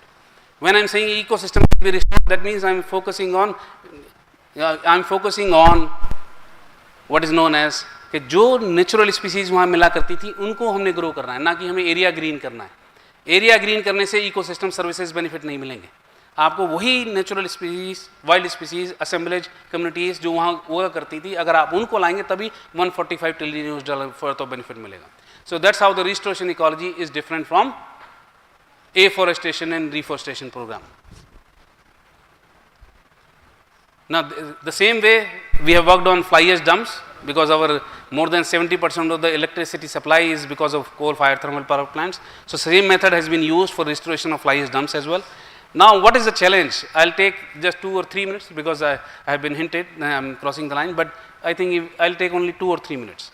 See, this is the story which I have narrated again more than 500 times, and this is only focusing on our young students. आप देखेंगे उसमें एक Olympics में 1960s में एक बहुत ऐसी घटना हुई जिसने हिस्ट्री क्रिएट कर दी ओलंपिक में. वो हुआ क्या ओलंपिक में? सी उसमें हाई जंप थी, लॉन्ग जंप थी, उसका जो डिफरेंट टाइप की जंप्स अवेलेबल थी, western roll, criss cross and scissor, और उसका जो हाईएस्ट रिकॉर्ड था वो था 5 feet and 8 inches, और उसको कोई तोड़ नहीं पा रहा था काफ़ी सालों से. And there is one small and little known man, Dick Fosbury. He was standing to create the history in the field of Olympics. अब आपको उससे इंस्पायर होना है. I'm asking you. उसने करा क्या ऐसा? उसने जंप लगाई है ना, कोई रिकॉर्ड नहीं तोड़ पा रहा था. उसने जंप लगाने के बाद करा क्या? उसने बस यही किया जो अब हम कॉमनली देखते हैं. उसने जब रॉड के पास गया तो उसने बॉडी टर्न कर दी, and then head moves first. और इसी जंप को आज की उसको रिकॉग्नाइज करते हैं, हम कहते हैं फॉस्बरी फ्लॉप. तो उसने जैसे ही जंप किया तो उसने रिकॉर्ड तो ब्रेक किया ही किया, लेकिन रिकॉर्ड क्रिएट भी करा। 5 फीट 8 इंच कोई ब्रेक नहीं कर पाया था सालों से, उसने ब्रेक करा और उसने क्रिएट करा 7 फीट 4.5 इंच। 1 सेंटीमीटर का डिफरेंस नहीं था, आधे सेंटीमीटर 5 सेंटीमीटर का डिफरेंस नहीं था, feet of difference, just because problem was same. It's the mindset, how we are going to deal with the problem and challenges. बहुत लोग बताएंगे तबाह हो गया, इकोसिस्टम डिग्रेड हो गया, कंटेमिनेट हो गया, मैंने भी बताया आपको, but there is enough opportunity, there are enough opportunity. Why can't we take it as a opportunity to create and design our earth once again. हो गई, because that was the time when we know it, we are focusing on development. Can we design our ecosystem and biodiversity and earth in a different way? So there are ecological entrepreneurship is the solution. Let me tell you, ecological entrepreneurship is the solution. If we train our students on those ideas, how the nature works, how we can use those ideas to create the marketable products and processes. Let me tell you, that's the goal. That's the goal. I know there are many engineers and there are many companies which are coming up. I know many different states. वो कहते हैं कि हम, क्योंकि we are not trained to develop product, and let me tell you, we are not trained. I am not trained. You are not trained mostly. But we know from where the idea will come. We know the principles of nature and ecosystem and biodiversity. They know the market. MBA people know the market. Engineers know how to deal with those technology, but they lack the idea. They are looking for those people who are trained in ecosystems and ecological entrepreneurship. So today I say, I ask my students, please identify your Fosbury flop. क्या है आपकी life की Fosbury flop? क्या है सपना आपका? मैं teacher हूँ तो क्या मैं टीचिंग में कुछ ऐसा करना चाहता हूँ जो मेरी Fosbury flop कहलाएगी? कि मैं रिसर्च करता हूँ तो मेरी वो Fosbury flop क्या होगी? ये हमें आज आइडेंटिफाई करना है. So this is the message for today. I suggest all of us must identify the Fosbury flop of our life and we must adopt the sustainability. And एक भी आइडिया अगर हमने एक्सेप्ट किया और प्रैक्टिस किया, I think we are moving towards sustainable development. So I request, look for the Fosbury flop of our life, and the idea lies again in the nature and ecosystem. Thank you very much.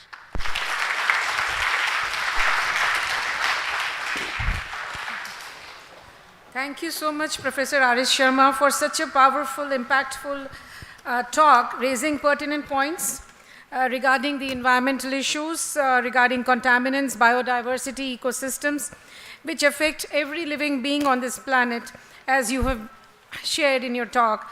It has been a great learning opportunity for the audience, I'm sure, and it is a pressing issue which needs all our attention. There could be some queries from the students, so which you would like to take, and we can just share the mic with students who want to ask any particular question.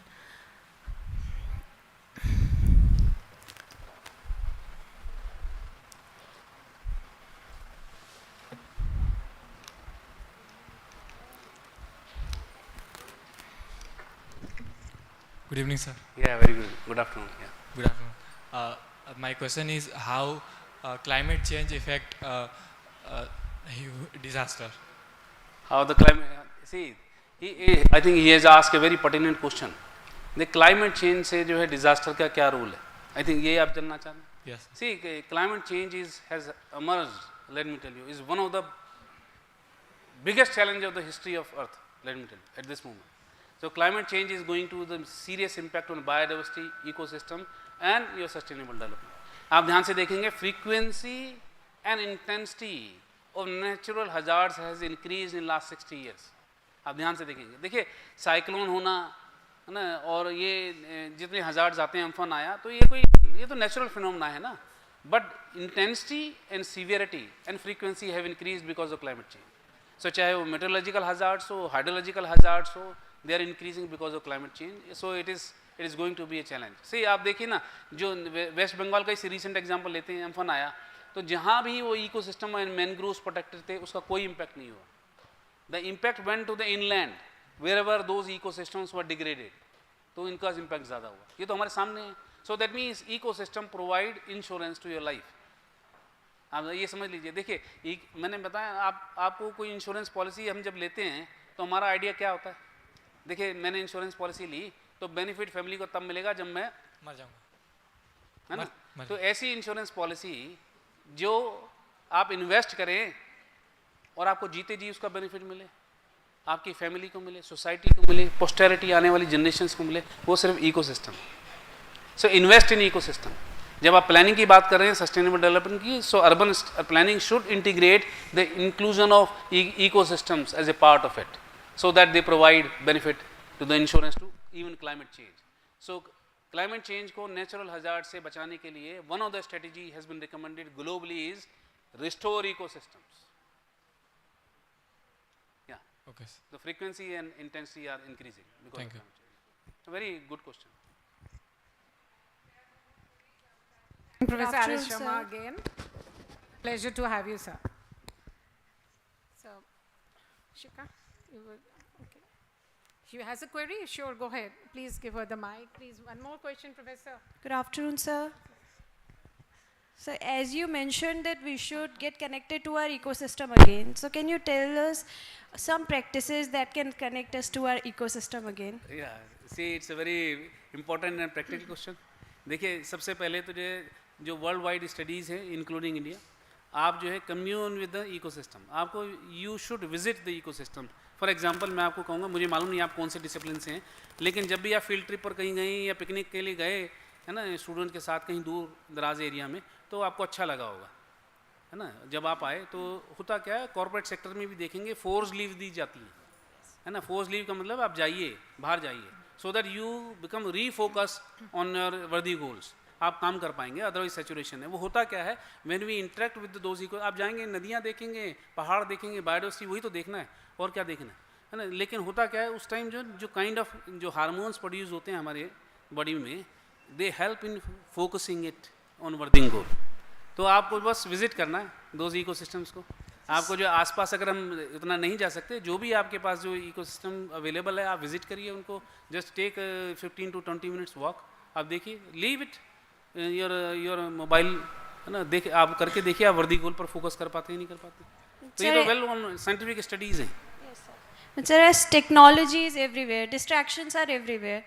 So is there a possibility that people who are still living in mountains, or who are very closely related to nature, and then through the people who are in cities, what is the major difference between them? Like, technology is everywhere.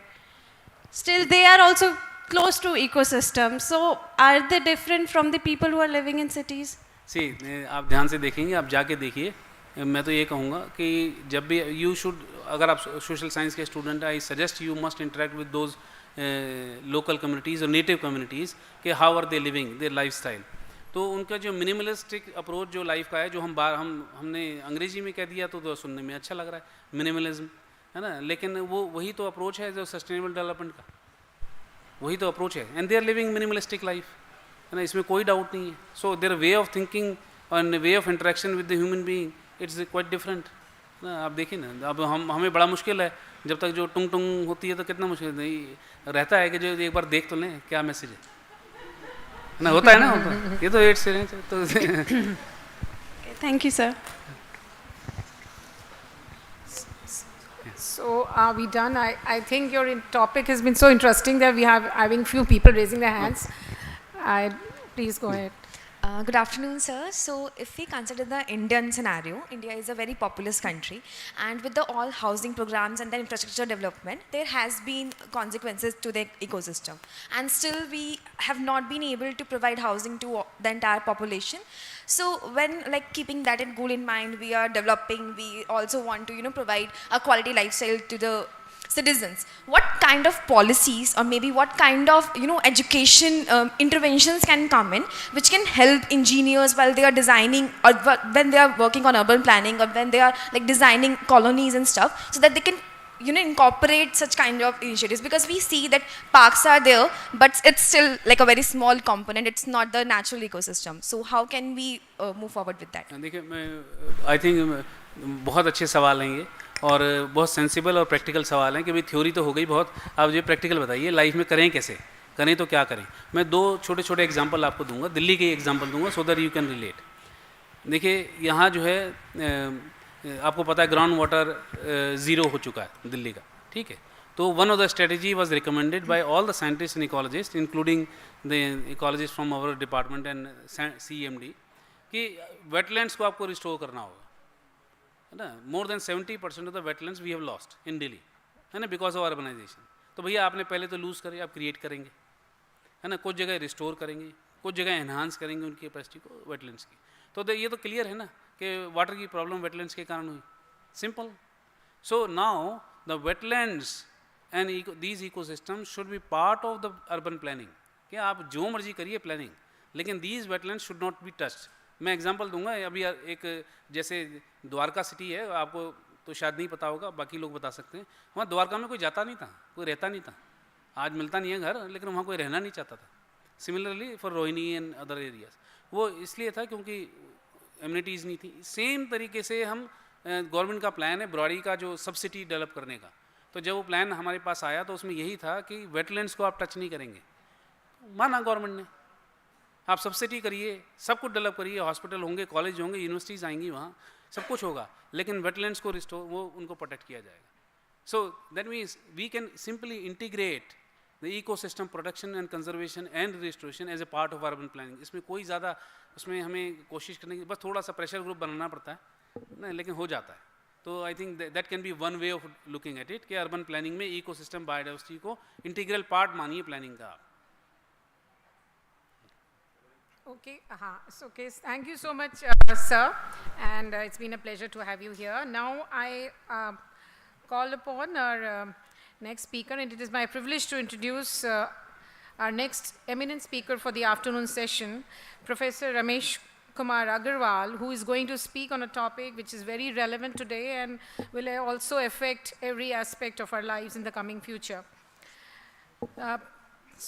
Professor Ramesh Agarwal is a PhD from University of Delhi and MTech in Computer Science from IIT Delhi. He is currently professor at the School of Computer and System Sciences and professor at the School of Engineering, JNU. He has 30 years of teaching experience. Since 2022, he has been the chief coordinator in Communication and Information Services. He also served as Dean, School of Engineering from January 2018 to 2020, and Dean, School of Computer Science and System Sciences from July 2015 to July 2017. His areas of interest and specialization are data mining, machine learning, pattern recognition, and medical imaging. Under his supervision, 4 sponsored projects have been successfully completed, and one is ongoing joint project in collaboration with Dr. Lee Joseph of Ames regarding the computer-aided diagnostic system for the detection and evaluation of intracranial atherosclerotic disease using computed tomography and angiography, sponsored by DBT. He has supervised 17 doctoral theses and 6 are ongoing, along with 38 MTech dissertations which have been supervised by him, and 1 is ongoing. There have been more than 67 published papers from 1991 till the earliest 2023. I would like to request Professor Ramesh Kumar Agarwal to please come on this dais and share his immense knowledge on the subject with the audience today. Please welcome Professor Agarwal with a huge round of applause.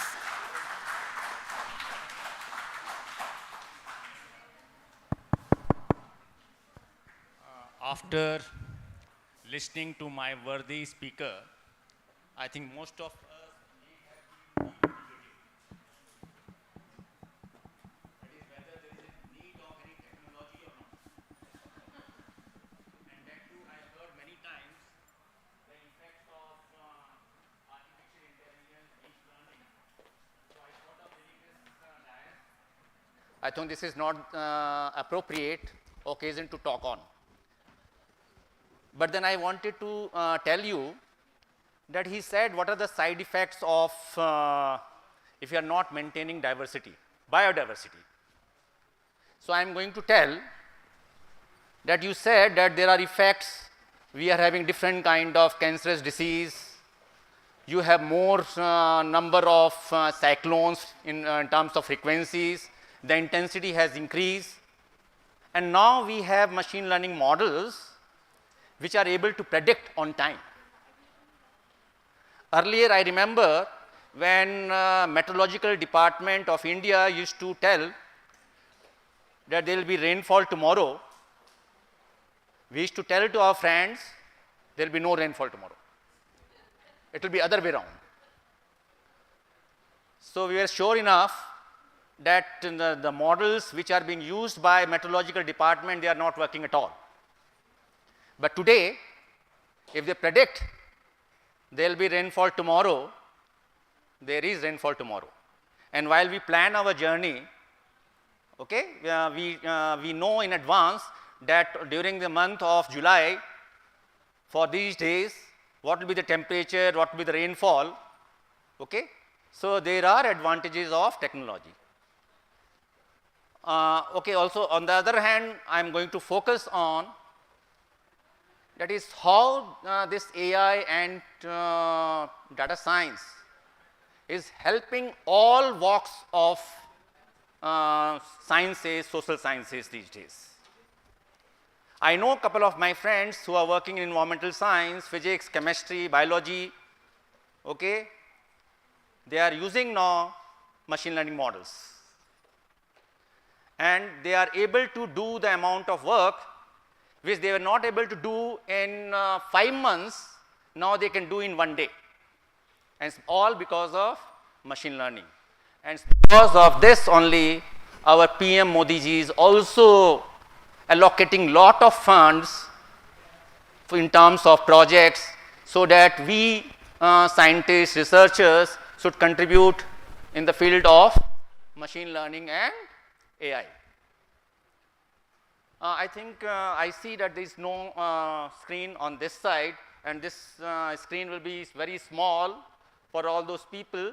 So, okay, I think this will be okay. Friends, let's see the journey of computer science, who has created so much of problem. Okay. I remember I worked on a computer whose size was much bigger than the size of our living room. And today, we are working on this computer also. This is also a computer. And what we used to manage with that computer, that era was data processing.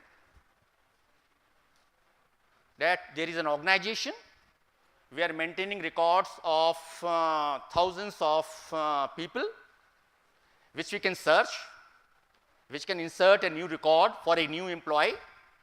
We can delete when the employee leaves the organization.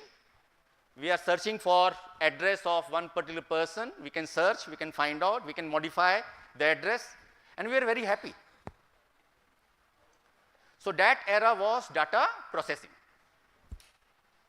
But then we moved from data processing to information processing.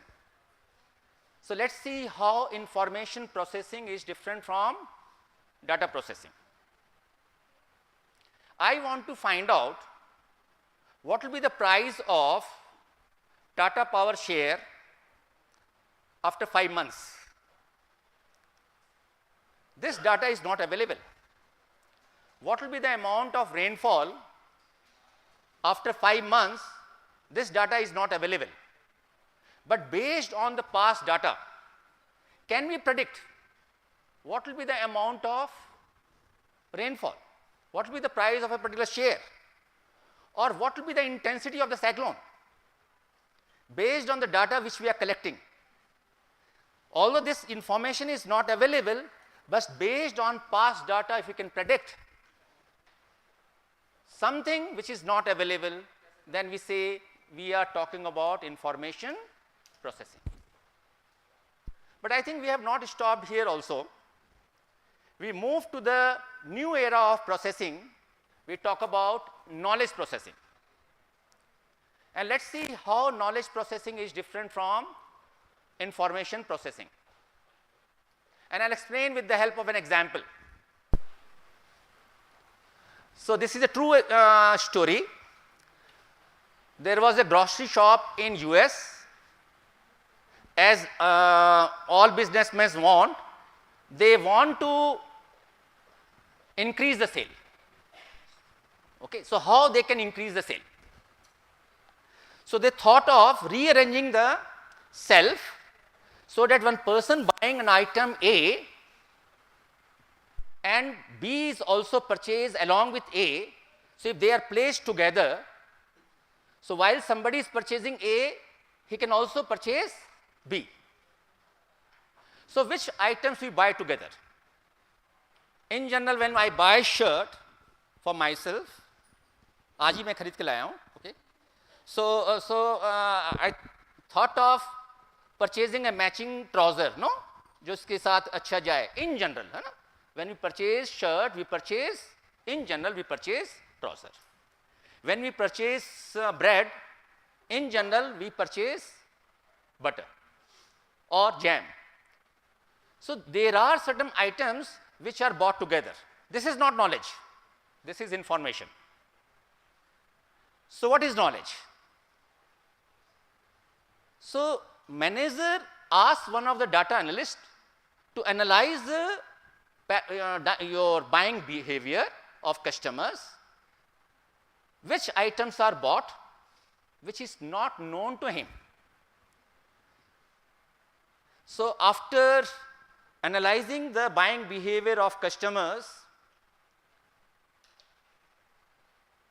data analyst informed to the manager that the persons who are buying diaper, you know diaper? We purchase diaper for small children, okay?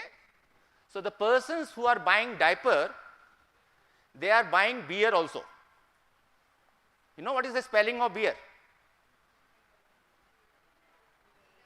B? मैं तो सोचा आप बोलोगे BEAR. So you are right, okay? So it was found that the persons who are buying diaper, they are buying beer also. So it was very surprising. How can these two items they are buying together?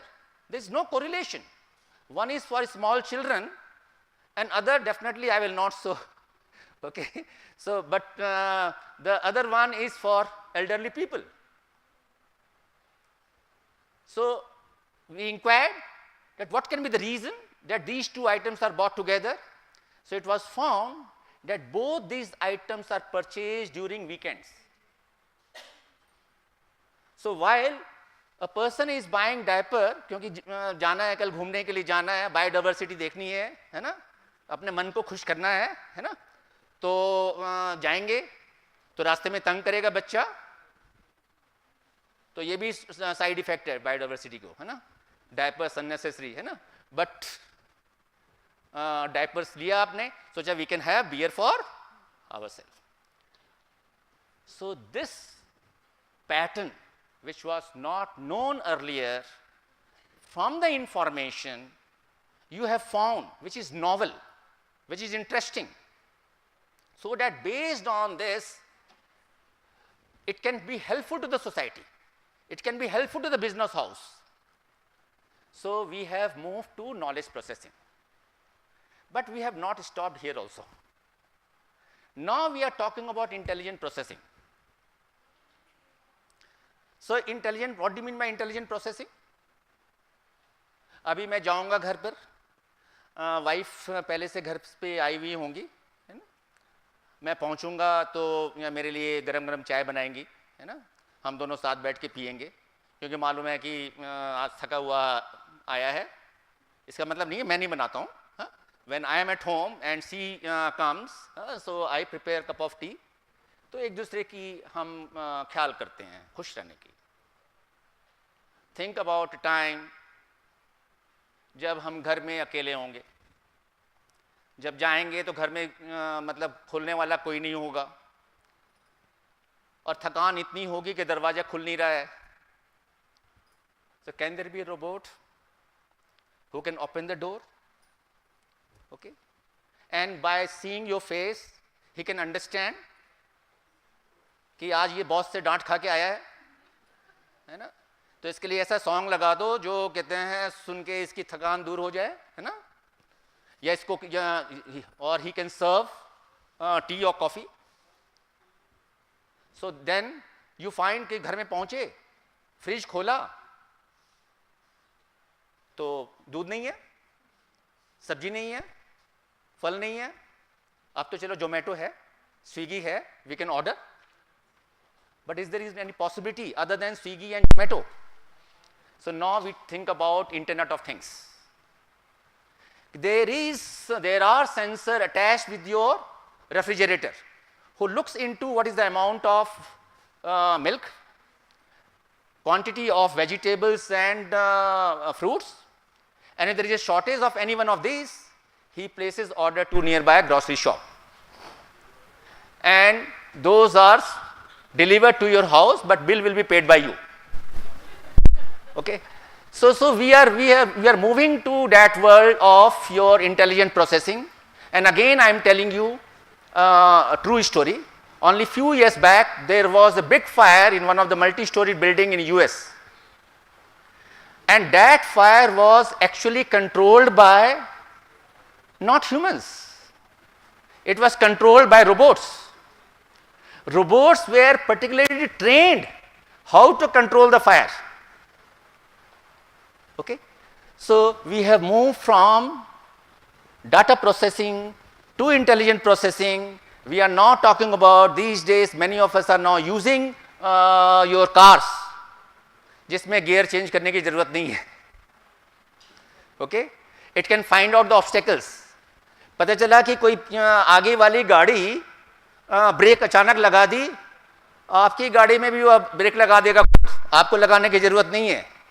So now there are many automatic features in the car, and all these are possible because of AI. Okay. So if you see the uses of AI, I know there are many side effects, okay, but if you see the uses of AI, now I find it is being used everywhere. मैं ऐसा कभी सोच भी नहीं सकता था कि social science की फैकल्टी भी एआई यूज़ करेगी. मैं इन्वायरमेंटल साइंस के कई कलीग्स में जो मेरे जेएनयू में हैं, उनके साथ प्रोजेक्ट्स में मैं एसोसिएटेड हूँ, जहाँ पे वो मशीन लर्निंग यूज़ कर रहे हैं. They are trying to understand कि ये जो बायोडाइवर्सिटी की बात हो रही है ना, कि जब हम गांव में जो पक्षी है और वो शहर में गलती से आ गया तो उसकी क्या हालत है. ओके, तो उसकी आवाज़ में चेंजेस हैं, तो ये अंडरस्टैंड करने के लिए कितना चेंज है, क्यों चेंज है, we are using machine learning. Environmental science की बात करो, केमिस्ट्री की बात करो, फिजिक्स की बात करो, एग्रीकल्चर की बात करो. I have a friend in South India. They are using a technology and they are helping to the farmers कि which kind of a disease this plant has, and based on what should be the appropriate treatment, what should be the amount of fertilizer that should be used, and that is very successful. So it is being used in agriculture. But today I would like to focus how AI is being used in medical community. In last 2 years, I have conducted workshop at AIIMS 3 times, where doctors are personally attending the workshop. And one of the doctor, he wanted to attend my classes, वो मौका नहीं, time fix नहीं हो रहा था. So he has joined classes at IIT Chennai, and he has done full course on probability, statistics and AI, because he feels that these days AI is being used even in medical science. One of my friends, she is working in US, and while she has visited India, so I just asked, what is your profile, what are you doing? And she told that I am working in a hospital. मैं like, computer science में PhD करके तुम hospital में क्या कर रही हो? So she is advising to the doctors.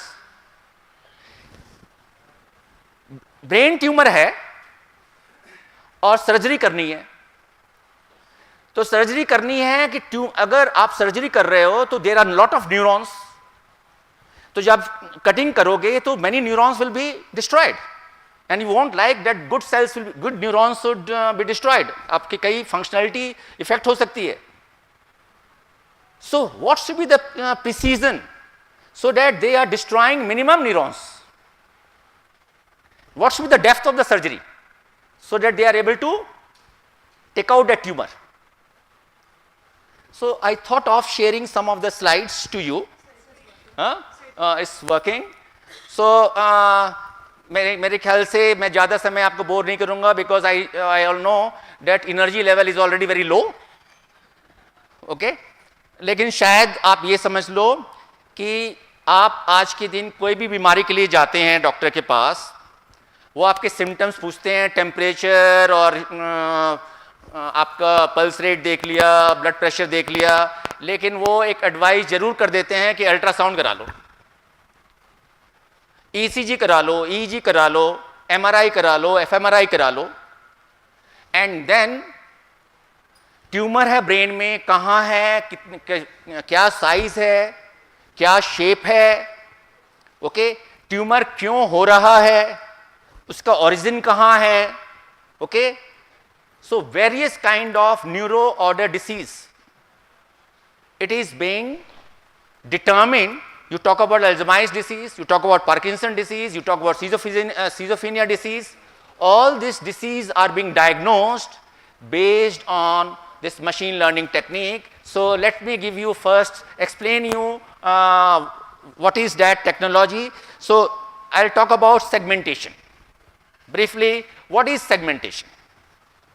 So if I'll ask you what is there in this picture, so all of you can tell that there is a tree in this picture, there is a sky in this picture, there is a road in the picture, you have grassland in this picture. So in image segmentation, we want that machine can divide this whole image into many sub-regions, so that each sub-region represent one particular kind of object. Okay? So what is image segmentation? Given an image, as you can see that there are 5 or 6 different distinct kind of objects, and these distinct objects you are differentiating in terms of color or texture or intensity. So machine can also divide this image into many sub-regions, where each sub-region represent one particular kind of object. So this is your image segmentation. Now you see there are different pictures. So if you see top left image, you find that we can see that there are 2 kinds of pulses. So machine can also look into this image and divide and create a boundary, say that above this boundary you have this is one kind of pulses, this is your another kind of pulses, without knowledge of humans. You are not going to tell to the machine what is this. Just based on the color or texture or intensity, machine can create or divide the image into many sub-regions. Even in GIS, so you collect lot of satellite images. Without actually visiting that place, you can find out whether that particular this particular region has water body, whether this particular region has one particular kind of mineral, without digging the soil, without digging the rock, just based on texture of color and intensity details, you can segment the whole image and you can tell that this portion has water bodies, this region is habitat area, this region is grassland, and here there is a oil, you have a stock of oil. Okay? So this can be done using image segmentation. So since my focus is on medical image analysis, COVID-19, okay, it has created havoc. So for doctor also it was a problem to differentiate between COVID-19 and pneumonia. Many of the symptoms were very much similar, and they were able to diagnose just on the basis of chest X-ray. Okay. And for finding out whether this chest X-ray is showing COVID-19 symptoms or pneumonia, there is one important component for image analysis, that is you need to do segmentation.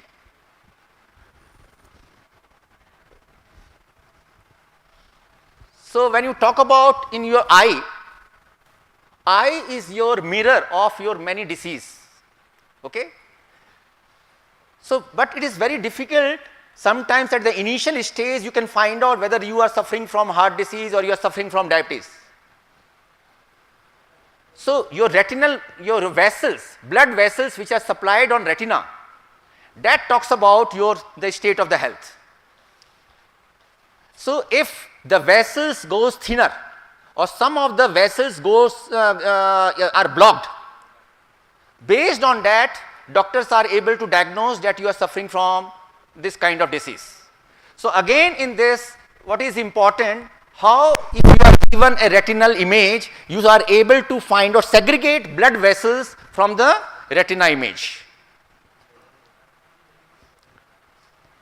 You are suffering from this pancreas cancer. Again you want to find out your shape of that pancreas which is affected, okay. You want many of us in the old stage suffer from this prostate cancer. Again it is important that you should be able to find out the size and shape of the region which is affected. Again you require image segmentation. Now as I told that there is a tumor in the brain or tumor in other region of your body. So again you have to find out that particular tumor region from the remaining region. So again your image segmentation is important. And as I told that there are many diseases which are related to your brain. Among them you have Parkinson disease, Alzheimer's disease, schizophrenia disease and many more. And for the analysis of this, doctors first advise that you should have MRI. And when MRI is taken, it's very complex. If the doctors will look into every slice one by one, it will take lot of time. So there is a need that there should be technology, okay, come and that becomes interface between your you and doctor. So that by analyzing the image in lesser time, you are able to find out the affected region. And again in this it is important, there are three kinds of matter in the brain: white matter, gray matter, CSF. So what has been noted, when there is a loss of gray matter and gain of CSF matter, then you have Parkinson's disease. And for volumetric analysis of this gray matter, white matter, CSF, it is important that you should be able to segment this whole brain image into three kinds of matter. And then you do volumetric analysis and you will be able to diagnose whether you are suffering from a particular disease or not. But with every problem you are associated with challenges, okay. So it's not so easy. While you when images are acquired, when MRI is acquired, ultrasound is acquired, okay, or ECG is acquired, there are many kind of problems associated. What can be one problem? आपने patient को, doctor ने patient को बहुत advice किया, देखो MRI machine के अंदर जाओगे ना, हिलना डुलना नहीं. लेकिन मंदिर जब वो एमआरआई मशीन के अंदर गया और उसको यहाँ पे खुजली होनी शुरू हो गई या गर्दन हिल गई, he is not able to control because he has to remain in a stationary position for 45 minutes. And because of the little movement, you find that there is some problem in the image. So again you have to redo the MRI image, but that is very costly.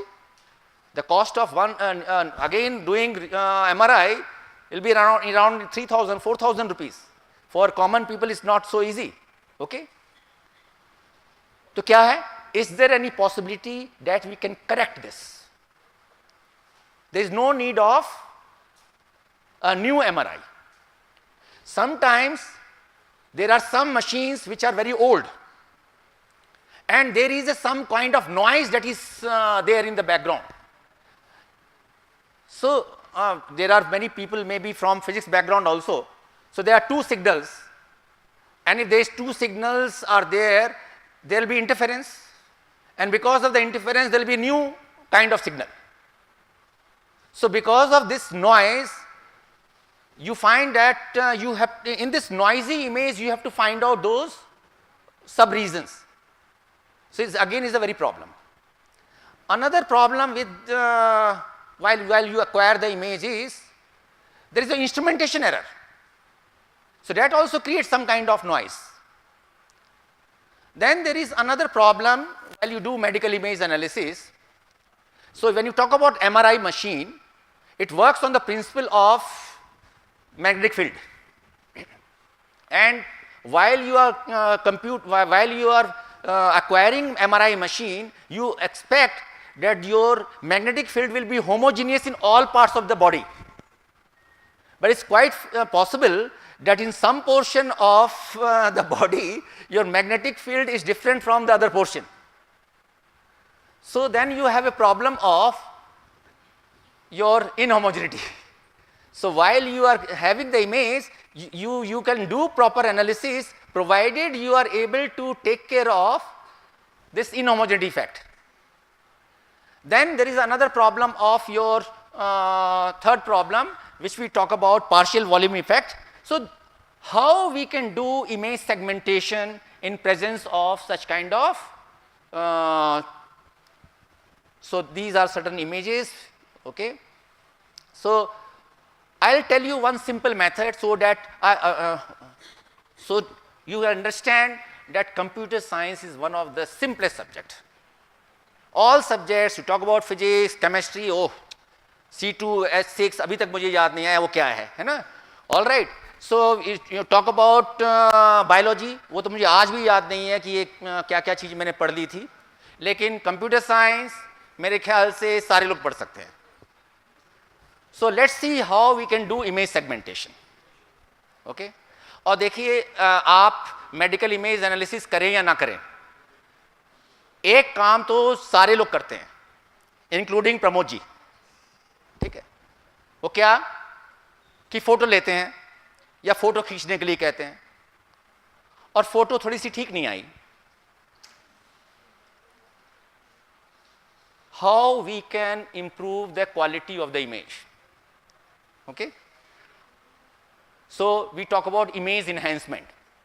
तो ये सारी चीज़ें जो आजकल cameras में भी inbuilt जो चीज़ें होती हैं कि आप वास्तव में क्या हो आपको मालूम है, लेकिन कैमरा आपको बताता है कि आप बड़े सुंदर हो. मुझे भी बताता है. Okay, alright. सो ये फोटो आप अगर अच्छी क्वालिटी कैमरा से आप खींच लेते हैं तो आपको लगता है आपसे सुंदर तो कोई भी नहीं है. ठीक है, तो what are how these inbuilt features are incorporated is all because of, again I see हमारे कलीग ने कहा था कि एंड गोल क्या है लाइफ का, खुश रहना. मेरे ख्याल से आप अपने से खुश हो तो मेरे ख्याल से हम अपने से खुश तब भी रहेंगे. हाँ, मेरे ख्याल से टाइम हो गया है ना, है ना. ठीक है, हाँ, तो चिट बिना वी कैन प्रेडिक्ट, है ना. तो इसमें मैं ये बताना चाह रहा हूँ कि बहुत आसान है, बहुत एप्लीकेशंस हैं. ठीक है, और ये बात ज़रूर है कि हम टेक्नोलॉजी भी इम्पॉर्टेंट है, बायोडाइवर्सिटी भी बहुत इम्पॉर्टेंट है, खुशी भी बहुत इम्पॉर्टेंट है. But again there is a trade off. पैसे पॉकेट में है नहीं तो भी खुशी नहीं आएगी,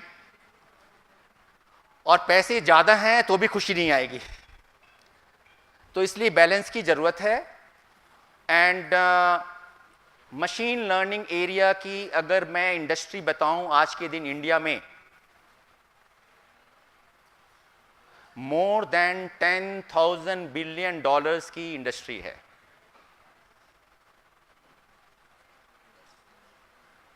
ओके, तो चिट मिल गई है, मैं स्टॉप यहीं कर रहा हूँ. ठीक है, and if you have any query related to what can be the scope of data science or AI, I know only one thing, AI and data science has penetrated everywhere. आज के दिन हिंदी विभाग में जो कोई है तो नहीं हिंदी विभाग वाले, आज के दिन जो हिंदी विभाग वाले को हम देते हैं कि ये इंग्लिश का टेक्स्ट है, इसको ट्रांसलेट करना है क्योंकि गवर्नमेंट ऑफ इंडिया में भेजना है, वो भी गूगल बाबा यूज़ कर रहा है। पहले इंग्लिश टेक्स्ट को हिंदी में ट्रांसलेट 95%, 97% एक्यूरेसी से ट्रांसलेशन अच्छा हो जाता है और बाद में वो 2%, 3% की जो करेक्शंस है वो कर रहे हैं। आज मुझे याद है कि जब पहले यहाँ से हमारे गांव जाना पड़ता था राजस्थान, तो जाने के बाद भी वो रास्ता भूल जाते थे क्योंकि गांव में ऐसी जगह है। लेकिन अब गूगल बाबा को हम बोलते हैं यहाँ जाना है, रास्ता अगर रास्ते में कहीं पे जाम है तो वो बता देता है कि रास्ते में जाम है। ठीक है, तो टेक्नोलॉजी के बहुत एडवांटेज हैं, ज़रूरत है इस टेक्नोलॉजी को ठीक ढंग से यूज़ करने की। With this I stop.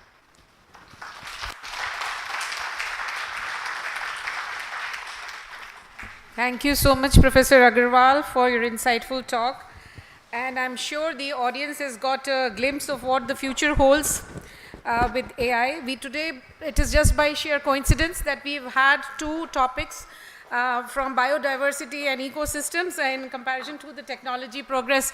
And it's been been a sort of a debate where both the speakers have been raising their own points and issues, and both the talks were very pertinent in today's scenario, because we have climate catastrophes and COVID, and yes, like you said, that for COVID also there have been lung images and image analysis have been used to diagnose the patients. So we need both. Both are very pertinent issues, and we can safely conclude today that the use of technology should be for the benefit of humanity and for creating a sustainable environment for the future generations. Thank you so much, and if there are any questions or queries coming up from students, we can take them up.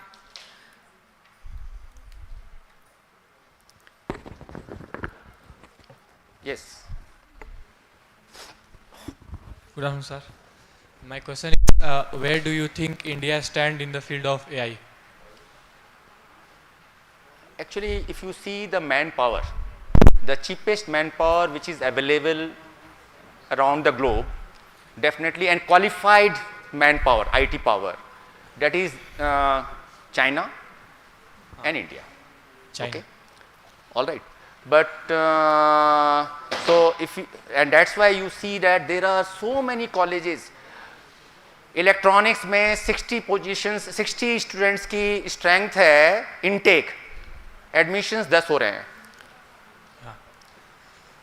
एक section है 60 में 10 admissions हो रहे हैं, और there is A institute जहां पे 20 sections है कंप्यूटर साइंस के, and all the 60 seats are full.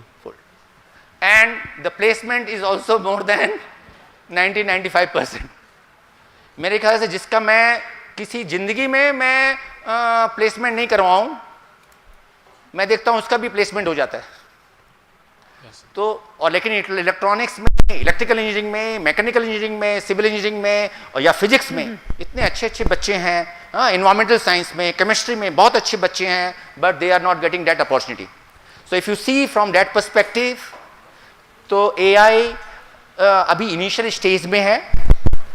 Okay, in many of the you can say component, AI can be used, which can be automated system. Okay, so there will be definitely a big future for AI. Right. Thank you, sir. Any other questions? Good evening, sir. Sir, it was a pleasure listening to you. Sir, as you mentioned that AI has penetrated deeply into our lifestyle. So, in the terms of talking about evolution, that our brain capacity developed, and at present it is at 1350 or maybe 1600, I'm not sure. So, sir, will not AI commencement into our lifestyle lead to negative evolution of human brain or human brain capacity? So that is yes. So how you are using the technology? Again, that is the point. Now, I find that for calculating 2 into 3, people are using calculator. Right, sir. Okay. But still, if I have to calculate 17 into 99, I am not using calculator. Okay. So are you going to be slave of the technology, or you are going to use technology where it is required? I am saying that there was a big fire in the building. If our fire extinguisher will be controlling that fire, it's possible that we may lose some of our manpower. For us, every human is very important. But if that fire can be controlled by robots, even in that process, we lose 5 robots, the cost of those robots will be $25,000. For us, that is not important. So how, where and when you are going to use technology, that is also very important. आपने जैसे बताया कि every time morning जब शुरू होती है, तो हम अपने हजारों फ्रेंड्स को बड़ा सिंपल तरीका है ना गुड मॉर्निंग मैसेज भेजने का. But is it required? Because this is also requiring lot of energy. Every time आप कहते हैं गूगल सर्च इंजन में कुछ सर्च कर रहे हो, फालतू की सर्च कर रहे हो, कोई जरूरत नहीं है, लेकिन सर्च कर रहे हो. So that is also consuming some amount of energy. So how you are using technology, that is very important. Okay. Thank you, sir. I think now we come to, anyone else? Good evening, sir. Sir, your talk was really engaging. Sir, my question is somewhat in line with the previous question. Sir जैसे बहुत सारी researches ऐसे होती हैं, आपने AI की मतलब आपसे पहले भी शायद आपके ही कलीग आए थे जेएनयू से, उन्होंने भी इसके बारे में ही बात करी थी. तो सर जैसे हम एआई को देख रहे हैं, मतलब उन्होंने भी बताया कि कॉन्शियसनेस मतलब कंसाइंस भी खत्म हो रहा है और इंटेलिजेंस खत्म हो रहा है ह्यूमंस का. सिमिलरली ऐसे बहुत सारे इन्वेंशंस रहे हैं. मेरे तो नहीं हो रहा है. हाँ मतलब अलग अलग लोगों पे अलग अलग. तो मैं बात ये है कि आप ऐसे कैसे कह सकते हो कि एआई यूज करने से एआई इंटेलिजेंस खत्म हो रहा है. नहीं सर रियली हो रहा है ना, मतलब आप बुक्स मैं में बताऊं, डायरेक्ट सर्च करेंगे. It has been experimented and again I am telling you on medical facts. Okay, कि कई बार हम मना करते हैं अपने बच्चों को कि गेम्स नहीं खेलने दो, लेकिन आप सुबह से लेकर शाम तक गेम्स खेल रहे हो तो उसका इफेक्ट है, वो साइड इफेक्ट है, उसकी प्रॉब्लम है. लेकिन अगर कुछ अप्रोप्रिएट टाइम में खेल रहे हो तो वो आपकी इंटेलिजेंस को बढ़ा रहा है. तो how means you have to balance it out. Sir basically question ये है, जैसे कुछ रिसर्चेज ऐसी होती हैं, जैसे फॉर एग्जांपल क्लोरोफ्लोरोकार्बन जब वो इन्वेंट हुए तब बहुत अच्छा लगा कि एसी में, परफ्यूम में, मतलब कई चीज़ों में हमने इनकलकेट किया. सिमिलरली एआई डज, मतलब ऐसा लोगों को लग रहा है AI will do more harm than the benefit. So don't you think like should we continue? लगता है ओके, मुझे नहीं लगता है. मुझे लगता है कि आप बताओ कि जैसे आप बता रहे हो कैंसरस डिसीज की. So now we are working on, and there are many more people who are working on, कि while you are doing chemotherapy, so while doing chemotherapy, you are destroying good cells along with bad cells. Correct. So is there any possibility that you are doing targeted therapy? So that you are destroying only bad cells. bad cells. Cancerous.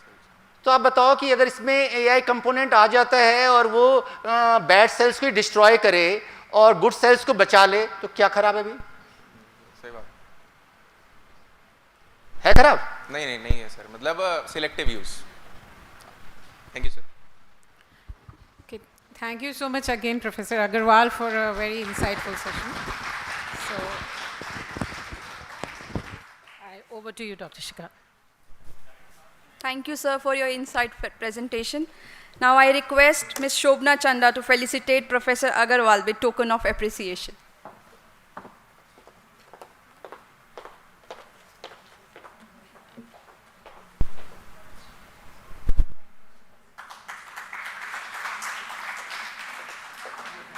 And thank you, ma'am, for moderating this session. With this, we come to an end of the first day of this two-day international seminar. Thank you everyone for engaging patiently, and I hope that everyone had a very enriching experience listening to all our eminent speakers today. For the second day of this seminar, we will meet at Shri Aurobindo College. The college is situated at 300 meters away from Malviya Nagar metro station.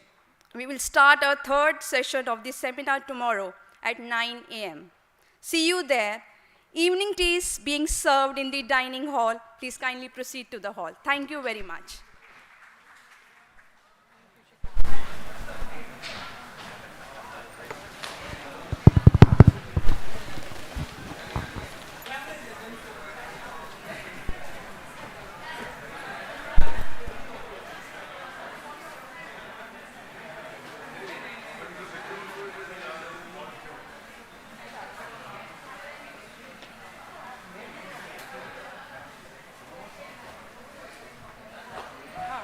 ये projector निकाल दो ना।